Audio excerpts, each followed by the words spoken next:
Hello everyone and welcome back to the 2023 class tier lists. We are now done with the knights as of last week, and now we're moving on to the cavalries. First off, we got the good old riders, okay? Very cool. This time we have 42. A little bit less than lancers last week, but certainly a big amount of servants. That includes 3 new servants this year. Or in the past year, between the lists, that is. So not the most, not a huge addition to the pool, but, we have some new stuff to talk about, and also a few new buffs as well. And I might change some of the placements from last year as well, of course. So, as usual, for all the placement criteria, etc., please refer to the video that should be on the top right of the corner if you're watching this on YouTube right now. So it's like a PSA video I made earlier that kind of explains the thought process that I mainly focus on when I do place servants. So again, refer to that video. I made it so I don't have to repeat them every single time. So no, we save a little bit of time. Very cool.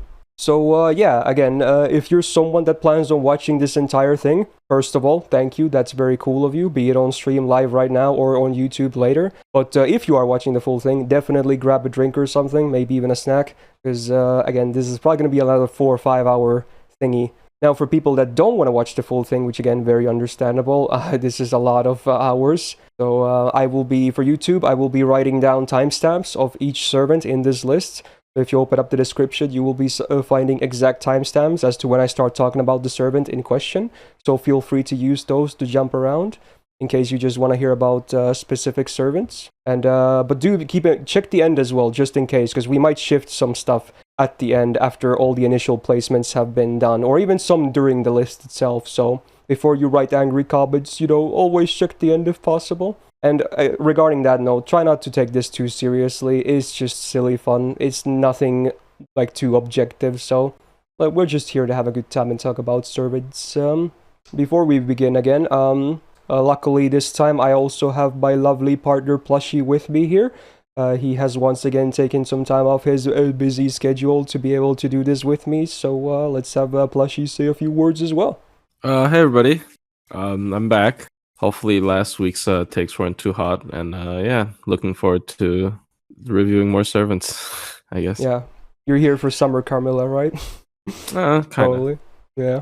Okay, so it's very cool. And finally, we'll do some shoutouts and also introduce a new thing. So shoutout wise, shout out to Copy for making this lovely template, and also I will be linking the template in the video on YouTube later as well. So if you guys make your own tier lists, we can do like a follow-up video later in the future where you have this, where I have this like community rank button. Also, I just realized you can't see my mouse, so let's fix that. There we go. So there's this button right here. So it gives you like an average of where people place stuff. So maybe we can do like a fun retrospect later down the line. So feel free to make your own lists as well. Now shout out to Jord for his looping sheet. And now there was some feedback regarding this as well. I personally kind of agree to it, that it would be nice to see like max damage comms, like triple supports on every single one, because usually these only display like the minimums. Well, maybe not the minimums, but like good comms, but not like max damage comms. But Jord is also a very busy man, so it would be a lot of additional lines, so I understand if he, doesn't have the time to do it. But yes, that feedback is definitely noted, but still a very nice list to refer to. Now, regarding the single-threaded loop sheet, we actually have a new one, which actually we'll be kind of checking out today. So again, feedback was given on the previous one, which I kind of agree, it wasn't the most realistic one, because it was like brute forcing back-to-back-to-back MPs with, no face cards taken into account, etc. So this list, I'll give you like a TLDR. This is a new version made by Trevor. Maybe, I'm not sure if I pronounced the name correctly.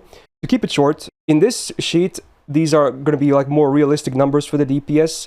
And Oberon is just straight up omitted from all the comps because, again, during a fight, you probably won't be finishing the fight in the 3rd turn, for instance. And it's also calculated with non-MLB Black Grail.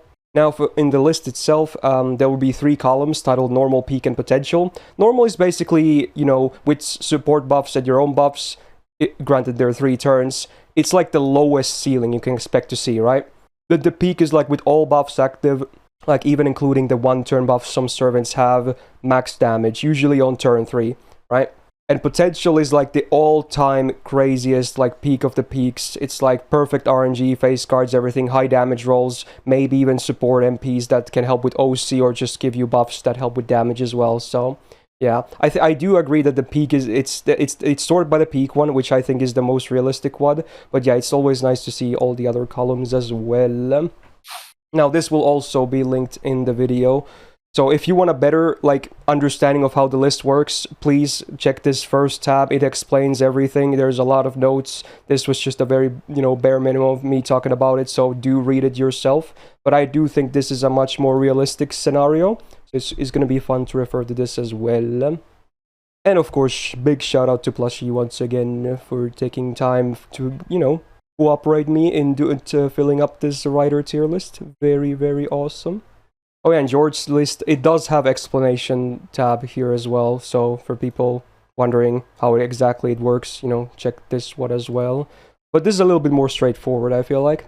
So there we go, I think we're done with the intro. Oof. Now, again, apologies in advance, my throat will start dying sooner than later, so if my voice starts to sound a little bit hoarse, whatever, rough, I might start coughing a bit, clear my throat. Don't worry, again, my doctor has given me the okay, it's not gonna damage my voice. It's just like fatigue while I'm dealing with my reflux, okay? So it's just gonna happen. But don't worry, it's not like anything too serious to worry about. Okay, so yeah, I think we are good to go. As usual, we will be starting from the lowest rarity all the way to the highest, from 1 star to 5 star.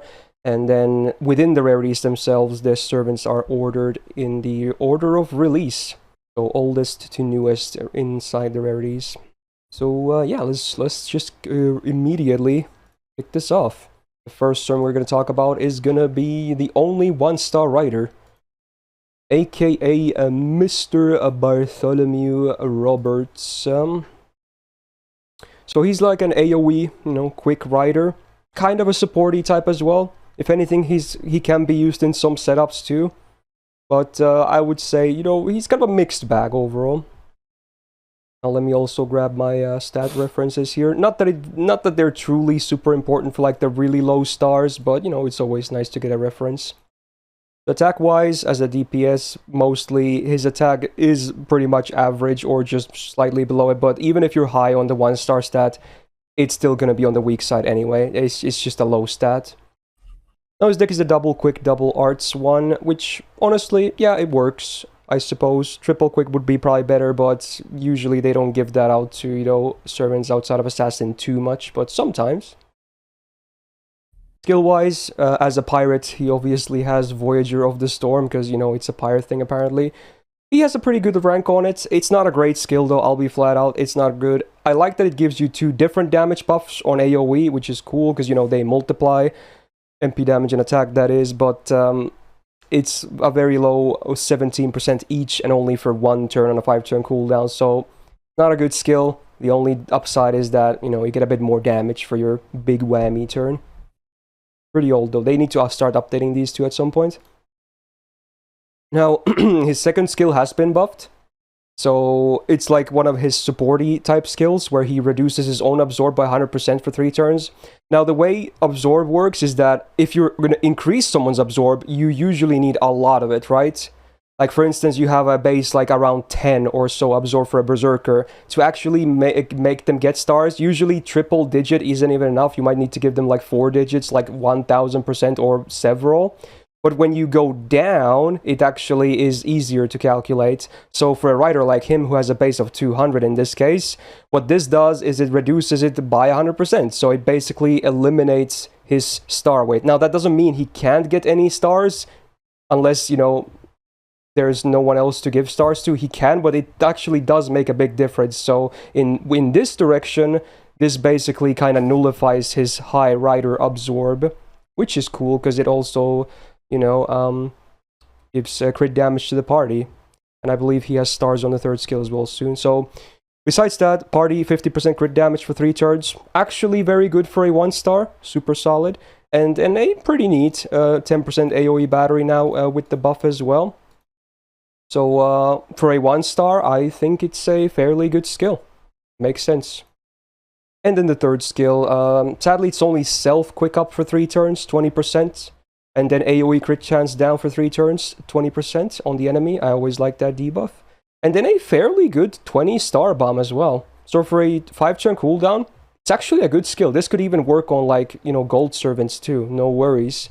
And obviously the stars go well hand in hand with his second skill. So, his allies probably are going to get those stars instead of him. Because he himself probably won't be doing the highest amount of DPS. I really do wish the quick up was AoE though, because everything about him kind of seems like not so selfish. But I guess they wanted to keep this for himself only. Oh well. Riding D, actually not bad. Obviously useful for him as a quick rider. Could be a higher rank though. Now obviously most riders will have this passive of some rank, but yeah, he could use a higher one, I suppose. And then a base magic res of E rank, so not a whole lot of debuff res right there. Berserker append, always nice. Even if he might not be the highest DPS ever, it's good. And then his fun MP, I don't know what to call it otherwise. So a normal effect besides damage, we have a 20% defense down for 3 turns on that AoE. Sadly, after damage would be really good if it was before. Would help a lot with his lacking stats. And then the OC, which is a damage mod against bronze enemies. So any enemy that is like bronze in color of the nameplate, he deals a lot of damage against. Now sadly this doesn't even include like silver enemies, let alone gold. So it's a bit limited, and usually bronze enemies are only in the easiest of the easiest content. Maybe mixed in sometimes with some of the harder content, but really it's not that big of a deal in my opinion. This is like the anti-poor MP, yeah. The MP, I wish he had like a supporting MP instead, and then maybe if his third skill was AoE, he would actually be a very legit support. But as he's kind of a mixed bag in my opinion. I don't think we even have numbers for him in the looping sheet. Yeah, no, I probably can't even loop, honestly. I'm just gonna make that assumption. So, Plushy, what do you think about the Bart? I think he has some cute uses for like a, when you level him up to like, what is it, level 30? Or is it 40 to get all these skills? Oh, yeah. And then, just don't foe him and he's still easy to kill. I think that's a pretty cute use, but what else do you think? I mean, that's the only thing I use him for. I don't really use him for anything else. He is usually a buffer, a throwaway buffer, if I don't have enough cost or I need, or the enemy boss deals very little damage, so I would need a 1-star to be killed. But a lot of the buffs that I feel like he's like on the edge. A lot of the buffs that you suggested would push him over the edge. Like for example, if the quick up was AoE, I might even pick him over Wu or like a secondary quick support, right? So I think he's solid. The 50% crit up is definitely solid, and it comes with the stars. And once again, as you explained, the star weight down really nullifies the problem with rider supports. So I think he's solid, but I really don't know like anything about him being a main DPS. I've never used him as a main. I don't think it's really viable to. It's just there's so many better options that you probably would never really consider it, honestly. And the niche on the damage mod on the MP is just it's not really that good. Yeah. Last year it seems like I placed him on C+, which I feel like is kind of fair. Pretty much. What do you feel like? I think bronzes are the hardest to rate because there's like no. I do like the setup potential though with the 1-star cost as well. Yeah, there's like it's really hard, right? Because you can't really compare. How do I put this? Like, there's nobody to compare it with, right? So yeah, true. Bronze are always hard. Yeah. Okay, some chat members seem to say B, but I think I will maybe just slide him back into C+, honestly. I feel like they could still give him like one more buff of sorts. Yeah. But he's not useless, at least. You can use him, mostly for setups, though. I probably wouldn't use him like a full-blown support, like I expect him to live for long, or even for DPSing. But for setups, yeah, not too bad. Which is kind of a shame. His like a part of his buff was the cooldown reduction. It went from 6 to 5, but it never like comes into play ever because he's not gonna live for 5 turns. So yeah. Yeah, I guess people are saying he can be compared to Alexander, but honestly, I really wouldn't compare them too much. Yeah, they're both AoE quick riders and low stars, free MP5s, but I think Alexander is the more legit DPS, and I wouldn't really pick Alexander for support, even if he has like 2 AoE buffs. I would just mainly think of him as like a okay DPS. Whereas Bart, I think he will mostly, he's the opposite, where I would just pick him for like a setup support, never for DPS. So even though they might seem similar, I don't think I really like the comparison too much. Yeah, I'm just gonna like I don't know much about a lot of these writers, but I never use Alexander as support. Like it's never gonna happen. I mean, he has a buff removal as well. We'll get to that later, but yeah, even then, as you can do a lot better, even on like free to play accounts. Yeah, I'd pick Phantom for buff removal. Ooh. Shout out to the Assassin tier list incoming next week, or actually next week is 2 weeks, but yeah. Okay. So we'll move on to Mr. George then. Now we're going back to day 1 for a little while here. So he's a fun one. So if someone doesn't know, he is a rider tank, either used for setups, or you can actually use them outside of setups as well. Like, no joke, even with 2-star stats, sometimes it's not enough, but sometimes it actually can be quite good. Like, he with his skill sets, he can actually live for several turns despite having a 3-turn taunt. So let's take a brief look at him then. So among 2 stars, he has 9.2k HP, which is actually on the high end. Probably one of the highest, if maybe not. I'm not sure who has the highest, but he's definitely one of the highest HPs for 2 stars, which makes sense because you really want the HP rather than the attack on a tank. Deck is pretty simple, same double arts, double quick as Bart. Sure, it works for him. There's no, I don't think any deck changes will really change his playstyle too much, so it's not really all that relevant in his case. His first skill, his bread and butter, 5-turn cooldown, you get a 3-turn taunt, and a big 40% defense up for self for 3 turns. This actually is pretty big. If the enemy does not have defense ignore, even with his like 9k HP, just over 10k with 1k foes, and maybe even more from some CE equip on him, he can actually take hits, for sure. This really is the thing that makes him what he is, this skill right here. Not only is it an amazing taunt skill, but yeah, it just works for him and gives him a place in the game. Then the second skill, self-mental debuff rest, 100% for 3 turns. I wish it was debuff rest fully like Daeon, for instance, but you know what? It's something, it's a defensive thing. You really don't care too much for offensive buffs on him. They're kind of just a waste, so, you know, the more defense, the better. A decent 2k heal as well, 5-turn cooldown. It's an okay skill. Even if it's old as hell, it's not the worst, it's not the best. It works for his kid, I suppose. And then sadly, he has a base guts. There are still some base gutses in the game. I wouldn't be surprised if they buff this at some point, like Leonidas, for instance, comes to mind of the recent, similar servants. But his is only a 1-time 5-turn guts and a 7-turn cooldown, which is very standard, which is kind of weak nowadays. 2.5k HP. Maybe if you also have, after you live the guts, if you have like the second skill and the first skill up again with the heal and the defense up, you might even be able to tank even more after the guts, but it really depends on your cooldowns and or other skills and MC abilities available. But yeah, the kit itself, while it's basic, and I wish they buffed the third skill, it makes sense. It's all full defensive stuff. He's a tank, he doesn't care for DPS, memes aside, so yeah, it's not bad at all. Magic Grise is very lovely because, again, he can be used in serious boss battles. Riding B, it helps a little bit. I don't think you really need the MP or the star gain or anything like that, but, it's there. It's the rider passive. Berserker Bodus, again, good affinity, but, again, he's really not a huge DPS. Then the MP.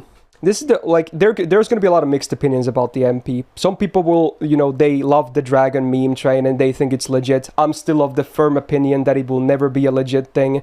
Like, to make, get him be a dragon enabler for your anti-dragon servants. I would much rather just pick, like, better supports instead of this. But you know what? People can live their dreams. It's fun. So the dragon part, I don't trust it. I don't like it. I wish he had more defensive focus. In fact, I wish he had a support MP instead. Now, however, outside of that, at least the OC has use because it's a base 20% defense up for 1 turn on himself. I wish either the number was a bit higher or I wish it was more than 1 turn, maybe like 3 times, 3 turns. That could also be cool. This could be still buffed in the future, but you know, at least the OC is fine for his playstyle. Damage is gonna be very, very terrible though. I don't think I even need to show you the numbers on the sheet. You're just not gonna pick him for damage. There's no point. So, what do you think of George Plush? I mean, he's pretty staple, right? Like everybody knows George. He's the tank. The level 1 thing for, you know, solos and... Oh yeah, speaking of which, I'm going to cut you off a little bit. I forgot to mention the Bonsi. I forgot to mention. This is one of the rare cases where the Bond CE is very much worth noting. So in his Bond CE, when he dies, your allies that are alive get an invul for 1 hit and a 1k damage cut for 3 turns, which is actually pretty good. This is very usable. This is usable on level 1 George for setups, for solos, etc. But this is also usable on a full level George on tanking. It is a fine CE. So, very good on both cases. You can continue now. Yeah, it's very good. So, of course, for solos, probably, arguably, sometimes not the best pick because it's ridiculous, but sometimes he doesn't die, even at level 1, right? He's ridiculous. And as a normal tank, of course, 3 turns. It's really easy to use. It's just on a skill. You can just press it. You don't have to, like, you know, use your MP to sustain it like Leonidas. In the short term, like sometimes when you're fighting a boss, you can just put him in the back or put him in the front, and you know, just buy yourself an extra 3 turns or something. It's really, you've seen George been used in like every situation ever. I've even seen, like, you know, people who really like George. They can solo bosses with him because the defense up is actually pretty ridiculous combined with the MP. Like if it's a boss that has like a multi-hitter, so he gets enough MP game to also sustain the defense up from the MP. Yeah, it's very doable. Yeah, for sure. So he's like a very, very, very good tank. There's kind of not much to complain. Like I would say the only stuff to complain is the guts is still very basic and his 2-star stats. If he was 5-star stats and he had a better guts, he would be the best tank in the game, easily. Like, just flat out, easily the best tank. High uptime on the taunt, full defensive stuff, easy to keep alive. But yeah, that's the only downside, is the stats and the guts being kind of basic nowadays. Yeah. And even the dragon thing, I know it's a huge meme, and I have seen specifically Kriemhild use him as a... she has that too. As a giver. I have not seen him with Sigurd much, which is kind of weird, which I'm gonna assume they should work the same, but like, regardless, it's a really solid servant. I don't think there's much to complain. Well, last year I plopped him into like A, which I feel like is fair, but I'm thinking maybe even A+, honestly, because he's very unique in what he does. I mean, that's fair. Like, he's like the best in this category, kinda. In terms of usability, he's definitely still one of my most used servants, even though most of the time it is for setups, but still, like, it matters. Yeah, when it's that common. The Bonsi is so strong. The Bonsi is so strong. Like, if you guys like, you're farming stuff and you want to backline a low star to farm Bond, I recommend him. Yeah, everyone should get his Bonsi. It really is that usable. Like, if you already don't have a Bond 10 George, just plop him in every single one of your party. He's cheap at 2 stars. Just get his Bonsi. You won't regret it. You will have uses for it. Yeah. I think I'll actually upgrade him to A+. So usually I'm gonna try and be a bit more savage this year, but I think maybe I kind of a little bit undervalued him last time. I mean, A is still a fine rank. Obviously, it's not bad at all, but I feel like, because I still use him to this day as well, a lot. Over the years, I always find a use for him, even if it's mostly for setups. He just works. Yep. Okay, now we're gonna move on to the last of the bronze servants. We got Blackbeard. Okay, so another AoE pirate. This time we have a buster one. Now on the 2-star stat line, his attack is just above average, but again, keeping in mind it's still 2-star stats, so you're not really gonna make him suddenly like DPS like insane amounts.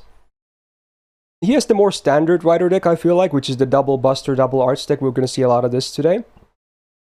You know what? It makes sense. It's fine. And we're back with Voyager of the Storm. 1% less for the buffs than Bart. Big deal. So yeah, again, I already said what I wanted to say about this skill. It's weak nowadays. It needs better uptime or to do something else as well. I like the mixed buffs, but that's it. That's the only good thing I can say about it. Second skill, actually not terrible. So it's a self-attack up for 3 turns, 27% 5-turn cooldown, so not too bad. And then I like that it has like quote-unquote unlimited guts. So he gives himself a one-time guts, which only revives him in 1 HP, but the thing is, this guts has no duration. So what you can do is immediately use this turn 1 to get the attack buff and get your guts rolling. And also it's on a 5-turn cooldown. For an unlimited guts, if you actually want to use him as a DPS, I would say in most fights, you can absolutely get 2 gutses off of him with this skill alone. Because of the fact that it doesn't expire, and you probably won't be dying in the first 3 turns if you're trying to protect him as a DPS. Now, there is a demerit as well, which is a minus 50% debuff rest for 3 turns. Sometimes can be annoying, but it's not the biggest deal ever, I feel like. This is actually still to this day kind of a legit skill. Even if it looks kind of basic. Now then we got the absolute simp EX skill on the 3rd skill. So it's an AoE heal for 2k and then another 2k heal for female or feminine looking trait allies. Yes, that is a thing. So yeah, he himself gets a 2k heal and everyone else that's a female or feminine looking gets a 4k heal. This sort of 6-turn cooldown is garbage. Like, it's just flat out garbage. I love the lore though, it's absolutely simp. I love it, but as a skill, it is terrible. This should be at most a 4-turn cooldown because it's also niche, and even then it wouldn't be amazing. It has no business being a 6-turn cooldown. It's trash. So overall, his skill set definitely hasn't aged too well. Magicress E, the only passive, not much to say. You know, it's the baseline, so you can only go up from there. Well, I guess Matahari would disagree, but that's the one case, I guess. Anti-Rider Append doesn't really help him too much, I feel like. Now, he actually does have an MP upgrade, which is cool, I suppose. And they actually increased all of the effects. You get the standard damage up. They increase the stars to 10 stars when you use the MP. That's, you know, in addition to the stars you get from the hits. And then, well, the OC. So it's an AoE chance to drain gauge. It used to be base 30. They increased it to base 40. I still hate it. Because you guys know me. I hate chance-based drains. It 100% should always be the baseline. I don't know why these still exist. It makes no sense. You can't rely on them. It's just annoying when you miss it. Obviously, if you're shooting your MP on like turn 1 when they don't have any ticks, then, you know, it doesn't really matter. But when they do have ticks, you really get annoyed when you miss them. Especially, like, if you're fighting multiple bosses and they have, like, the same amount of gauge ticks, right? Let's say you're fighting 3 archers, right? Or actually, let's say sabers. They have 4 ticks, right? Not sabers. Wait, casters? Do casters have 5 ticks? Because that's the best case scenario. I think casters might have 5 ticks. I think so. Yeah. So yeah, if you have like 3 casters against you, they're all on 3 ticks, then you MP and you drain like 1 or 2 of them, suddenly they're like misaligned now. So maybe if they're all DPS casters, you were supposed to like use like a Merlin invul on the MP turn to block all 3 of those. Suddenly, they're no longer going to be fully synced, and one of them is going to MP you the turn after, so you're going to have to use more of your defensive cooldowns. So this is why, especially on AoE, I hate chance-based drain. So all in all, this MP is very meh. Is not that good, even after the buff. But it's an early buff, so, you know, can't expect miracles. And we don't even have looping numbers for him, because just don't. just don't. Do you have anything nice to say about Blackbeard? I mean, after the MP upgrade, his 1-turn burst damage is actually pretty high. Yeah, true, with the mixed buffs, yeah.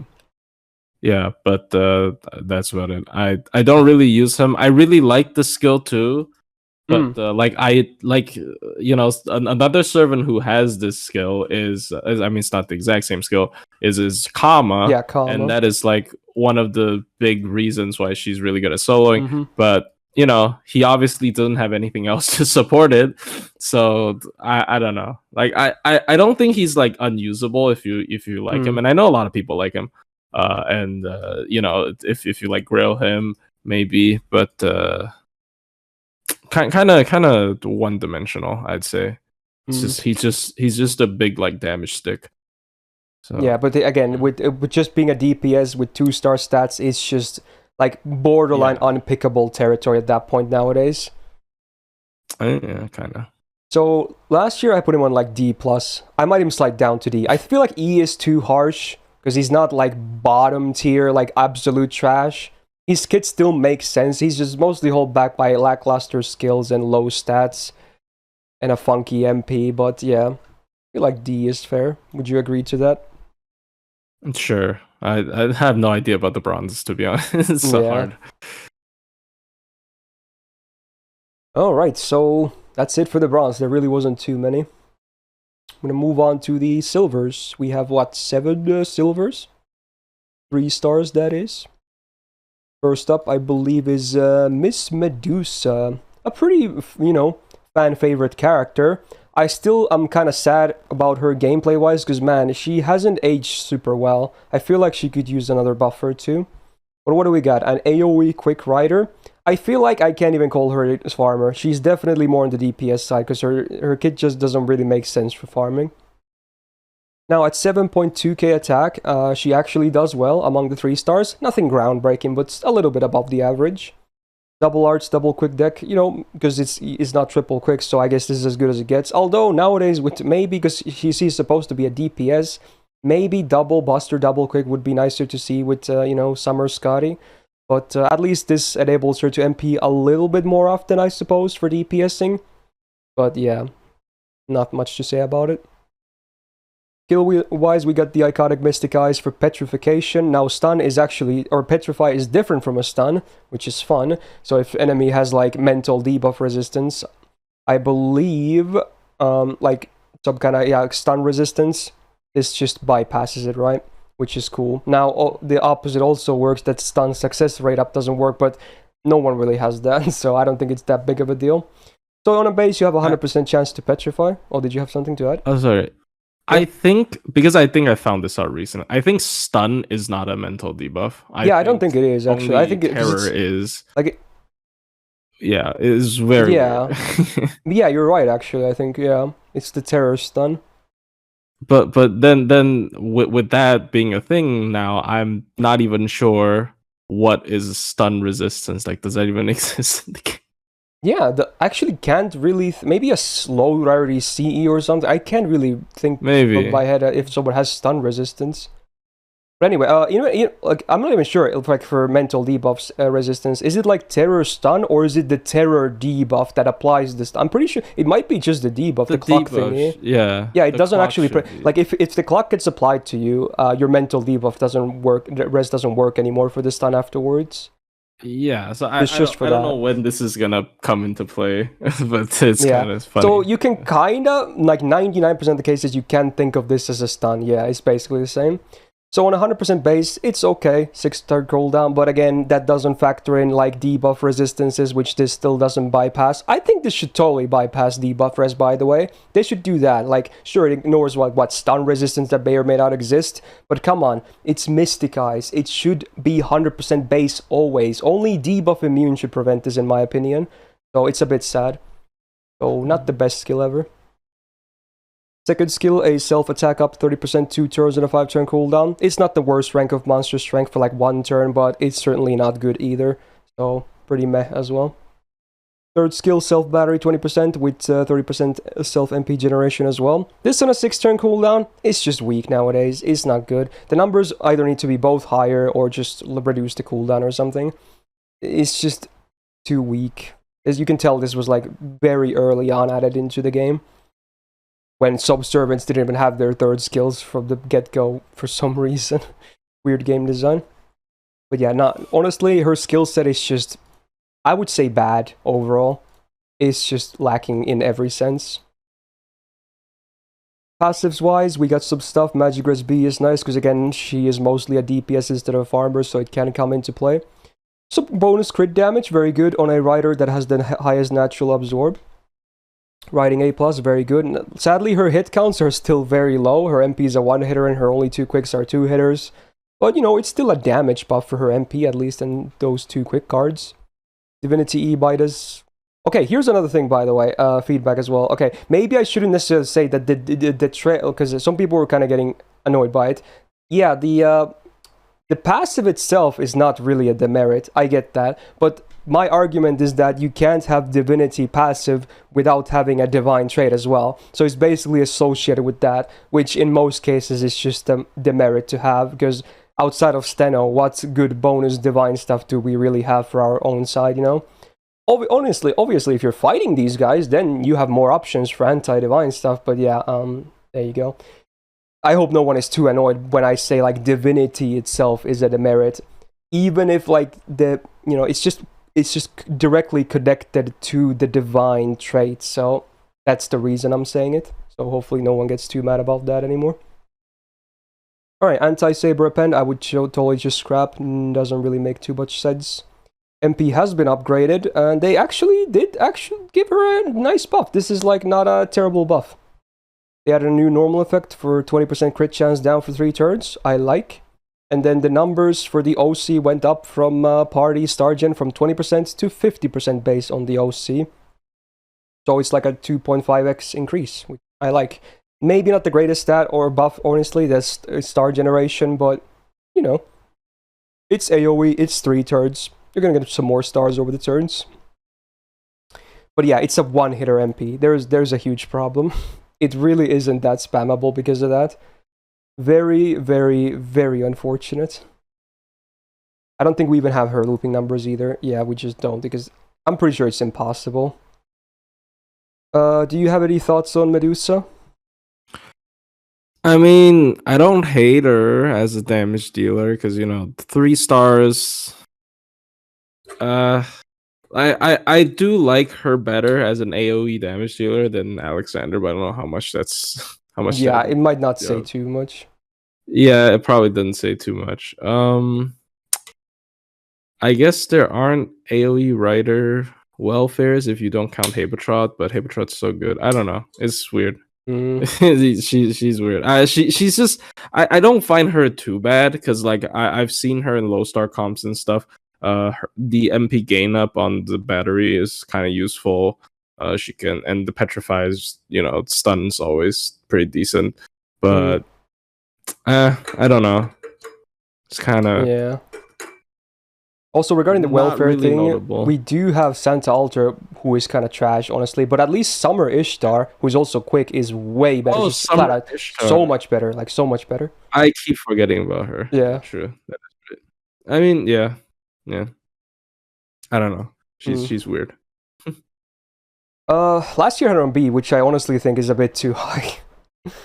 Yeah, because you're probably not going to pick her too much unless you're a big fan of Medusa, so, and because this is a gameplay tier list, I can't really put favoritism into play, so maybe a flat C, because I feel like even Bart has more uses as a, you know, setup support. Obviously, I'm not saying, like, this doesn't mean Bart is a better DPS, he's definitely not, by the way, but I would say in his, like, because he actually does have the support presence in the setup-wise, I actually do like him more. So, yeah. This is, she needs more love. If she was designed these days, not only she would probably be a gold servant from the get-go, she would just look a lot better. Very gimp numbers all across the board. The only redeeming thing is mostly her high attack stat, which is not even super high. It's alright. Yeah, this is alright, yeah. Alright, then we're gonna talk about an interesting case. It's Boudica time. So what do we have? I guess a artsy support rider? I can't even call her a tank because she doesn't have a taunt. But yeah, she's like a defensive art support. Something like that. We'll go with that. And very comparable to Mashu because of the MP, I guess. But yeah, spoiler, that's the biggest problem. Anyway, stat-wise, 10k HP, because, you know, we really don't care for damage or a support, so 10k HP is actually good for 3-star. It's not huge, but it's better than most. Double arts, double quick deck, you know, makes sense, I guess, you know, because you don't really need damage from her, because she won't be doing any damage. Skill-wise, we used to have the biggest meme on the first skill. Nowadays, actually, a fairly legit skill. Now, the Roman damage is now AoE, 3 turns, 60%. It's still mostly just a funny meme, but hey, now we have 50% crit damage for the party for 3 turns. Now that is actually solid, much like Bart. So, yeah, not a terrible skill anymore. Not amazing, but certainly usable. Her Guts has been buffed, which is cool, and I actually like this. So it's now a targeted Guts for 1 time, 5 turns. So they increase the duration as well. So on a 6-turn cooldown, the uptime is great. Pretty okay, 2.5k HP. And then also the target now gets up to 2k max HP, and also for 5 turns. So this is actually a very solid targeted Guts, I would say. Even if it's basic. Good uptime. The buffs make sense, they complement each other. Yeah, not bad at all. And then the third skill remains the same as always. So it's an AoE arts, 20% for the team, 3 turns, 5-turn cooldown. Good uptime, but if that's the only thing it does, it is a bit outdated at this point. But certainly not like garbage or anything like that. It won't really help herself too much. I kind of wish, honestly, now because the Guts is targeted, that they would buff this as well and make this like single target arts buff as well. Maybe increase the number, or maybe just add like a second effect in addition to making it targeted. I feel like that could be cool. But yeah, right, it's not bad, it's just a little bit... It doesn't do enough, I feel like, nowadays. Magic Resist D could be higher, riding A, you know, to get her MP a little bit faster. Not that the MP is anything groundbreaking, though. Anti-Append Saber, whatever. The MP has been buffed because it used to be absolutely garbage. So now, what do you get? MP5, you get 20%... party defense up for 3 turns. It's alright. And then on OC, you get a further 20% defense up on base for 1 turn. So when you activate this on the turn, all your guys get at least 40% defense on that 1 turn, and then 20% on the subsequent turns. It's alright. And then now with the buff, you also get 20% attack for the party for 3 turns. Which again, similar to OG Lord Camelot, I suppose. Still not as good though. Even after the buff, really pays dividends to Bashu, I guess. So, I don't know, man. Like, here's the thing about Boudica, right? Like, her biggest problem is the fact that Mashu exists, and I like that they gave her more tools with the 3 buffs, I guess. But there also the one problem with her being like a crit support as well is that she's a rider, and unlike Bart, she does not have the minus star weight on herself, so sadly she will be hogging still most of the stars unless your other DPS are riders as well that have a chance to compete on neutral. But yeah, I don't know. What do you think about Boudica? I mean, from a low star perspective, I think she's pretty solid as a support. Like she kind of has everything. Obviously, the first skill being one of the most insane skills for Romulus. I don't think any that is that's true. a 60% power. That's absolutely mod, right? the best case use, yeah. Right. So obviously the Romulus factor I think makes her in one specific scenario. Hey, this give her a good use. Well, maybe not like an amazing use, but a fairly okay use. Yeah, so you can even keep her at level 1, so she just... I mean, it's skill 1, it's 60% anti-Roma for 3 turns, 50% crit. That's huge, right?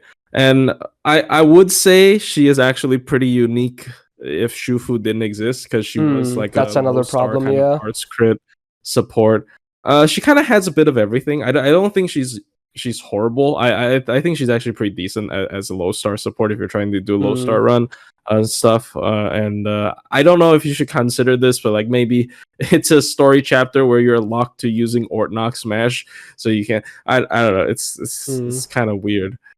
I'm obviously trying to find use cases for her, but I think she has a lot of potential. She's not horrible. She has an MP upgrade, she has 2 skill upgrades, and pretty okay support. It's just, once again, you know, especially being a quote-unquote art support, you know, like there's so many choices that people can pick from, and it's just true. Yeah. So where should I place her? Last year I gave her a B. I'm not sure if I still agreed to that. Maybe, or maybe slide her down to like C+. Maybe B is okay. I don't know. What do you think? I don't think people would like for real. I don't think people would actually use her outside of Romulus. But yeah, like actual usability taking consideration, she really doesn't see a whole lot of use. yeah, Even if she's not it's terrible, she just won't really see too much picks, you know, right? yeah, it's basically just Romulus, which yeah. Yeah, I think I'll maybe slide her down to C+. Yeah. Oh well, maybe they can still buff her third skill at some point. They could make her more cool and maybe more usable. Maybe give her like a niche as well, on like another niche, like besides the Roman thing on the third skill. Something fun. Something no one else really does either. It'd be cool. Yeah. Okay, then we're gonna talk about Ushi. This is a cool one. My free-to-play account also got her very recently, even if at MP1. So we have a single target, quick DPS. Pretty cool. Attack at 7k is pretty much the average. But the Rider mod it's above 1, right? Damn it. Oh, actually, no, it's never mind. It's a base 1. So it's basically average for 3 stars. Okay. But then deck-wise, we have double quick, double arts. Obviously, nowadays, double buster, double quick would be better. But obviously, they didn't know that back then, so... At least it gives her a little bit more MP refund potential. Not that her face cards are still, like, super amazing for it. Based on the hit counts, but, you know, not the worst there is. Now, her first skill has seen a buff, like a lot of her stuff. So what do we get now? Party 20% MP generation 3 turns, and also self quick up 3 turns 20%. This on a 5-turn cooldown? Yeah, it works. I don't really see a big problem with it. It's not too bad. It's not amazing, but it's fine. I like it. Then the second skill, this is the buff I like the most. This is the most recent one as well. We also have this on NA now. So 20% attack up for the full party, 3 turns. Self crit damage, 50% for 3 turns, and then 20 star bomb. This on a 5-turn cooldown, like this could legit be like an SSR skill. This could be on a gold servant easily. And this is on a 3-star. This is on Ushi. This is now really good. It makes so much sense. The attack up with the crit damage, the big star bomb with the Rider natural absorb being high as is. It's a really good skill. This is how you do a charisma, basically. The best part about her kit, in my opinion. Besides the, super hard hitting MP. Third skill, we got self-dodge, 1 turn. And then her unique version gives her star generation for 1 turn up to 100%. Now, it's a high number, but then you realize, again, the MP is a 1-hitter, and at most she has a 3-hitter on the extra attack. So the star gen doesn't really help too much. But, it's still a defensive skill. So at least it's not going to make it super awkward, because you really never want to use it for the star gen. So you can always save it for the evade, basically. But it's a bit bare bones, but, most of the time it's okay and kind of does the job. So overall, nowadays, I would say she has a nice skill set. Especially the first and the second skill. Really good. Yeah, I'm actually surprised they did go for the 50% crit damage. It could have been like 30. But this is good. This is high. Magicracy, average, but not bad. Riding A+, good for damage mostly. Doesn't help too much with the gains with these numbers, but yeah, nice. Lancer Append. Unless you have like the fattest Ushi, I wouldn't really go for it. And then the MP. Notorious, it's like the most simple MP ever. There's no normal effect besides damage. OC is another self-star gen, for this time for 3 turns, base 50%. So FX-wise, I would say it's kind of close to hot garbage, but it's still gonna hit really hard. The only thing she's like missing is like an MP damage buff, but she has a quick up and she has an attack up. And it's a single target quick MP, which has the highest modifier as well, and this is a buffed version, so everyone basically knows that, Ushi lives and dies by the MP. Although nowadays, again, she's very much a viable crit servant too. I just can't emphasize how much I like the buff to the second skill. It really solidified her playstyle more, because before that, she didn't do much outside of the MPs, right? But with this, you now suddenly have a real potential for a crit DPS. Now this time I think we could take a look at the MP looping damage sheet, because she actually does fairly well here. As you can see, even as a 3-star, like outside of niches, she's like behind Ozymandias on and again, these are more realistic setups. These are not like brute forcing back-to-back MPs. You might need some, specific face cards and whatnot, obviously, to make this work. But yeah, she is peaking pretty high for a 3-star, like really high. Very much worth, mentioning. She absolutely fights gold servants as a 3-star, which you rarely see in this game nowadays. What do you think about Ushi? I mean, she is one of the best budget single target riders. Out damages the other the other 2 single target welfares, which is really really good. And she has a all around kit, really good not really good, but like she has hard survival. She has sustainable crits. That skill 2 being 5-turn cooldown is pretty much insane. And the MP once again hits super hard. I don't know. She is like you said, she's giving a lot of gold welfares and gold 4-stars in general run for their money in terms of damage. If you need to deal with a caster, you just raise her. You can even use her in like super late game and stuff. She's able to take care of some nasty challenge quests. I remember soloing like a challenge quest with a 3-star Ushi or something. Oh wow! Like, it was a while ago. It was like Gouda 6. It was like the Okuni one. It was kind of ridiculous. Like she's like just so good. I don't know. Now last year I did place her on A+, but I think I'm still thinking whether I'm going to keep that or maybe bump her into EX. The only thing that I'm kind of thinking about maybe being a reason to not give her an EX is because we have 2 extremely good single target welfare riders. So that's like the only thing why I'm considering maybe keeping the A+. Because they're still free as well. Pretty fair. Like she isn't. I don't think she's game breaking yet, but definitely super good among the 3-stars though.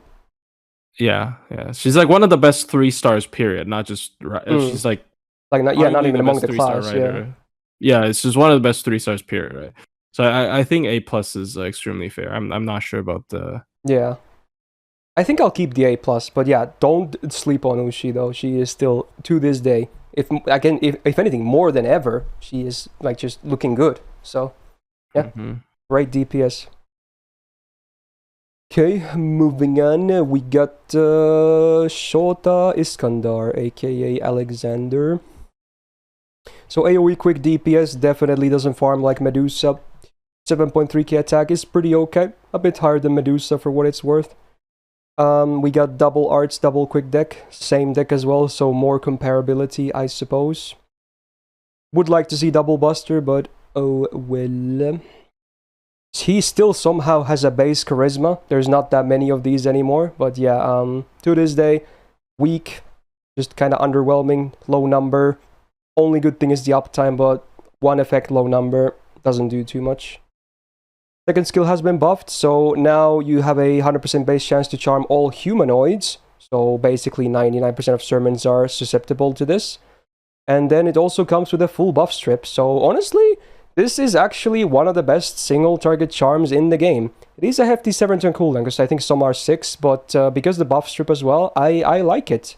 It definitely has some uses. In fact, you might even want to say, like, usually you just don't want to pop this immediately, because you kind of want to get value from the buff strip as well. So, not bad at all. Third skill is his, like, other supporty skill. It's the AoE quick up 3 turns, 20%. Again, good uptime. So this is basically Boudica's skill, but for quick is the same thing. So I wish it did a bit more than this. Maybe a star bomb as well or something like that to help you get going as well. But it's not garbage. It's just a bit weak, I feel like. And he himself doesn't really complement this skill well because, again, same problem as Medusa. 2 2-hitter quicks, 1-hitter MP. Just, he's not that, like, you might as well be attack up at that point. It doesn't really give you that much more gains. Now, Magic SD could be higher, obviously. Riding A+, again, a high one. I've noticed a lot of these riders have a high rating despite them having, like, not the best scaling with quick up, but you know what? So be it. And then you guys know what I think about Divinity. Anti-Zerk, pretty cool for a DPS. Nice. MP has been buffed, but man, it is a bare bones buff. No new normal effect, just the damage up, and then the OC was upgraded to 15 Star Bomb on base. it could be like a 30 bomb if that's the only effect, I'm not gonna lie. It could easily be a 30 bomb. Just, this needed more. It's just so bare bones. I don't like the MP. I like Medusa's MP more with the crit chance down, honestly. What do you think about Alexander? I don't know. I don't really have a lot of experience with him. It's the case for a lot of low stars, but I don't know. Like, I don't think I've ever really picked him outside of my randomizers. I don't think I've ever actually picked him. He's a good low star quick support, but I don't know. I also kind of don't agree. But I don't know. People seem to say he's maybe C+, but I feel like he should be in the same tier as Medusa. I don't think he's higher than Medusa. Either same or lower, but I feel like same is the fair. They're so comparable. Both have a hard like CC. They both have an upgraded MP. Same hit count, same numbers. They're so similar. Stats are also similar. I feel like they should absolutely be on the same tier. Yeah.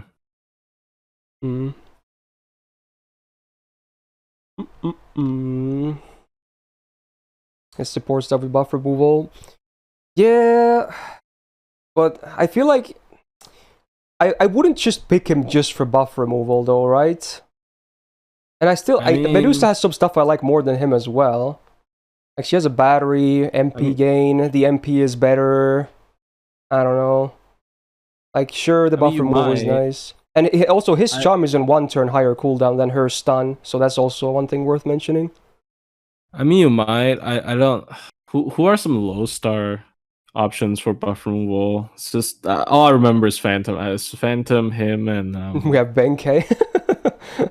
Benkei? Is on MP or something? Yeah. It sucks though. On MP is a little bit worse. Like, if you're doing on MP, maybe you just do Medea. I don't know. It's maybe. Oh yeah, Medea's MP is way usable. Way more usable. Yeah, maybe because Medea exists, I'm just gonna keep them in the same tier. Also, Paris also has buff removal. Oh, Paris. True. Yeah, there's actually more than we thought. So yeah. I feel like I can't give him that edge then.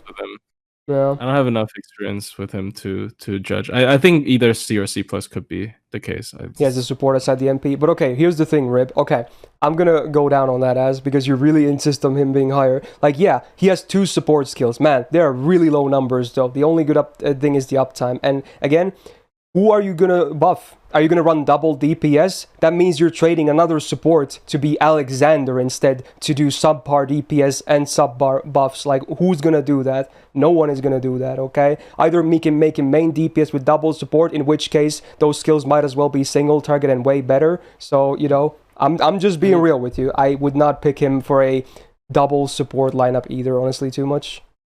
I mean, I guess you can, like, taunt kill him. I don't know. But even that requires a CE or a targeted taunt, so that's just so much work for a 3-star support / DPS. I mean, I like once again, if I need buff removal, I'm using a quick DPS. I can't see using him, but that's just very specific, right? And people are saying who else can support quick other than him, but man, it's like bare bones. Like, just pick. I would even pick Shufu for quick at that point, honestly. Even though she doesn't buff quick, I would still pick Shufu instead for like quick supporting than this guy. And we have what's his face, the Chinese caster as well. I forgot his name. Zhang Yue or something like that. I can't pronounce it anyway. So we have him too. I mean, so yeah. I don't know. I'm not gonna lie. I'm not gonna pretend I have like nearly enough experience to rank this character. Maybe I need to watch more low star runs or something. Like, he's just okay, and I think that's where I'm gonna leave him at. We've all said our arguments now. Alright, moving on. Pretty cool servant. Most people kind of hate him, but, so be it. We got Columbus next. Yeah, I would agree. Hans is better quick support, by the way, easily. Anyway, AoE buster DPS, and also kind of a farmer. He can be used to farm, funnily enough. But I feel like for farming, there is another problem, which is that he's story locked, and it's going to be harder to get those MP levels, for sure.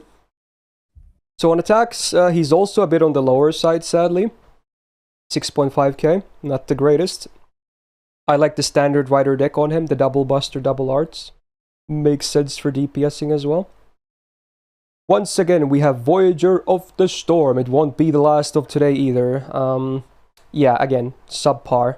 Maybe gives him a peak on Wave 3 farming, but that's really it. Otherwise, again, weak. Now, second skill, we have a Self-Guts, 1 time 3 turns, 1 HP, 7 turn cooldown, so it's not only is it a bad uptime, it's 1 HP, so that's pretty bad. But hey, at least it comes with a 30% battery, so you know what? He can loop, yay. Maybe still not the best, but you know what? It's there. This battery definitely should have been on like this skill or this skill. Even though this skill is already kind of okay, but it's just, it makes the guts so much worse. There is a lot of downtime for a subpar guts. Third skill, not too bad. Self-buster up 20%, 3 turns, and then a 15-star bomb. And again, he's a rider, so he's most likely gonna get most of those stars on just natural absorb. 6 turn cooldown. Maybe this could be 5 turns, honestly. Or maybe they could give him even still a little bit of a small buff. But it's not a terrible skill by any means. It still works. If anything, again, they should start buffing Voyager of the Storms.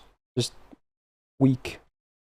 So this is the reason why he can kind of, you know, peak on Wave 3 farming damage. Because he has MP damage, he has attack, and he has Buster up as well. So that's pretty funny, actually. Magic Resist D could be higher. Riding B is kind of useless on him, not gonna lie. Anti-Rider Append. Don't think that's really gonna be relevant. The MP has been buffed, which I really like. Now, they didn't do much, seemingly, but yeah, I do like the change, kinda. So there's sadly no new normal effects, it's just a damage buff.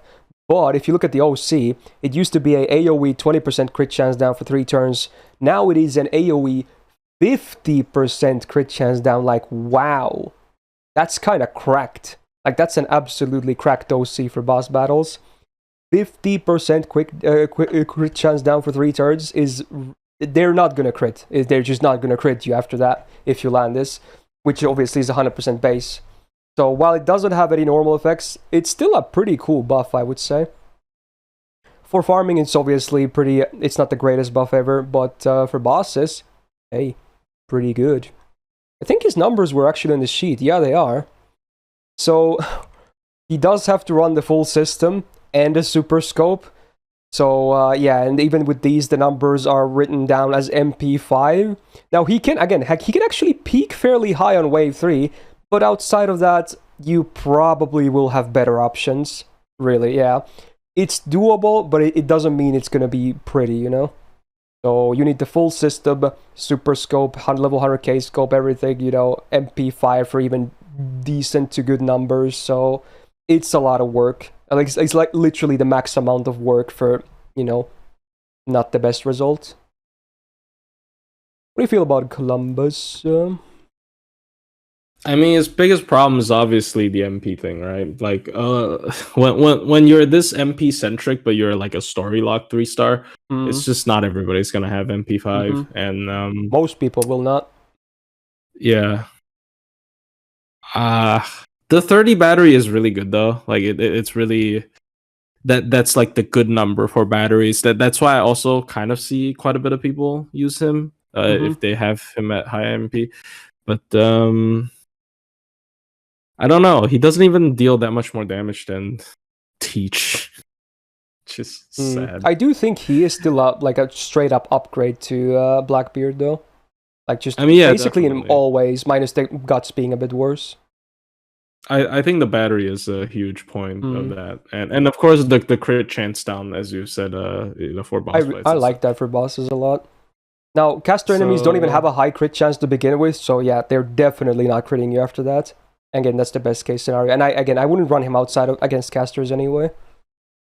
So I don't know. He's like, if we truly take the MP problem into consideration, which I think we should, as a 3-star, he is a lot less accessible than a lot of options. Then, you know, I don't think he's very good. Like, he's probably not even, like, him at like MP1 or even MP2 is not going to compare to like Medusa or Alexander, and it's not like we even put them really high, right? Yeah. So I don't know. I feel like because the story lock, I still like him more than these two, so I think C plus is what I'm looking at, honestly. I'm bumping him down like a minus, because I had him on, like, somewhere in the B last year. But I do still like his stuff way more than those two. But yeah, the story locked, he could be a bit higher as well if he wasn't story locked, honestly. Yeah, that I agree, but he could easily be a B or a B plus if he was permanent. I mean, I would have bumped him down, but you know. Yeah, that's fair. I just don't like 3 stars at MP1. Like unless you're a very cracked 3-star or your MP level doesn't really affect your function like Asclepius, right? But like he's just I don't know. He is so MP centric, and his MP level is a problem. So I personally like him even less, but like that's just me. But like I personally like. I do think there's like a small advantage to a Rider DPS being lower MP level because of their super high natural absorb. So every Rider can actually still focus a bit on crits, and he still does have a Star Bomb and a 3-turn Buster Up as well. So he does have crit potential too, despite not really having like any real crit damage on his kit. That's where you can kind of like bring a support like Koyan in, for instance. So he still has that, at least, even if the MP might not, depending on the account, be the most hardest hitting thing ever.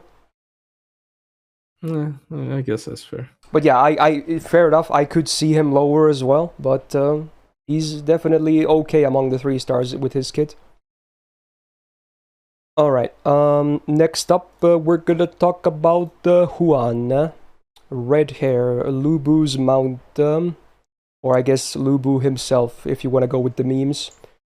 So what do we got? AoE quick DPS. Man, do I wish this guy was single target as well, like the Lubster himself. I think that's, again, I'm going to be real with you. I think that, coupled with the attack not being super high, is his biggest problem.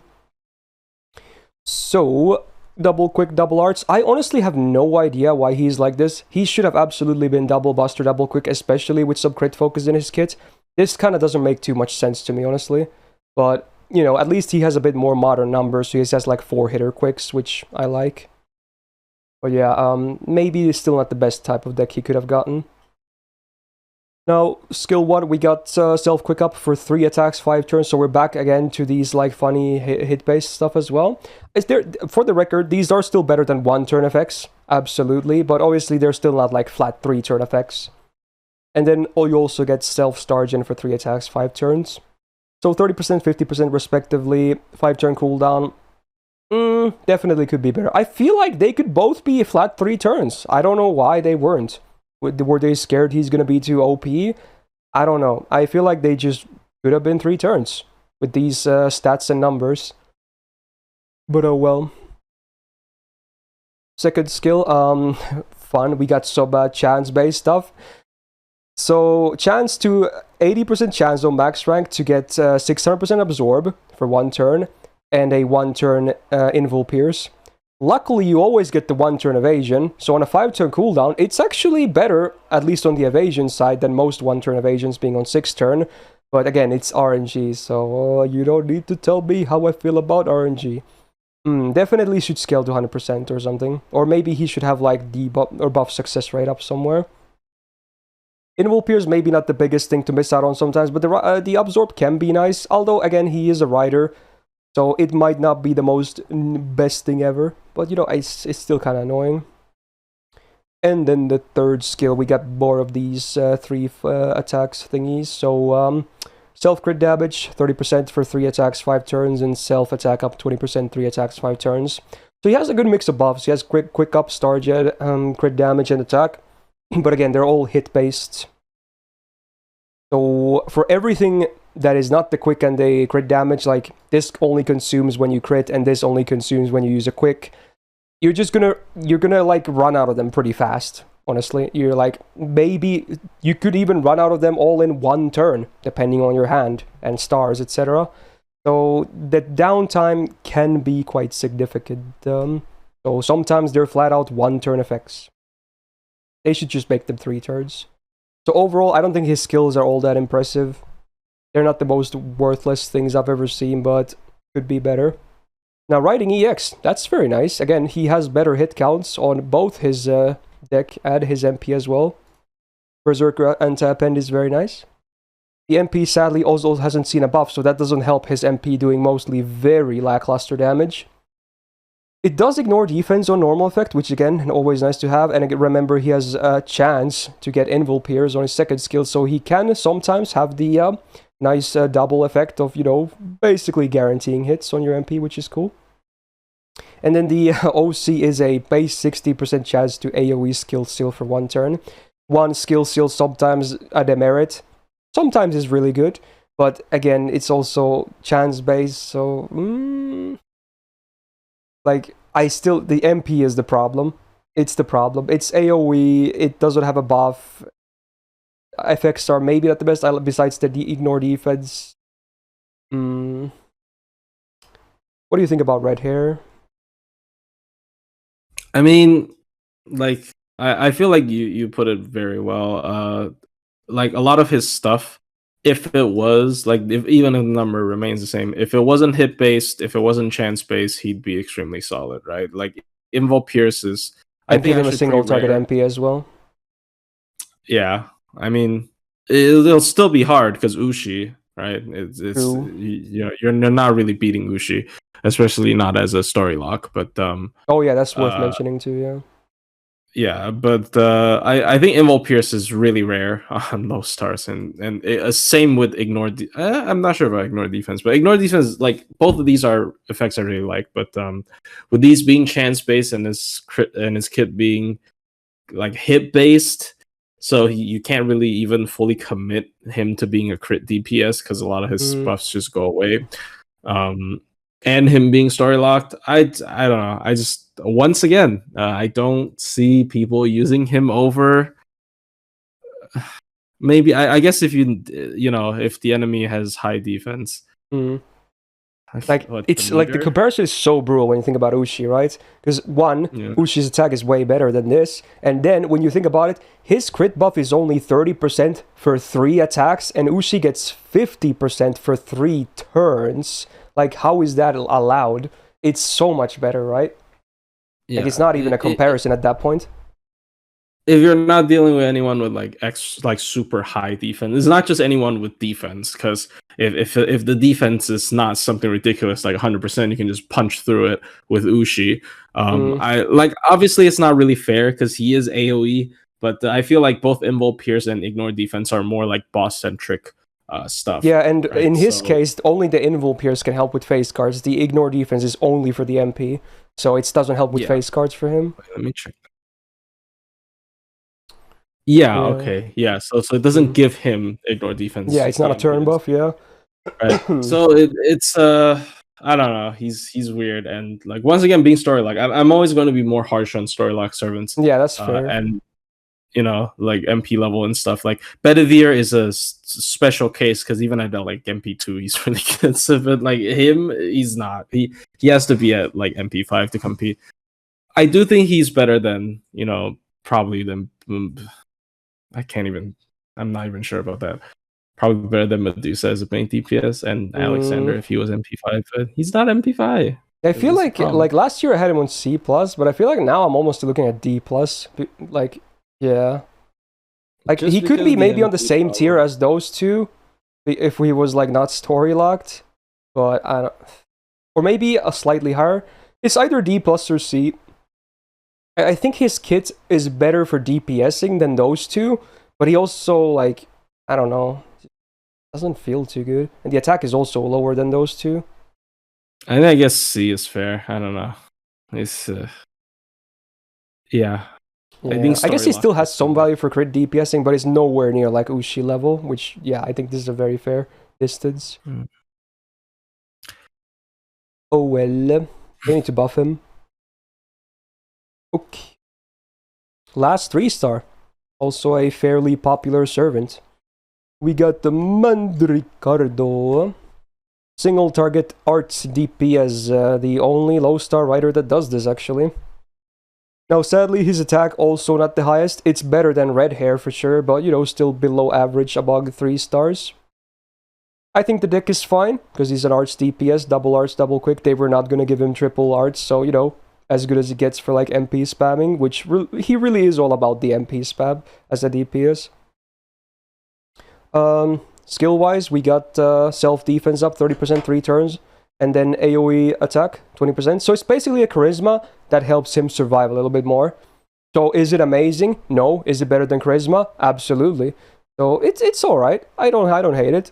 I wish the attack was selfish though as well. Make it like 30% self only. Then it would be kind of quite nice, because I don't think you really need the AoE attack on him. Now, second skill is a really fun one. So first of all, you need to be at least half HP or lower to even use this skill, otherwise it's a dead skill. So what it does is it gives you a massive 50% attack for 1 attack, 1 turn, 100% crit damage for 1 attack, 1 turn, and then a thing that happens when you attack, like the first attack you do for 1 turn. So also, I don't know why it actually has the healing down. It's kind of redundant. I don't really know why. I guess it's because of guts, right? Okay. So you get a 1-time, 1-turn massive healing down. You're not going to get any heals with that amount. And then you also remove enemy defensive buffs before attacking. And then you die after that 1 attack. You immediately die. You just die. Like, it's so funny. You actually just die. You attack and you die. It's just, even if you have Brave Chain, no cards 2 and 3 will be used. This just kills them immediately. Unless you have a Guts, then you can Brave Chain. So that's the only exception, basically. But if you don't, you just die after that 1 attack. So unless you have Guts, the one awkward thing about this is that obviously you might be thinking you want to use this with the MP, right? Because it's a lot of attack, and your MP is the hard-hitting thing, and it's really his bread and butter. But then also at the same time, you're not going to get any value of the crit damage, the 100% crit damage, right? But the funny thing is, the Guts doesn't even solve the problem, right? Because it's still only, all of those effects are for 1 attack. So even if you MP first, you're not going to get crit damage for the rest of the cards, even if you rely with Guts. And if you're going to crit first, your MP is not going to get that 50% attack up, even if you have Guts. So even if you have ways around to like maybe make him live, which honestly, at this point... Is that how it works? Oh, do you have a comment on it? I thought the MP doesn't eat up the crit. I don't know. Actually... You know, I think you're right. I'm stupid. Yeah, that's how like hit-based crit works. You're actually right. Yeah, true. So you actually can salvage a little bit. Though, yeah, yeah. You still need the Guts though, which he doesn't have himself. Yeah, true. Yeah. So you can get an MP and then a crit after that with the Guts. Okay. So yeah, good correction there. Okay, that's obviously how that works. It only consumes it on crit. Yes. I don't like this skill. I'm gonna be flat out. He's supposed to be alive. He's supposed to be spamming his MP. Most of the time, it's a dead skill. I don't like this skill. It's cool lore-wise and whatnot, but I dislike this skill, frankly. And then the third skill is actually not bad. Oh, you have something to say? No, I saw someone bring it up in chat. I don't have enough experience with this servant, but apparently the death when you attack thing is for an entire turn. So if you Guts it, he dies on the second hit. Oh, well, okay. Apparently. But at least you can still get use out of that 100% crit damage. But okay. Yeah. Wow, that is... Okay. So it's basically impossible to get a Brave Chain with this. Even, I mean, it's pointless anyway, because you're not going to get the attack or the crit damage for the full chain anyway. So yeah. What a funky skill. So it's even worse. Try that out right now. Okay. It's hilarious. Yeah. It is, yeah, it is a 1 turn, like a death thingy. Oh, that's funny. Yeah, it lasts for 1 turn. Anyway, the third skill is actually not bad. So it's self-quick and arts up 20% for 3 turns, so the 5-turn cooldown, so pretty good uptime. And also self-taunt for 1 turn. And I actually like the taunt, despite him only really having like a 30% defense up for 1 turn. Remember, he's an arts DPS. You're probably going to pop this turn 1, right? And you're probably going to have Castoria's arts buff on him. So what does that mean? He has a 1-turn invul, right? So not only does he get more gains, he also gets more gains because he's getting hit as well on that turn. So it's even easier to loop that MP. So I actually like the taunt. And obviously when you don't have the Castoria arts buff active, because this is a 5-turn cooldown, that's a 6-turn cooldown, you can still, because this is a 5-turn cooldown, you can at least get value out of the 30% defense. So it's something. It helps you mitigate quite a bit of damage, especially for casters. It's good. It's good. So I think this makes a lot of sense. So at least the first and the third skills I like. The second skill I just don't like. Lore-wise, it's cool, but gameplay-wise, it's like not very practical. Magic Resist C could be better. It's about standard, of course. Riding B is actually nice with double quick on 3 hitters. Helps a little bit with the gains as well. Anti-Saber Append, I would probably not running on neutral, at least not on base numbers. And then the MP. So first of all, after the MP, you get a minus 10% attack for 1 turn. So it's going to make your Brave Chain for that turn worse. Not a big deal. It's only 10%, so I wouldn't really worry about it too much. But the OC is actually pretty cool. It's a full rainbow for 1 turn for 20%. So no matter what kind of Brave Chain you're going to have, you're always going to have a better Brave Chain, basically. So yeah, it's pretty cool. His MP obviously hasn't been buffed, but even as is, he actually hits fairly hard with his MP, no joke. So I think even on his case, we can take a look at the looping sheet. I think he's a bit on the lower side here. Like he's right here. So he does get beaten by a lot of servants. I mean, some of them are niche, obviously, but even a lot of the non-niche ones. But of course, most of them are gold anyway, like minus Ushi. So it's not the fairest comparison. But even as is, his peak is not too bad. Like, sure, it's not like, you know, Ushi peak. It's still quite a bit of a gap. But, you know, his MP, for the record, is still more spammable than Ushi. So it's a bit more consistent, is what I would say. You know? I don't know, why is Ushi... Okay, there's a mistake. She's labeled as SR. Okay, it's just... It doesn't really matter. But yeah, she's supposed to be rare. Interesting. I mean, hey... That's, I mean, she might as well be, honestly. Yeah. I would totally rank Ushi in 4 stars at least, easily. Okay. But yeah, his MP is easily spammable though, so that's nice. How do you feel about Mandricardo? I actually like him a lot. I think he's really solid. Like, basically, let's just pretend Skill 2 doesn't exist. Alright. But I think obviously because his competition is Ushiwakamaru, and that is just not fair. But the thing is, you know, he's Castoria compatible. Very compatible. Yeah. Yeah, that is a huge point. If you're doing like free to play comps, you can even do like Shufu, him, and then Castoria. And that's already gonna make him really good for sure. Right. So I don't know. I don't hate him. I think skill 2 is just once again unusable. Like even if you try to justify it, it's just basically not a real skill, right? But I like it. I think skill 1 and skill 3 is really solid. Yeah, that makes sense. Skill 1 gives me Vlad vibes, the attack, like you said, like it's very very close to the 30% attack up and defensive thing, but it's a bit worse, but similar. Yeah, it's a little bit worse. And the MP, because of the rainbow buff, actually deals quite a bit of damage. So I think he's really solid for like a free to play option. Yeah, I don't know. Honestly, one guy said that if he ever gets an MP buff, he might be better than Ushi. And I might agree, honestly, because he's easier to use, but his numbers are quite not up there. But yeah, I mean, you kind of like if you consider Castoria, maybe. If not, I do consider the free support picks, though, in the criteria. Because I like Tyra, but I don't think anything's beating Ushi anytime soon, bro. He's solid. He's for sure solid. Man, if he only just had a way more usable skill 2 as well. It's a dead skill most of the time, and Ushi has like a broken skill 2. Yeah. Last time I think I had him on like A. I think it's a B plus or A for sure. He's still a very usable DPS. I just tested it out. It does indeed work like that. So he dies on the second hit if you. That makes sense. So even more unusable. Yeah, that is not a skill. That's just not. I feel like even with the dead skill, I think A is kind of not like. I think it's fair, honestly. Yeah. Even if it might seem like the gap between Ushi and him isn't that big, because it honestly isn't even massive. That is like they're a bit different anyway. They're both solid single target DPS. That could be a justification, like in the end, to move Ushi to EX because of him. Yeah, I guess. I think A is fair. Well, we might bump her later. Yeah. Yeah.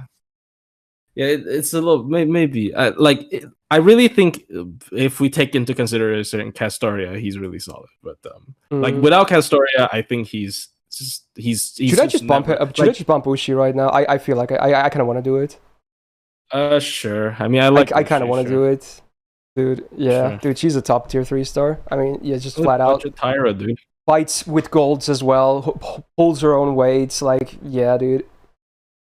Yeah. Like, Mandricardo, absolutely workable and great, but Ushi is Ushi, and that's that. Sure, So, there you go. Now it looks a bit better, maybe. I like this more. Okay. So that's it for the low stars. Babam, or Pon Pokorid. Okay, bad pod. Anyway, moving on to the 4 stars.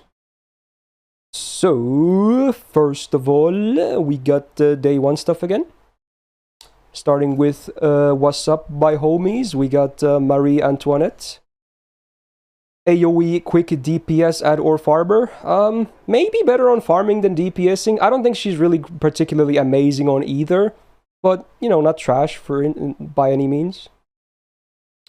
So among 4 stars, 8.2k attack, definitely on the lower side, like a 1k below average.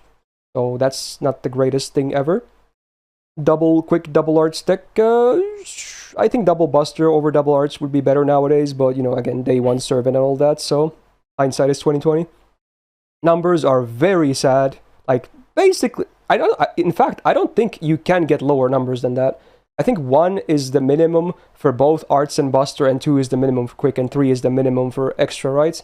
I think these are legit the worst numbers you can have on cards. Correct me if I'm wrong. I'm pretty sure that's what it is. I think so, because I remember them specifically bumping Carmilla's quick cards to 2 hits. It used to be like 1 in beta or something, apparently. Oh, that's cool. But yeah, you can't really do worse than these hits. No, Carmilla has 2 hits. And I'm just saying, it's 2 hits. Yeah, it looks like it's a 1 here, especially with the animation. Like, she does like 1 slap thingy, but it's still 2 hits. Anyway, skill 1 has been buffed, so you can charm any enemy for 1 turn. But it's only up to 80% base chance, and again, that doesn't even factor in innate resistances, so it could be even lower than 80%. I love that it's like universal, that's great. I love that it's not tied to anything, but man, does it suck that it's not 100% base, or even more than 100%, why not? But now it also comes with a charisma, so, you know, it's pretty okay. 6 turn cooldown, I would say it's a fair skill. They should have just bumped the charm to 100%. Then I would kind of like this skill. I would actually really like it. Now I have mixed feelings. So yeah. But luckily, yeah, I was about to get to that. She can actually help a little bit with it. Even though the skill itself, the thing with that helps, is a terrible skill. It does help with this, yes. Okay, you guys are getting 2 ahead of me, okay? But okay. Anyway, second skill. This is one of the best defensive skills in the entire game. No joke, flat out. It's a 3-hit invul. No duration. Shout out to PFA. It's a +1 cooldown, yeah, for sure, but you also get some healing per turn. 600 per turn for 5 turns. Like 3-hit invul, no duration. I mean, that's gonna be very good to stay alive. Needless to say. Wow. I still like PFA a little bit more because of 5-turn cooldown. Because, you know, invul is better than dodge, but I'd still rather take the cooldown than that. But yeah, very EX for survivability. And then the third skill, which yes, does help with the first skill. So with this, if you max it, you have a 110% chance on base to charm the target.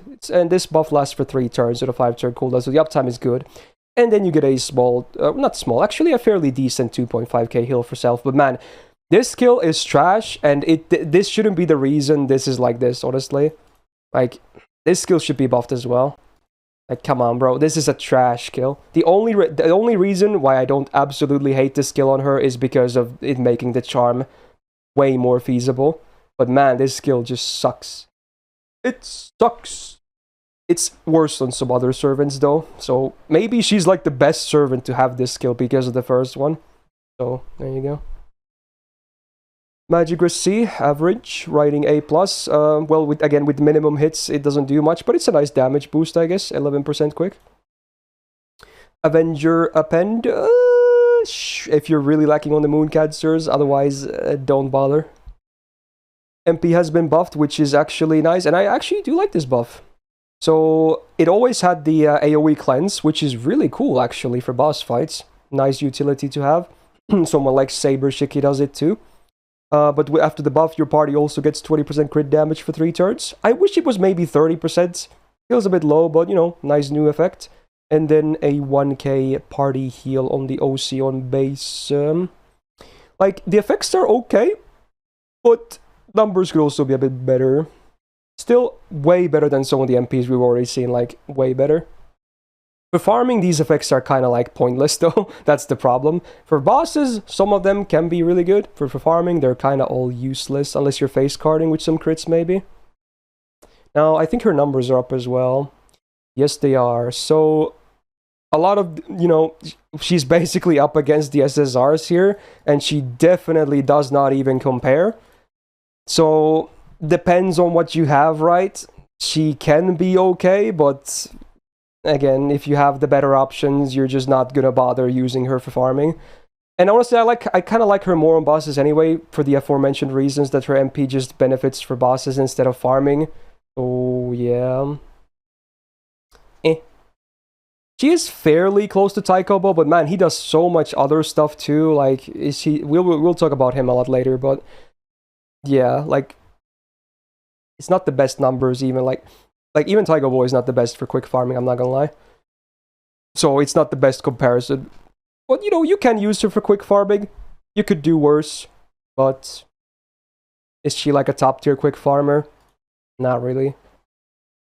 What do you feel about the Maria? I think if her MP was just more loopable in boss fights, she would be a lot more solid. Like, because her MP is really good, right? Her MP, so it does a lot. Buff, it's a heal, it's a cleanse, and she is very hard to kill off, because of the quote unquote better PFA, and she has a lot of heal. Like 3 of her effects have heals, right? So she's just very slow. She's like a turtle. Like, she's also almost too defensive for a DPS. She needs more offensive stats. Yeah, I can see, like, maybe if you spam riders against a caster boss and you just have Marie in there just so you have someone that never dies, and then if you want a DPS that never dies, then yeah, go for her. But if you want more damage, you can easily look elsewhere. Yeah, it's very hard to find a use case. It's just how it is right now, because like most games, like most people beat bosses by trying to do double support, and she's just not the best for that. She's just not the best for that. And even though a lot of her effects are solid, I just don't see a lot of people using her. Like Chad is saying, her face cards are terrible. They're just their minimum hit counts is not pretty. Yeah, she needs a better way to be able to use her MP. Yeah. Because that is basically a support MP. I'm not even gonna really treat it as a damage dealing MP, which is really sad. Last year I had her on B+, mostly for farming numbers, but I don't know. Like, yeah, she can farm, but I don't think it's all that amazing.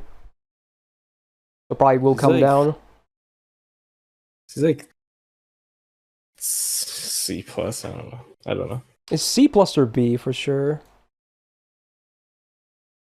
Like, she's better options. I do like that she's super easy to keep alive, right? But I wish she had more offensive focus as well. Yeah, and there's another rider who's also like boss support. I guess we can't really compare them, but we'll get to it, I guess. Yeah. Maybe a B is fine. Maybe I can barely slide her in there. Yeah. Barely. Yeah.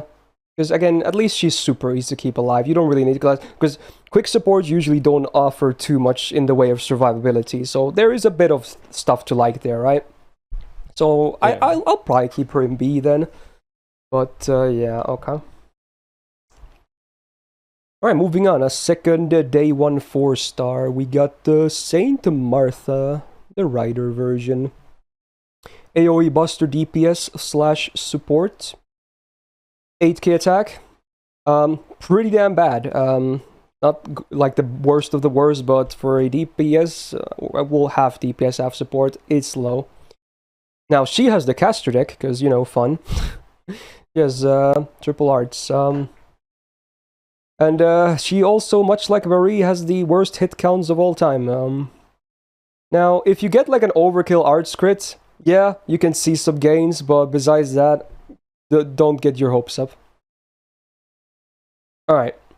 First skill, self-debuff rest goes up to 100% for 3 turns, 5-turn cooldown, so the uptime is nice. It's hard to debuff her, which is cool. Same 2.5k heal as Marie's third skill. Keeps herself alive, I guess. Second skill, I love this buff. This is so pointless. Like, look at this. Boom. Plus 500 healing. So that's the only thing they did. Like, dude. Bruh. Anyway, it's an AoE 2k heal. And then an AoE buff cleanse. So, it's not the worst skill on a 6-turn cooldown. I like the cleanse with the heal, but... like, the buff is just pointless. What even was the point of that buff? I don't understand. This could be the worst buff in the entire game. This honestly probably is the worst buff they've ever done. Outside of like MPs that just got damage buffs. Like even those are more usable than this. Oh yeah, maybe the Spartacus one is worse actually. Yeah, you're right. That is worse. Yeah, that is absolutely worse. But this is also a trash buff. Skill-wise, it's still like average to bad. Third skill I actually like. So not only is it a 30% defense down for 3 turns on a 5-turn cooldown, which is better than like torture techniques at like, what, 20% or something?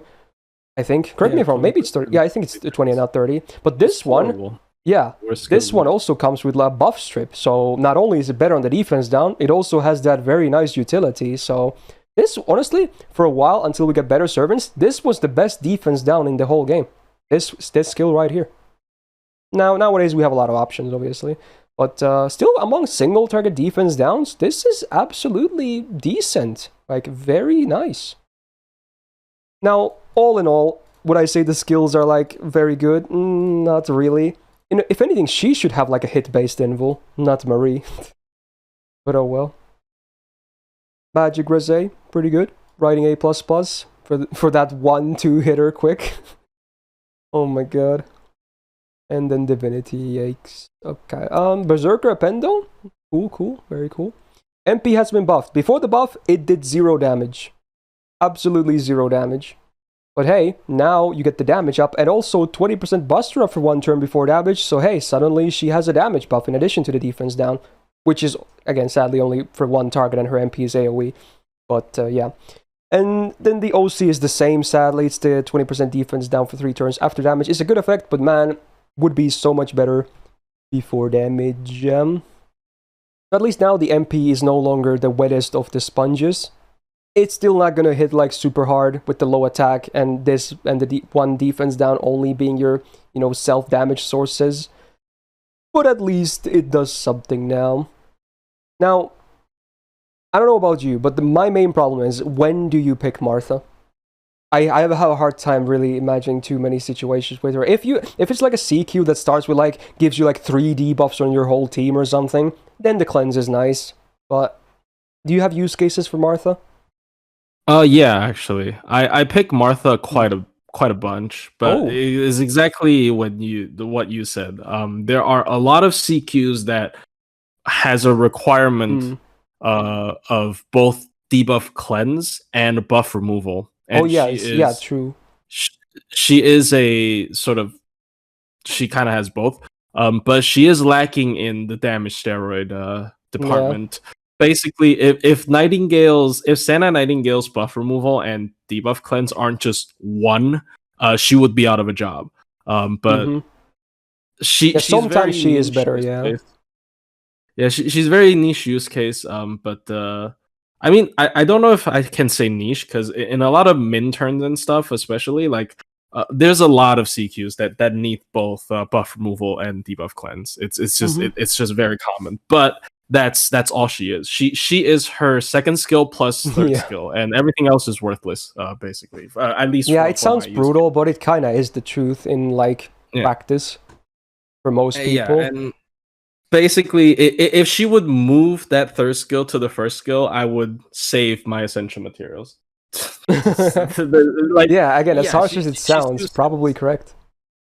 She's 2 skills. I'm sorry, she's 2 skills. Mandricardo 2.0, but worse. I do use her a lot more than Marie though, because 30% defense down is okay steroid. Yeah, actually. I might still place her in like B, like same tier as Marie. Like, I like Marie because she can at least farm, and then she does better damage against bosses. Not a big difference though overall, I would say. But you know, she can't farm. She has that, you know, use case for like the full cleanse, and the buff removal with a good defense down as well. Yeah, I would say, me using her a lot definitely is because more so, for min turns and stuff. If you can wait a couple turns for the invul to wear off on the boss, then her value just drops a little bit, right? And just yeah, at least she has use cases, even if it's not super common. Yeah. Okay, I guess it's no longer day 1 anymore. Very close to launch though, because next is Yuri Pirates with the release of Okeanos. So we already covered their summer version in the Archer one. Now we got single-threaded Quick Rider this time, DPS. 9k attack, which again is still below average or so for 4 stars. And because the Rider class mod is exactly 1, could be better, but it's not like Martha or like, Marie tier so far. Double quick double buster, and definitely would benefit heavily from double buster nowadays, but can't really fault the design back then. Honestly, actually, back then they absolutely should have been double buster too instead of double arts, because they actually do have some crit potential in their kit. So I don't know why they're double arts actually. So just kind of weird. Also the worst hit counts ever. So despite not being day 1, they still get the same numbers. Alright, they have actually seen some buffs, which is cool. The first skill used to be garbage. Now it actually is less garbage. So they get a self-guts 1 time 3 turns for 1 HP. On a 6-turn cooldown, it's not the best, but it's just 1 effect of the skill, so that's cool. Then they also get a taunt now for 1 turn. Cool. And MP generation for 30% for 3 turns. And for people that don't know, MP generation also boosts MP gain for hits. I know there is a separate MP gain buff that is specifically only for damage taken. So usually that scales higher because of that. But this one also works for hits as well. A lot of people don't realize that. So that in combination with the taunt actually makes it easier to get their MP, right? This MP gain probably won't help too much with the face cards because they kind of suck, but it does help with the taunt turn, especially if the enemy has multi-hit attacks. So it's cool. And then they still have the same 50% star gen for self for 3 turns. So now on a 6-turn cooldown with those 3 new effects added, I like this skill. Is it the best skill ever, like Guts Taunt? It's not the best in anything, but it's a good skill. It kind of makes sense. Second skill also has been buffed, so it's a self 100% crit damage for 1 turn. Used to be that on a 5-turn cooldown, and now you also get a 25 star bomb, which again, they're riders, so they love the stars. It is a big downtime, but they can have a good crit turn for sure. So their peak can be fairly okay. But again, remember the downtime. And then the third skill, the only one that hasn't been touched, which on base effect was the best skill, I guess. They do get 1 turn of absorb, 600% and 30% attack. Again, big cooldown though, or downtime 4 turns.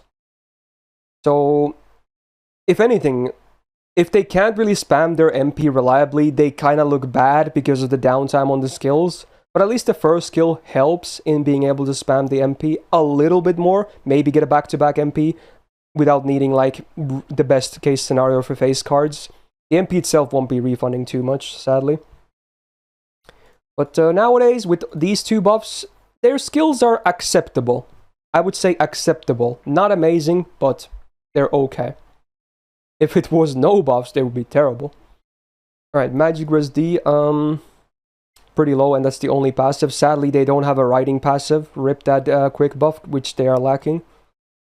Anti-Rider Pent, whatever, and the MP also has been buffed, but yeah, it's only a damage buff, so again, we're back to the really early buffs. This was the first buff they ever got, so they did not change anything besides add damage. Now, their MP is one of the ones that, deals more damage based on lower HP, which, again, this taunt also actually goes well with, and in this case, the 1 HP Guts can be a merit, because, again, the lower the HP, and 1 HP is the lowest you can have, it gives you max damage mod on the overcharge damage mod as well.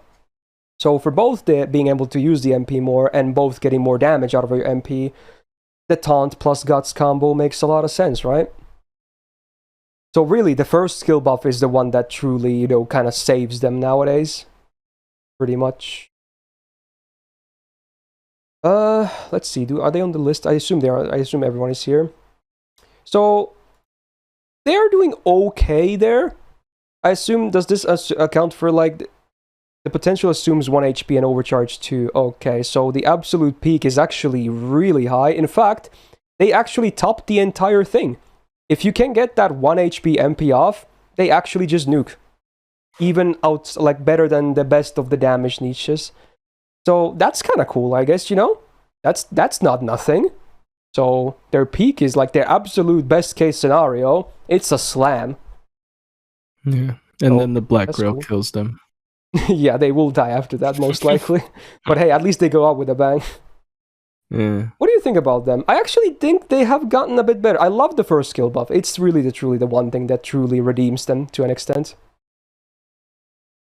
I mean, yeah, of course, right? It's the Hijikata thing. I like because he's the most known for that, right? The MP, even and though with the 1 HP guts as well. Although his is stackable, so it's also easier to use.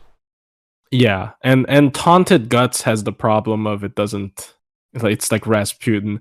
If you played with him, like enemies don't stop moving after. Yeah, so they would keep going. So yeah, so like I think obviously they have really high damage potential, but without that, they're kind of bad, right? Like they're kind of average, maybe. Just without the peak. They're very burst heavy, and also the burst also requires them to go down to a number where they just can't really sustain afterwards. They have no way of pulling back that pulling that HP back. So I don't like that much. Like Hijikata is a lot more explosive, and he has to crit the skills with it as well. So he has good uptime on his crit too. Yeah. So I don't know. I don't know if this is a good comparison, and I think they certainly become a lot better. Like I think they're borderline unusable without the guts. Honestly, yeah. That's why I like the archers one a lot more, but I still don't like them that much, to be honest. There are a lot of good single target riders. Obviously not dealing nearly as much damage as they do, but maybe they can just use a second MP and maybe you catch up on damage. Right? So I don't know. I think a B or a B plus is fair for them. Maybe just a B. Because nowadays they are very usable, and their peak is really good. But outside of the peak, they're just gonna be like okay. They're all right. Yeah. But certainly they used to be like around these, if anything. So certainly has improved over time. Yep. Pretty cool. Maybe still buff their third skill. Do the full quad buff. Alrighty then. Then we're gonna talk about the first welfare, and easily the worst one of the bunch here in this class. Santa Altar. So AoE Buster DP has no farbing whatsoever, pretty much. At least not loop farbing. Attack 9.2k, around average. Is not like Salter high, sadly, despite being Salter, but oh well. And once again, we have the same garbage hit counts, but at least he has the basic Rider, deck, the double Buster, double arts. Is fine, but numbers are still like whatever. First skill. We already saw this on like Santa Jalter, I believe. So it's a targeted heal for 3.5k and also gives the target 30% star gen for 3 turns on a 5-turn cooldown. The heal is pretty big, but this on a 5-turn cooldown is weak. It's just weak. It needs more. Higher numbers, or honestly, the numbers are okay already as is, but just add like a third effect, like a damage buff or something. I don't know, crit damage. It's just weak. Second skill is I believe this is the only instinct left in the game that is not buffed, right? I'm pretty sure. That's funny. I don't know, but I think I think this is they buffed Saber Lilies, so I think these were the only 2 ones. So this is the only base instinct left in the game. Okay, here I'm pretty sure, because we are gonna get the new welfare shop, right? And they're probably gonna add new stuff in waves. When they add her, if this is not buffed by the time they add her, that is craziness. They will definitely buff this when they add her into that shop. Otherwise, there's no sense left in the world. Now, it is 15 stars. It's okay. But on a 5-turn cooldown, that just sucks. That's the only thing you get. So, needless to say, instinct kind of dog poop. And then a Mana Burst A-. So you don't even get the 50%. You get 45% Buster after 1 turn. Yay. So you can... Your 1 MP can hit fairly high. And that's it. Otherwise, you're just not really doing anything. You're just gonna have shitty face cards. You're not gonna do anything. Magic Rosé, pretty cool. Writing A, absolutely bad. Saber Bodas, yeah, I don't think so on the append. The MP, I believe, has the same gimped modifier. They're really, like, you know, higher than normal that Salter herself has. And as a free MP5, it's kind of cool, I guess. And then you do get the Artoria refund, 10%, but, you know, she's not looping anyway, so no. So the MP hits okay. But that's it. There's nothing else. There's literally nothing else. Do you have anything good to say about Santa Alter? Why would you ever use this servant? They need to give her like the biggest... Like, they need to give her the best instinct when she comes back. And then we can maybe talk about her more. There is no reason to use this servant, in my opinion. I kind of agree, yeah. There's literally no reason. I mean, like, on technicality level, she's probably not E. But yeah, I mean, you would still pick her over Blackbeard because you have a free MP5, right? I won't. Okay. I won't. I actually won't. I like the guts. You know, also, yeah, true. Also, his animation's cooler. Ooh, oh yeah, the cannons, yeah. I mean, they haven't even... Like, Salter, at least, the Saber, has a cool animation nowadays. It looks pretty good, but they haven't updated the Santa. It looks garbage. Yeah. Oh, no. So where did I place her last year? She was a flat C. Probably just because the MP damage, but maybe a bit too generous, honestly. Yeah, probably too generous. She should be with Blackbeard. Yeah. Like, honestly, Blackbeard has ever so slightly better skills, but she does hit harder. But honestly, both of them are kind of, you know, you're probably not going to pick them too much, honestly. So... He's got a friend now, look. He is honestly one of the worst. Who would be a worse welfare than her? Is there a worse welfare than her? Maybe there isn't. I mean, Saber Liz is not amazing either, but maybe even still better. I was gonna say Castor Liz, but she did get a buff. Also, Irisfield. Yeah, Irisfield kind of sucks big time. True. I mean, Irisfield has her use cases. Like even Asclepius doesn't guts himself, so there are some very unrealistic. Some people are saying Cha-Cha as well, but at least she's an AoE Zerk who does okay damage. And she has arguably the best single target defense down in the game. It peaks on turn 5, so that's cool. But Cha-Cha is not as bad as her. See, okay, here's the proof that Cha-Cha's not as bad as her. Against casters, I would use Cha-Cha over her. There you go. Wow. That's true. Damn, that's savage. Okay. Right? Like, that's just how it is. Okay. I'm sorry. I mean, again, we're not saying that Cha-Cha is amazing solo. We're just saying she's probably better than Santa Alter, which, again, if you're looking at this, is it saying much? No. So don't take it too hard, man. Anyway, let's move on to a fun one. We got arguably one of the faces of the franchise here. Astolfo, the OG Rider. So AoE quick DPS. Definitely not looping. Never gonna be possible. Attack slightly lower than you would like to see, but not trash. He actually does have a full quick deck, which, you know, fair enough. At least he can get fairly high damaging MP chains then, easier.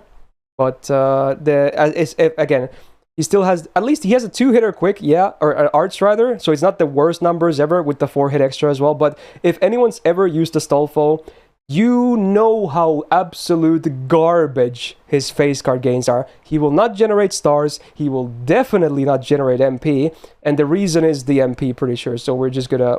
You'll see when we get there. People already know, though, but yeah. Now, skill-wise, what do we got? We get a monster strength that is only 1 turn for 28% attack. What a 5-turn cooldown. Trash. Straight up garbage material. Second skill, 90% chance to stun enemy on an 8-turn cooldown. What? Trash. So the first 2 skills still to this day, not good at all. Now the third skill actually is good, although I hate the RNG. So after the buff, you always at least get a 50% battery. That's great. But then, a lot of people don't even know how the skill works, by the way. So every turn, for 5 turns, you have a chance to get 10 stars, 50% star gen, which honestly kind of useless anyway, it doesn't really do much on him, and then 40% crit damage. Now, the way this works is that when you activate the skill, it's not a snapshot, sadly. That would be way better. So you always get these icons, right? They cannot whiff. The way it works is it checks every turn. And the worst thing is the game doesn't tell you if they're active.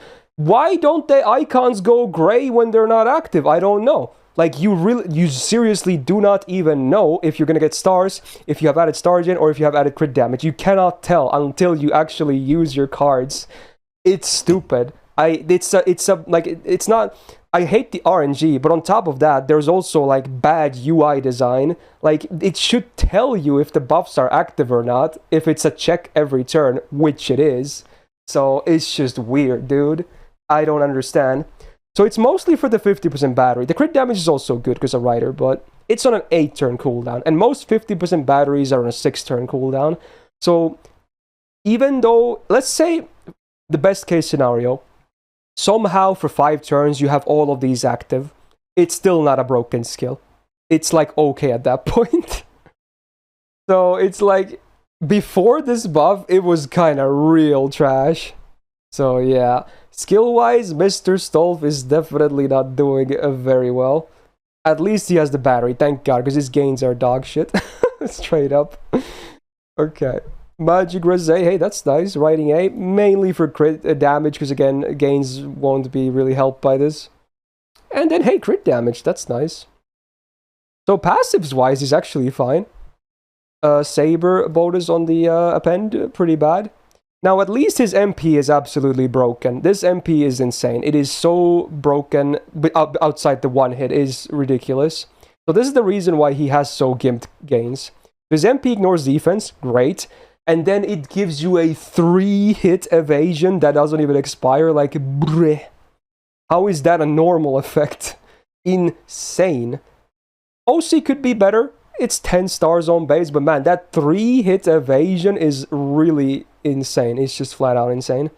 That's the reason where he can actually do some soloing, despite his really awful gains. There is some solo possibility for Stolf. Now, as a DPS, it's easier to use his MP, but honestly, at that point, you might as well pick someone else. Because, yeah, it's easy to keep the evasion up so he doesn't die, but at that point, you're basically Marie 2.0, right? Who probably does a little less, maybe.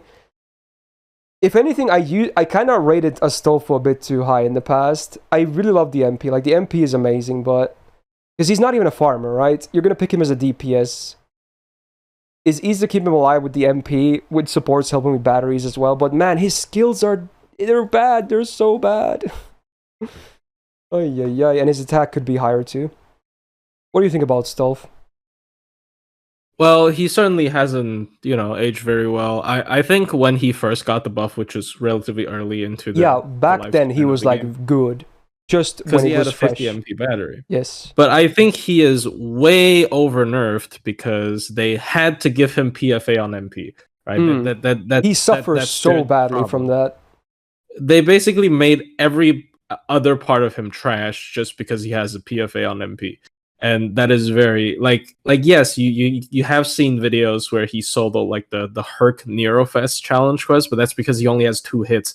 Like, his MP is so not spammable that I don't even he has solo potential, but it's so hard. Like, the enemy has to have really high hit count attacks for him to get enough gains to reliably use the MP often enough to get a good solo off. I've definitely seen some impressive solos with him because of that PFA. Because Ku is also, the PFA is like his bread and butter. So technically he should be good, but he suffers so much. Like his skill 3, as you've said, it's so annoying that it's more. It has 2 problems: the RNG, and then it's unclear. So yeah. And the skill 1 and skill 2 are just so basic, and skill 2 isn't even 100%. Right, so it's the massive cooldowns on 2 and 3 are so insane. I don't really see a good reason to use him anymore. He has not aged well. I think every year without him getting another buff, he just looks worse. Yeah. Last The time I had only it other on B+, thing, which I think is way too high now. yeah, way too high. I would I place guess he him has maybe debuff even below speed. Marie, and maybe at C+, honestly. Uh, Would you think it's even lower? Ooh. I mean, nah. I mean, Like, I wanted to his put MP is still Marie with amazing, him, besides the one hit, but but... I wanted to bump Marie down a little bit with him, but I don't know. I mean that we could leave that for later. But I don't think he's maybe it's yeah, C his kid tier is. then. I mean he can still be C plus, I guess. I don't know. His kid is just his MP, yeah, exactly. And the only notable part about his skill set is him trying to get his MP. Yeah. I think I'll maybe just do C, honestly. Like, at least Marie can farm, and she also has similar crit potential Can she farm? too. Do you really want to use her farm? Well, maybe you will never like really do that, but you know, it's like it gives her a place, you know, right? Stove can never Yeah. farm. It's impossible. Only Yeah. back in the day when we didn't have looping and you had to do like MP comms, that 50% battery, yeah, it was valuable, but it's not special anymore. I mean, I don't think there are two tiers apart. I think maybe he can be C plus. It's not two tiers though. It's only like one tier because we have half tiers basically. I mean, I don't know. Mm.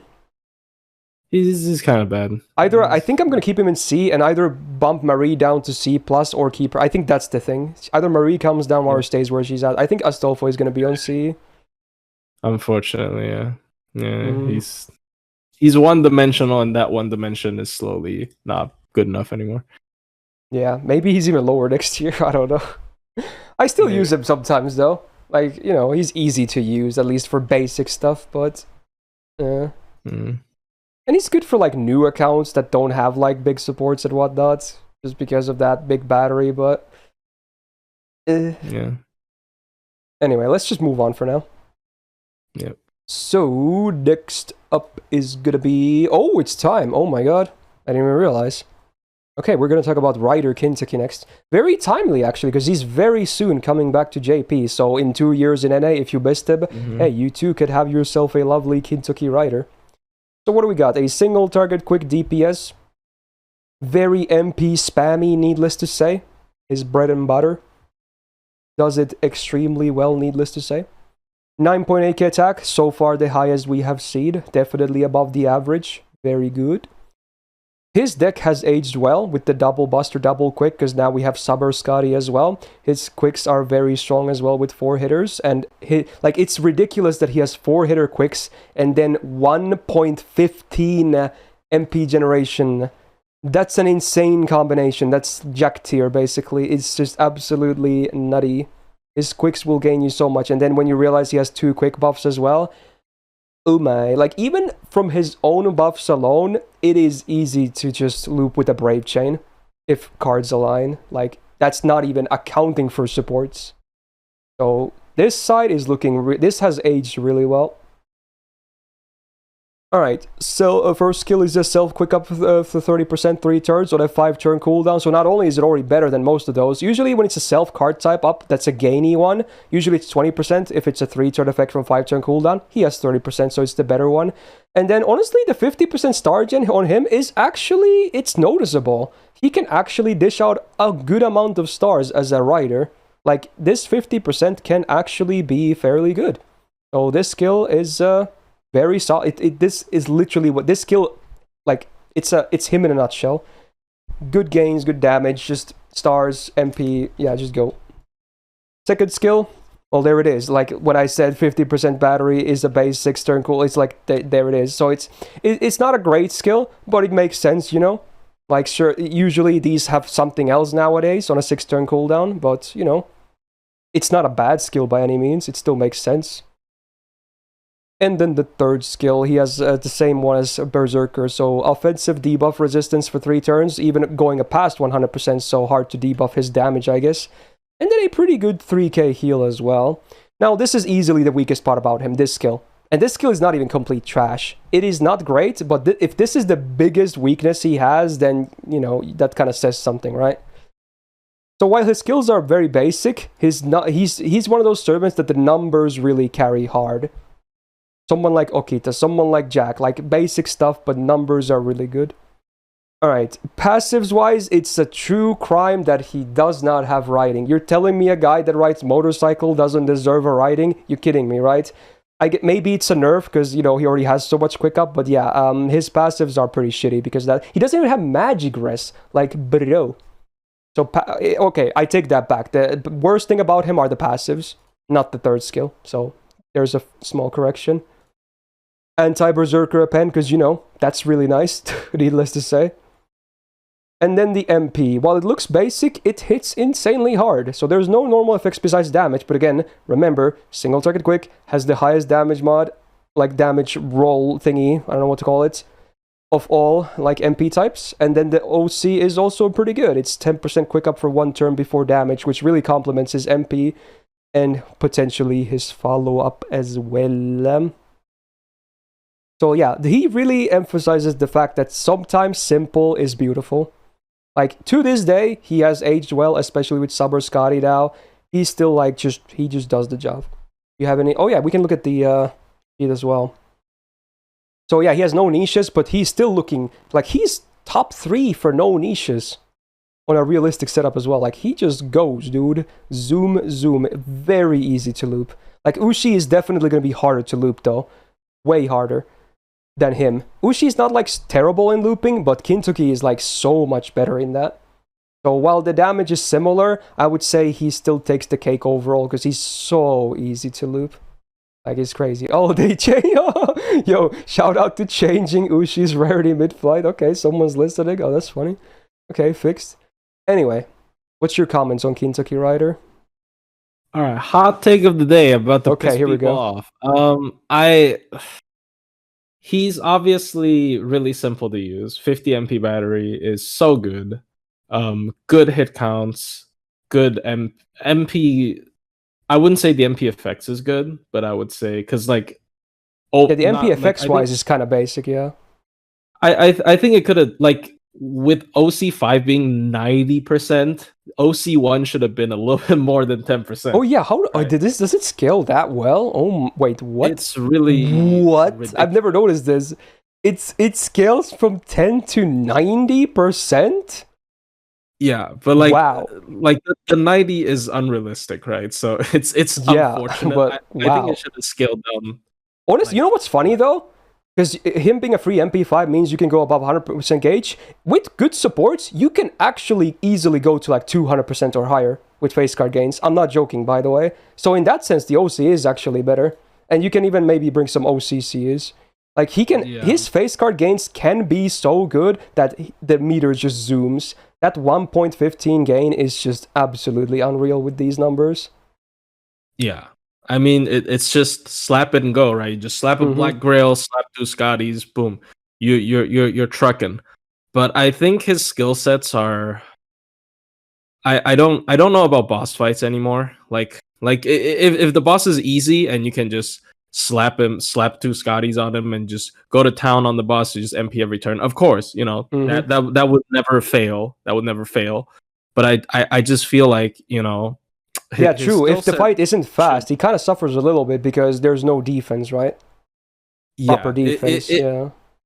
If he runs out of gas, which it's kind of funny. No pun intended. If he runs out of gas, it's kind of like he can solo loop, as you've said, but like right now, I don't think there's many bosses that allows a servant like. Yeah, I wouldn't really solo with him, to be honest. He's so good on team comps.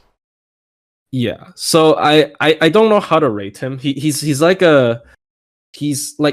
spoiler alert. If I show up next week, I'm also not gonna rate Jack like ultra high, just because I feel like skill sets these days are really important. Obviously, gains are so important. We just looked at Astolfo, who has like some of the worst gains ever, so that's a big problem. But I don't think he's like EX. I know maybe some people want to put him in EX, but I don't think. I don't think he's EX. I just feel like he does one thing extremely well, but that's that's a fair take for sure. Yeah, the thing is, I want to put him in EX because when he can go fast, he just does it so insanely well.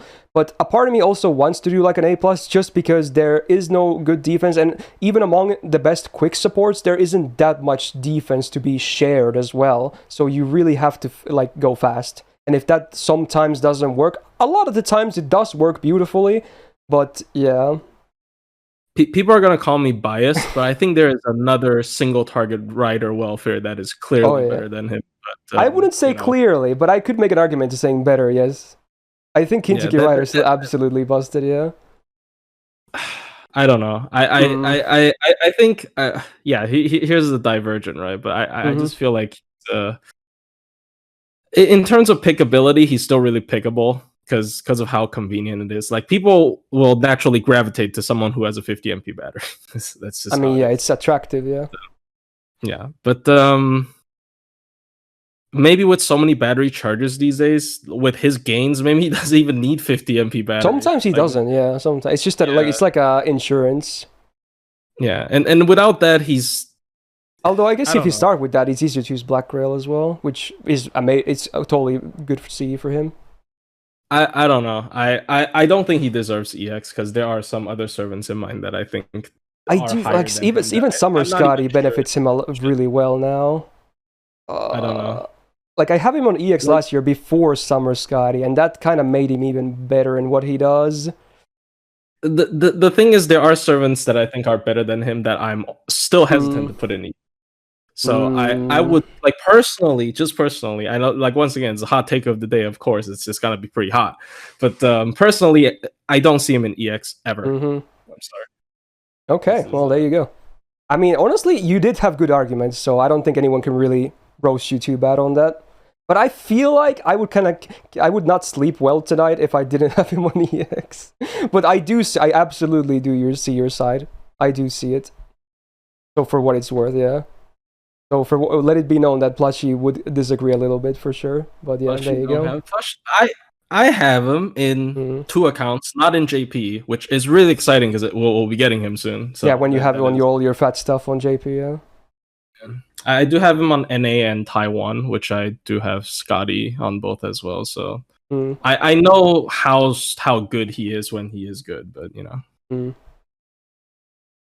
All right, let's move on for now. Again, we can maybe adjust later. These are not final yet, so no one get too mad yet. Anyway, let's talk about the first summer unit. Also a fairly well-known one, Surf Bows, Summer Mordred. So one of the OG arts loopers before we had stuff like Castors and whatnot, because she just loops that well. Her MP refunds insanely well.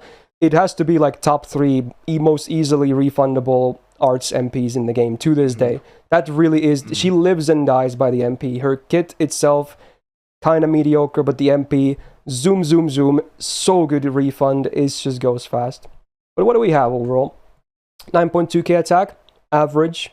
Double arts, double quick deck. It's okay. Nothing really to complain about because they're not going to give her triple arts, most likely. First skill.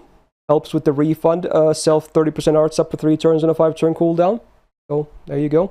Easy loops. Second skill is a 1-turn evasion, but for some reason they made this 7 turns. Like, remember Ushi's evade? This is the same skill, but for some reason they had to up the cooldown. I don't know why. It's weird. This should never be 7 turns. But yeah, it's because the 7 turn is pretty weak, is not a great skill, is huge downtime. But if you're looping, this is kind of relevant anyway. The star gen usually doesn't affect her MP too much from what I remember, even if it has like, 4 hits or something, right? Oh, it's 5, never mind, stupid, yeah. Even then, it doesn't really generate a sound. It's not like Caster Gill or anything, but yeah, okay. Anyway, third skill is a self-guts 1 time 3 turns with 1k HP on a 7-turn cooldown. So again, bad when it comes to guts uptime or average. And then a 30% battery. I guess that's why they bumped it up. So sometimes, like, honestly, if you bring the good supports, you never even need this battery. She loops so well. But I guess it gives her some options of maybe looping nodes that are not 3-3-3. Because, then you might need this. So, could be a thing, but if you just bring the really good arts loop supports like Castorias and whatnot, you don't really need this. He loops easily from 0 to 100. Magic Resist B is alright. Of course, her passive has to give her more arts up, 5%, and also more star gen, so it's like the first skill, but a mini version, or not the first skill, well, a combination of the first and second skills on a mini version, minus the dodge. Is good. Good passive. Saber bonus, because, lore, funny. Would not use her on neutral, probably. Like, here's the thing. She loops insanely easily, but unless you have a really good copy, her damage is not that good. I have an MP1, I've used her a lot. Damage is kind of poo-poo. So yeah, in the MP normal effects, we have nothing besides damage, and the OC is a 50% chance to rate again. It's back. I hate it. Okay, so FX-wise, it's a garbage MP, in my opinion. Oh, yeah, but 5-hitter AoE arts combined with the 0.7 on the MP gain, it refunds insanely well. So on the sheet, she's not even in there. Oh wait, she is. I'm stupid. She's back down here. So yeah, even from this, you can kind of see that. Obviously, well, it's kind of unfair because, most of the competition is 5 stars, but then we have a certain welfare that just kind of shits the bed. Actually, that's bad. No, that's not how the saying goes. She crushes her. Okay. Mordred is the one that kind of shits the bed in comparison. So, and her being limited, it's tough. Like, Surfmo is an amazing looper, gains-wise, but her damage is just... It's hard. Like, you have to have a really good copy. You have to be, like, pocket chalk to be able to really just go crazy with Surfmo, right? Otherwise, you're just going to stick to, farming doors, basically. So, I don't know. I might be a bit more brutal on Surfmo this time. How do you feel about her? If there's one servant that embodies the term overkill, not in a good way, not like Melusine overkill. Like, refund-wise, absolutely overkill. I think with Castoria, it's just she just lost all of her value. If her MP because she used to be one of the only ones that could arts loop before Castoria, but then now all these other possibilities happened. And then they released Da Vinci as well. Always, again, not fair comparison, but, we have, still a lot of people rolled for her as well, both limited. And it's especially painful that her overcharge effect, which is, because it's funny, because I very often get to 200 overcharge with this character if you do double Castoria. But her overcharge effect isn't even good. So, it only goes up 10%. If she had an MP upgrade and maybe her overcharge effect is like a ridiculous attack boost or something, maybe suddenly she'll become really good. But her, as of now, it's just imagine if it was 30% MP damage for one turn before damage or something, or even more than one turn. MP damage would be so good on her, so good. Yeah. But as of now, she just has those 200% extra MP. She can't do anything with, and it's just such a shame. You have all the MPs in the world, but they really don't do the most things ever, Yep, they don't do anything. They're basically stars that are over 50. It's just not important. I'm just saying it's useless. Yeah, fair. I had her on A last year, but I don't know. I think I gave her an A because she's so easy to loop. But honestly, even if she's super easy to loop, because it's just not all the damage. Everything else is just, besides the refund, not super impressive. And then of course we got a thing after Lost World 6. We got a thing. Yeah, we got a thing. Oh yeah, we'll be talking about the thing soon, which is kind of stupid. So yeah, that also hurts her a lot. So maybe a B? Is that too harsh? I feel like it's fair. No.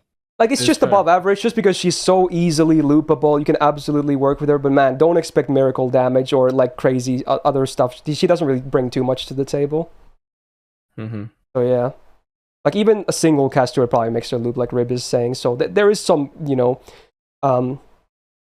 charm in that, but I don't know. Oh yeah. I'm probably going to stick her to B, even though some people might want to see B+. A bit brutal, maybe, but so be it. Imagine if she was permanent. Oh my god. And even then, she would probably lose to the thing, but, Yeah. It would help a lot. Anyway, moving on. We got wow. Was there no 4-star rider releases between first two summer events? I guess there wasn't. Wow, that's kind of crazy. Because next up we're going from summer 1 to summer 2, and we're gonna talk about Summer Ishtar, the welfare for summer 2. Very cool. So AoE quick DPS. I don't think, does she have the looper numbers up here? No. Can she even loop? I actually don't know.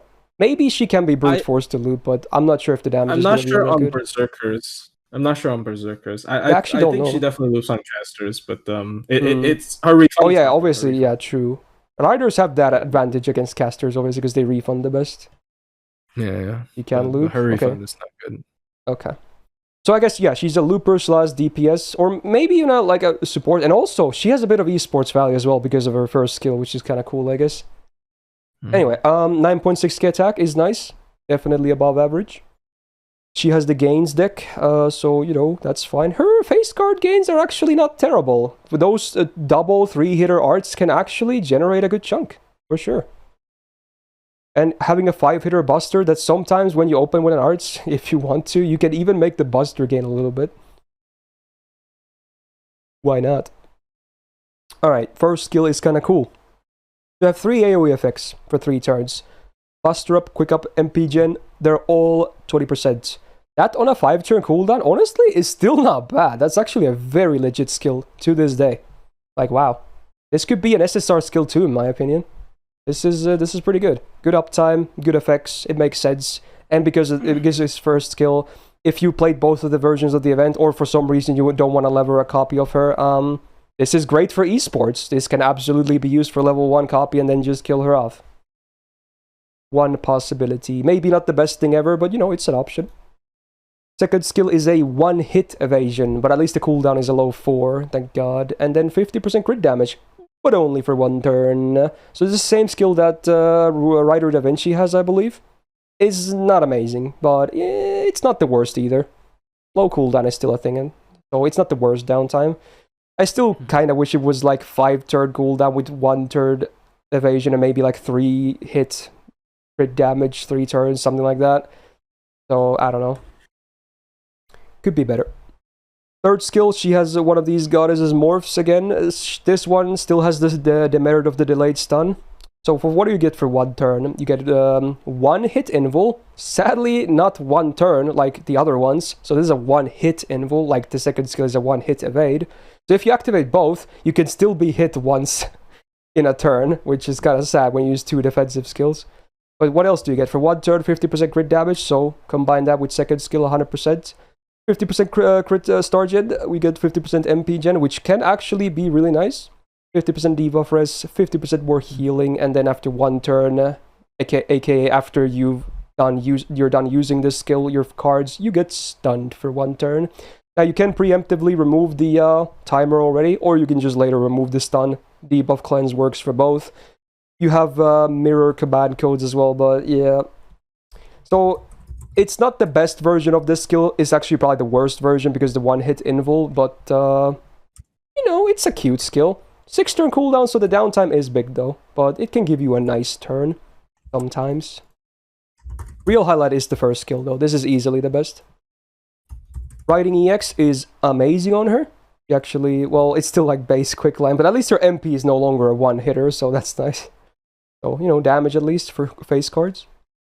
Gets some more crit damage, nice, and she doesn't have base divinity. Hooray for Goddess's Essence. So she's lacking magic resistance, but she does get 22.5% debuff res from the Goddess's Essence, which is nice.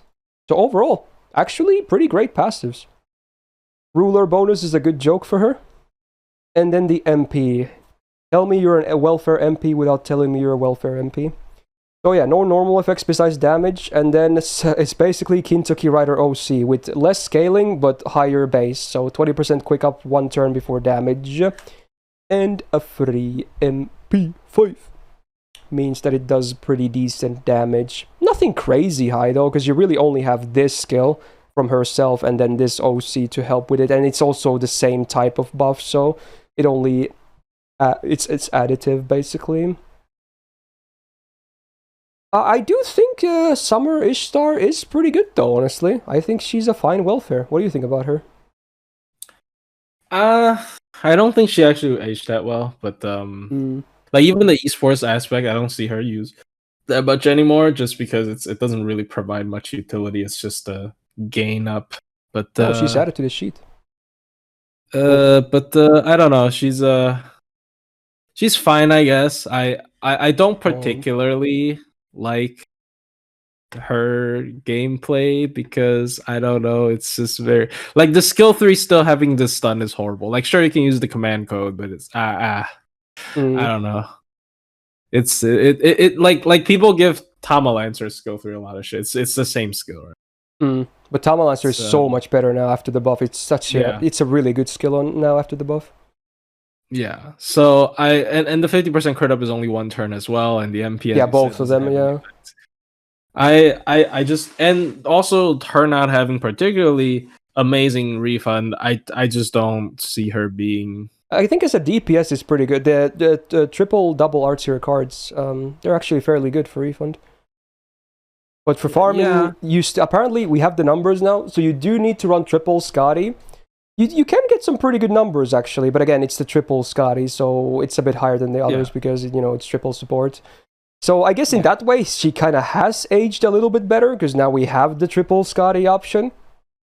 I suppose you can always plug Oberon. I don't know, but it's just wait. Is this not doable? It says the refund 99% on wave 1 and 98% on wave 2 against Saber. Interesting. I mean, so that means it works against like. Yeah, she only does casters basically. Then okay. And Rider, I don't know if Riders is. Oh yeah, 99 goes to 100. Yeah, true. So, but she can't do the refund on wave 2. Yeah. But you probably wouldn't use her neutral looping anyway. So yeah, it still works against casters. I see. So she is an option for sure for both DPSing and farming, and I don't think she's garbage in either. Honestly, I think she's fine. Yeah, I mean, I don't think she's garbage, but I just feel like in comparison, there's once again not a lot of reason to use her. It's just, I mean, not just the LB6 thing, but like in general, I don't know. In general, I don't see a good use case for her. I don't particularly like her gameplay. I apologize. But last year I had her on A. I might honestly bump her down to B+ now. I still think she's good, but maybe not that good. Like, she's fine, for sure. And I think I would probably pick her over Surf Mo, honestly. At least for DPSing.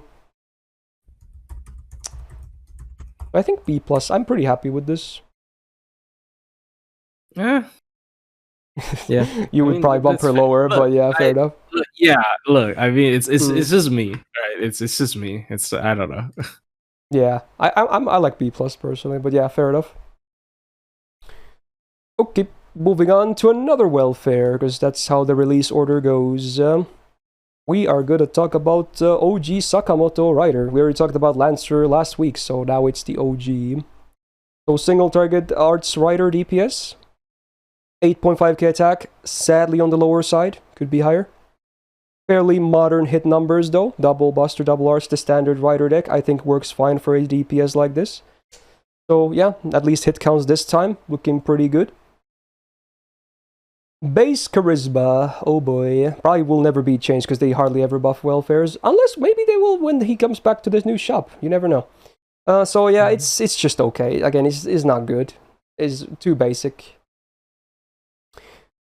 Second skill is a party 10% battery and also party debuff rest 20% for 3 turns. I wish the numbers were higher.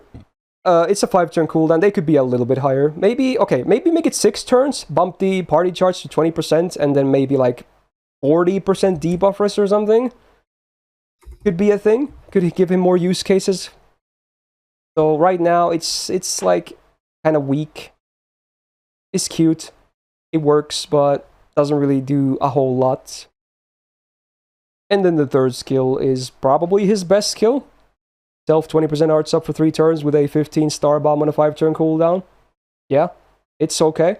I don't hate this skill, but also definitely not amazing either.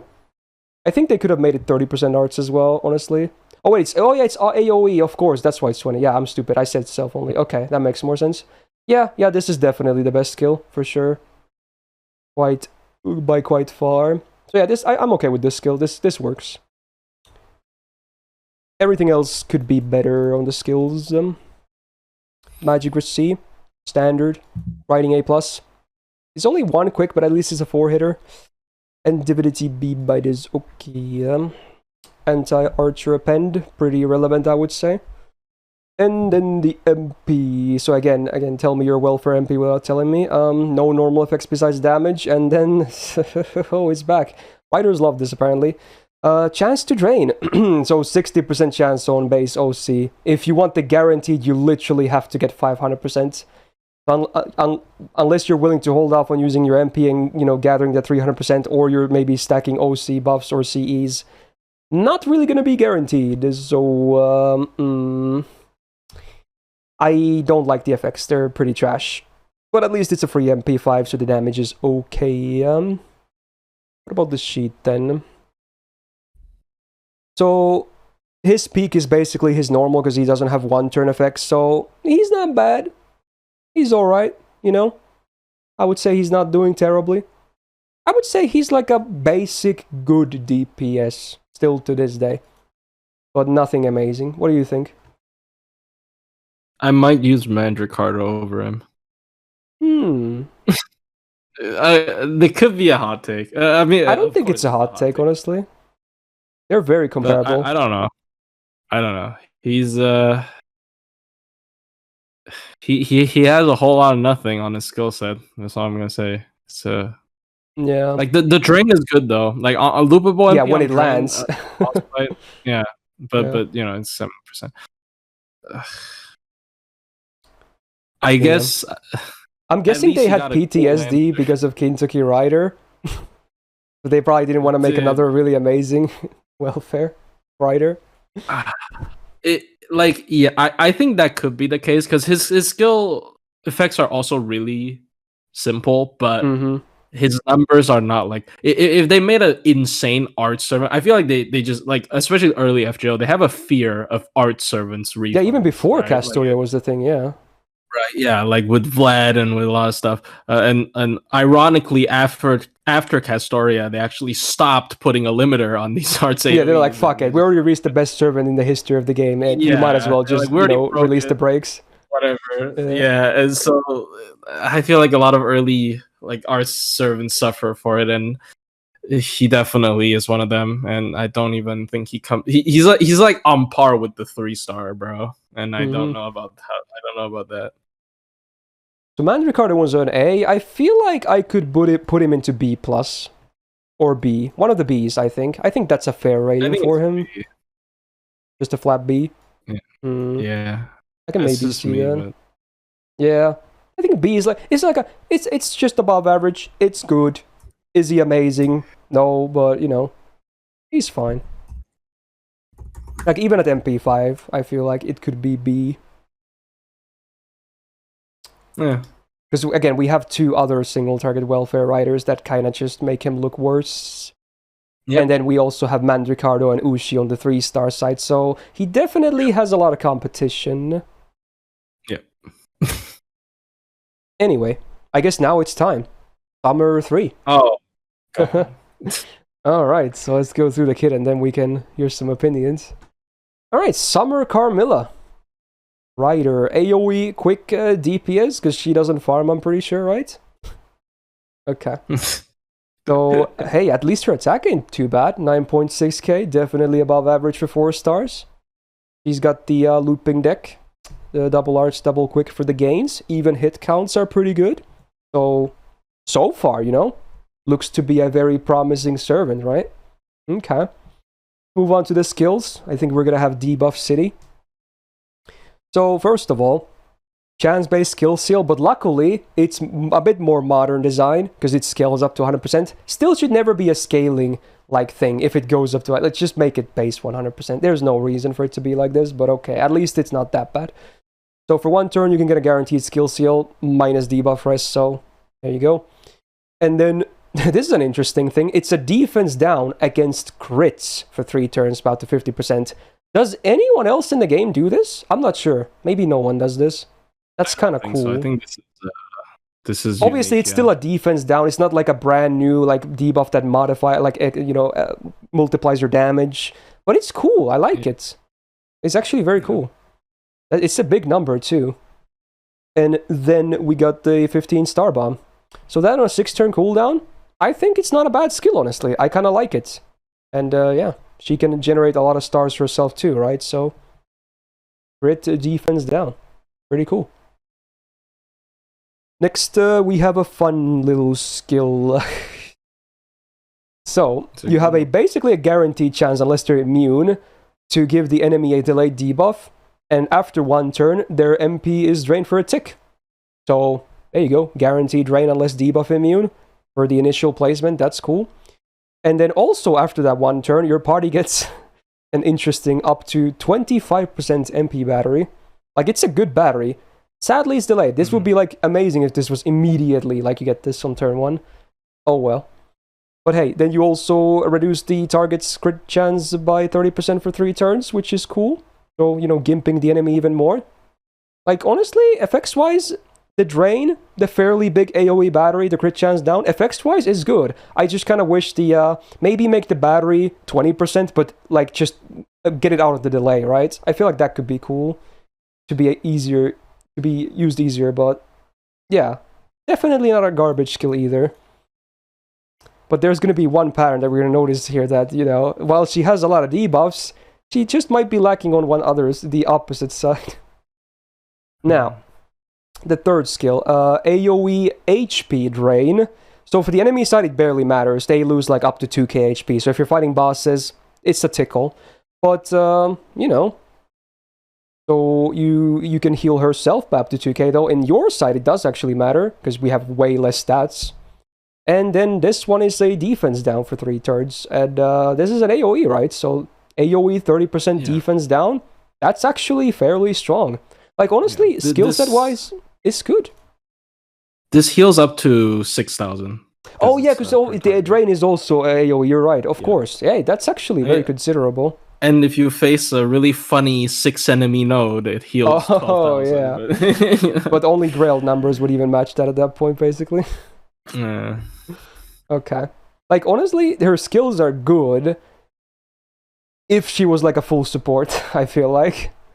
But like, there's no real problems with her. But then there's no buffs for her either for her own damage, really. It's just all debuffs. Anyway, independent action A, quite lovely, especially with the crit chance or crit damage defense down. Presence concealment B, because she's originally assassin, she has to bring it here. Actually helps with her multi-hit MP as well, and the double 4-hitter quicks. Anti-rider, sadly not assassin anymore.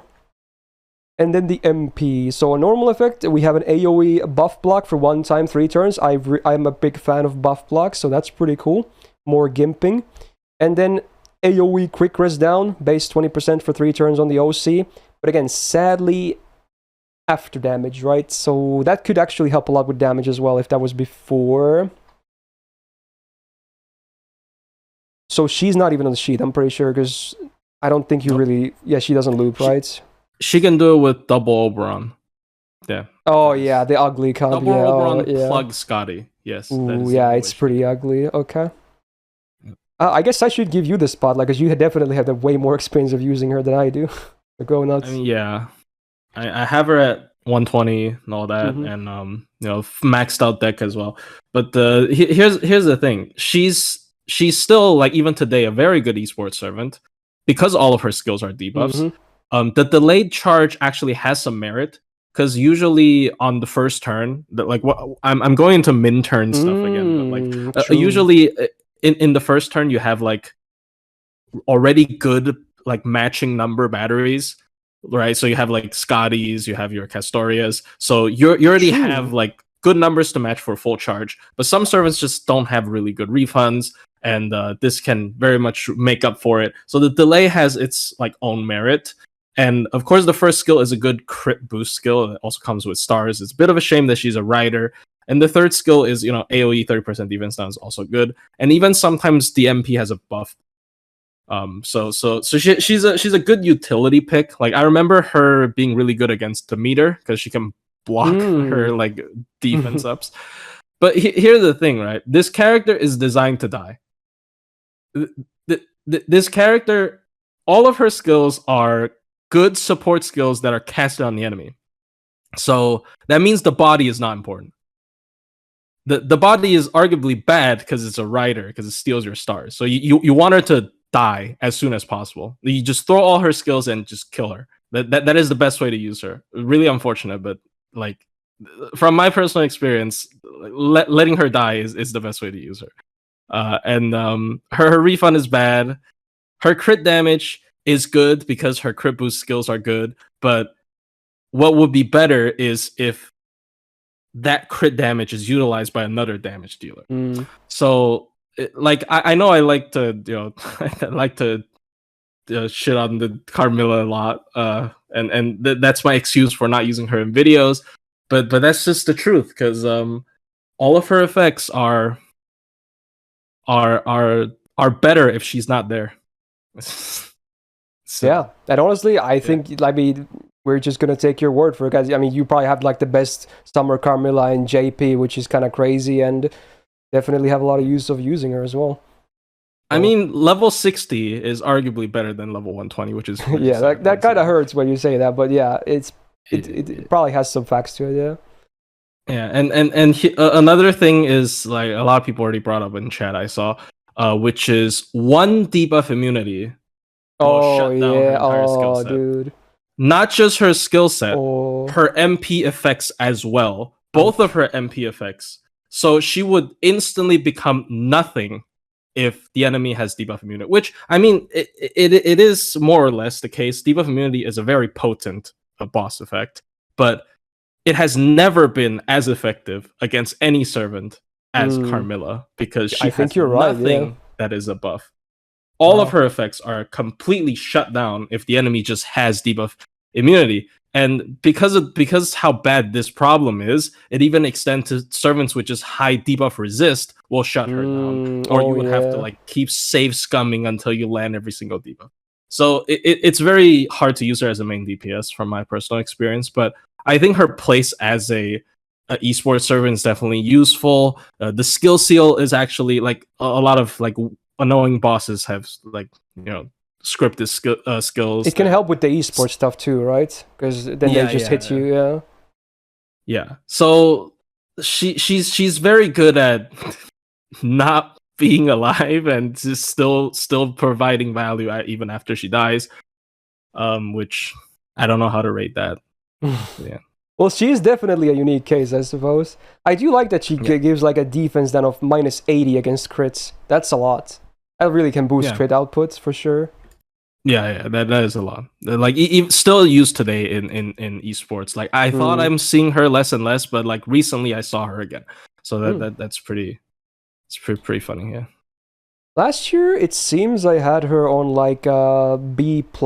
What do you think? I mean, even if it's hard to place her. Oh, okay. Can I look at the list? B+.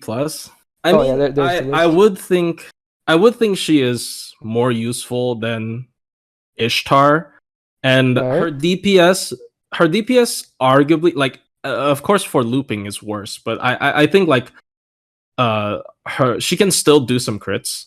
I think she can still do some crits, but I'm not sure at MP1. Like, I feel like the free MP5 is also a good argument. Yeah, and also the 120. Like the crit numbers I'm used to with her is 120, 2k foe, and all of her cards are max gold foe, by the way. So that is like faux pod, you mean? Yeah, faux pod. Yeah, faux pod. That actually, because it's not just divinity, it's not flat damage. It actually adds attack to the card, so they scale really well with crits and stuff. Yeah. So it is the absolute maximum, and I still feel like sometimes her crit doesn't do enough. So it's I don't know. I feel like I can maybe keep her in B+, honestly. Yeah, I like the utility and stuff that she brings to the table, but yeah, she's a bit lacking in some stuff for sure. And honestly, I think like in her case, MP1 is not the worst because her skills are really all that useful, right? So you can just kind of go with MP1 too and do fine. Yeah, you can certainly just not use her as a damage dealer, and she'll perform fine. Or you can even use her as a DPS and just focus on crits rather than MP damage, right? That's also an option. True. Yeah, that is also an option, yeah. So there it is. People are screaming divorce in the chat. Yeah. I wonder how many people are gonna skip to this point in the YouTube video as well, if they know you're in this video as well. But there you go. It's official. I mean, honestly, memes aside, I think you had some really well constructed points there. Like, you clearly know the servant very well, so... Yeah, I mean... At least now we have a truly expert opinion on this. Hopefully. Yeah. I guess we're moving on to another summer event again immediately. Oh, so summer 5, right? Is this 6? This is I forgot, actually. This is 5. Yeah, this is 5. This is 5. It's 5, yeah. It's the same event with Abby. Yeah. So we got Murasaki Rider Summer. Single target arts DPS. Pretty notorious one. I think maybe her biggest downside is the lower attack. It's below average, but, still not terrible by any means. Double arts, double quick with some pretty good hit counts on the gain C cards, because, again, she really wants to spam that MP, and she does a fairly good job at that too, so that's nice. So, once again, we have the return of a seal. This time, it's an MP seal. I really like it. So, it's a single target MP seal for 1 turn, 100% on base, max rank, minus debuff resistances, and then also a minus 30% defense for 3 turns. So, on a 6-turn cooldown, while it is basic, I still like it. It delays an enemy MP, it makes you deal more damage. You can pop it turn 1, and you don't have to worry about it. Just, it works. Second skill, also single target. You can, first of all, you basically guarantee to remove their debuff resistance. So obviously, if you're gonna pop shit, start with this. So that means everything else will basically have a plus 100% chance to land on them. Because unless they're debuff immune, this debuff res down will always land. So start with that. And then it's also a skill seal this time for 1 turn. So with this active, it's a 200% chance to land it. And same with this arts res down for 30%. Now it's only 1 turn, but it's still a big amount of arts res down. And arts res down is really good for arts refund. Like, for both the MP and the face cards, we've seen stuff like Saito and whatnot. It really adds up to their refund, not just damage. This on a 5-turn cooldown is fair, in my opinion. It's fine. So you do this, then you do this. You get guaranteed debuffs unless they're immune. You're loving life. And then the third skill. It's actually never mind, it's not a battery, I'm stupid, it's MP over turn, so it's 20% MP every turn for 3 turns, which is actually pretty good, and then a 20 star bomb 1 time on a 5-turn cooldown. I was honestly expecting this to be a 6-turn cooldown, but this is actually very solid on a 5-turn cooldown. So even easier to keep up that MP uptime for sure. Yeah, like then you remember she's a single target rider, and then you remember like Sakamoto, and you compare these skills. It's a bit brutal, and I'm pretty sure the MP is gonna make it look even worse. Anyway, riding B, very solid on her despite having an arts MP, because double 4-hitter quicks. Again, more refund. She just loves it. Anti-alter ego. I don't really like this because, you don't really want to bring cavalry against alter ego. Knights, I can see a case because they at least take reduced damage, but there really isn't a good... Minus comma, maybe. I don't really see a reason to bring cavalry, so this is sadly kind of just straight up bad. Now the MP, which for some reason they wanted to buff, like, this is so rare, first of all. It's a summer servant that has an MP buff. Like, even before this, she was already pretty solid, but man... Then the MP buff happened, and bleh. The only bad thing is the 60% chance to drain. That's the only bad thing, right? But then what do we get? Now they also added a flat 150% damage mod against Earth attribute. Again, second most common attribute. Pretty damn common on normal mobs as well, for what it's worth, but, fairly common on servants too. And then another 20% arch res down for 3 turns. Sadly after damage, but yeah, you can even stack it with the second skill one. And after the buff, even on lower MP levels, she deals a lot of damage, actually. You'd be surprised. So, yeah, I don't know why they felt the need to buff her of all the summer servants, but they did. So, yeah, Summer Murasaki. Let's look at some numbers as well. So, I think that against Earth attributes, she's gonna basically slam like crazy. But then, normally, she's doing fairly well too, right? You can easily run Black Rail too, by the way. With all the stuff that she does and etc., it's easy to, like, her, like, I feel like this sheet is honestly maybe even unfair against her. Like, her damage might not seem the greatest, but again, she's like Kintoki Rider of arts. It's so easy to loop her MP as well with face cards. Like, you don't really need too much help. Easy looping for sure. What do you think about Summer, Murasaki? Plot twist. All right. Okay. I know I did this joke already with the Okay, go for it. Lancer Ryouma, but this is the character I think gives Rider Kintoki. Like this is the one you were I talking want about to put in her. EX. Oh, But I mean I don't know if she deserves EX, but I think she's on the same level or like even better because I mean if we factor in the Castoria factor, I think she's better. yeah. Her at MP2 does as like almost as much as Kintoki at MP5. I think. I mean I don't know if you know That sounds about right. Yeah. Consider and her skill set is just so solid, right? Yeah. MP seal, skill seal. I mean, skill seal sometimes can't get you in trouble because the enemy hits like a couple extra times, but in general, a lot of times, you know, you just don't want like the enemy. If you seal the enemy from getting a crit buff, for example, then their attacks are not as potent. Right, so in general, I still like skill seals a lot as well, and the loopable arts down with the MP and the MP having 3 turns of arts res down, you can easily stack that too. Like even if it's after damage, insane. You can still stack it. Yeah, that's insane on bosses, and the skill 3 helps her loop as well. One arts crit will get her to like so much already. You just see the battery, the gauge zoom in. Yeah, and she has anti-earth. Good damage mod. So common. Yeah, and a lot of non-servant enemies are also Earth. So this character is, as you've said, I have no idea why they decided to buff her MP. Yeah. I'm pretty sure her at MP1 deals like the same damage as Ryouma at MP5, which is just maybe sure, dude. I don't know why you buff her. I don't know why they decided to buff her, but that's really stupid. But yeah, she's definitely extremely solid, especially considering like once again, like arts is just so good for boss killing because of Castoria, and she just slots right into that system. And yeah. Well, Ninjas just said with that her problem is that she's very reliant on debuff. You gotta remember as well, you have that, you know, you have the this one as well. For one turn, you're basically going to land everything. Unless you're debuff immune, you're going to land everything. But yeah, against debuff immune, I would probably pick just Kintoki Rider for sure. But yeah, again, it's that one case, really. Everything else she's like really good at. And she has anti-earth as well. Yeah, and honestly, at that case, you could still pick her even without like landing debuffs, because her MP is just going to nuke against Earth. She has the same problem as Carmilla in that sense, but like her whole thing is just like if Carmilla had an MP upgrade and an anti-Earth, then I'll rate her higher, right? But like she doesn't, and this character is just so good. Also, while her MP has a 60% chance to drain is not considered debuff, so you can land that on debuff immune as well. So that's cool.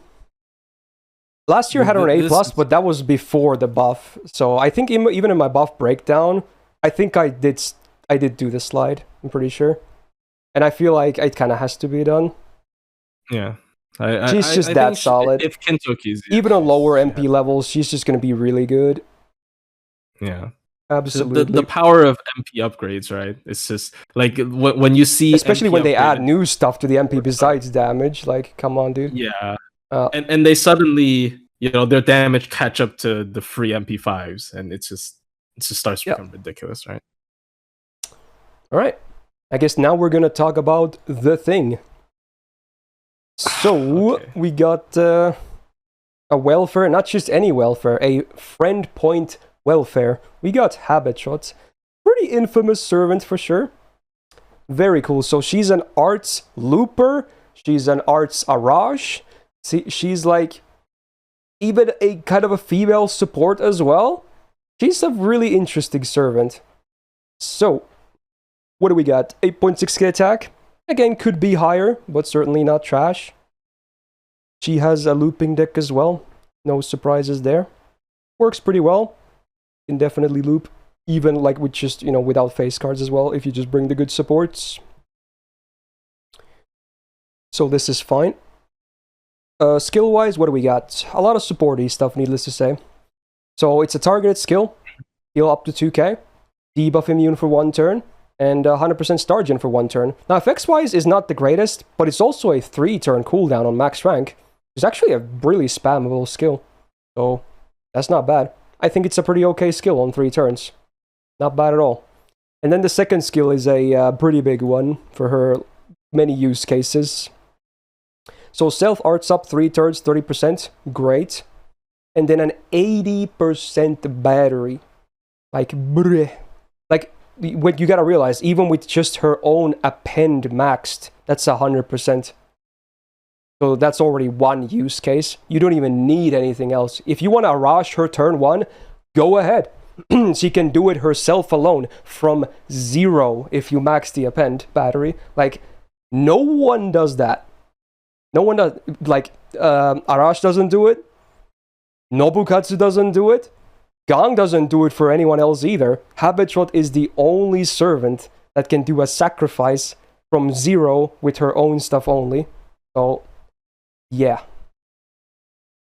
Now, the third skill is where the Arash comes into play. So, it's a pretty cool support skill as well. So, it only works on female allies. So, what do you get if you target a female ally? Invul for 1 turn. 1 time 5 turn guts. It's a 10 turn cooldown, but when you know what the skill does, it doesn't really matter for the uptime, I guess. So it's nice that the guts is 5 turns, up to 5k HP, so you can absolutely recover from that on bosses, depending on your comp. They get 2k healing every turn for 5 turns, so that's actually some pretty damn solid sustain. You also remove their dots. And then, after 1 turn, he goes poof. He just leaves. There she goes. So this is you can pop this turn 1, and then you can do the MP, and if you want, there's a Arts Arash. That's even better, honestly. Well, maybe not as high in damage, but way easier to use, basically. So that's one use. But if you're looping on her, you just don't have to use this skill. You can do fine with her own numbers. Now, passives-wise, Riding C, pretty good. Adds to the gains for, outside of farming. Now, this is definitely lore passive, because I'm pretty sure she doesn't have debuffs, right? She has a debuff success rate, so this is just a lore passive. So it's kind of useless on her. But then she also has the Fey passive, which is pretty damn amazing. It's 12% crit resistance. Like, that's already very solid, so very cool. Yeah, I guess this is for, like, clothes making lore stuff, yeah. But yeah, this is a great passive as well, this Fey Eyes. Anti-Berserker Append, and she can absolutely be used to loop Berserkers as well, pretty sure. So that's very nice. And as she's a welfare you can get infinite copies of if you just keep using FP. You can definitely get all of her appends if you want, at some point. Now, the MP. What do we got? We get an AoE damage, of course. So before damage, 30% MP damage for 1 turn, non-scaling. Pretty damn good. More damage buffs, different ones, multiplying. Ignores defense for farming. Maybe not the most relevant, but for bosses, always nice utility. It does reduce her own star absorb by 100% for 3 turns, so if you want someone else to get stars, not that she herself, besides the star bomb on the MP, generates too much, but yeah, she's gonna give the stars to everyone else. And the OC is a base 20 star bomb. It's a pretty cool MP FX-wise. And again, while you might not get like an easy MP5 immediately, like with event welfares, because she's free friend points, if you just stock up enough friend points, it's not too hard to get up to MP5, and then, you're looking pretty damn good. So, then we can take a look at the looping numbers, because, yeah, these are pretty impressive, needless to say. So, with just double Castor and a Black Rail setup, I mean, like, she just kind of makes even SSRs look bad.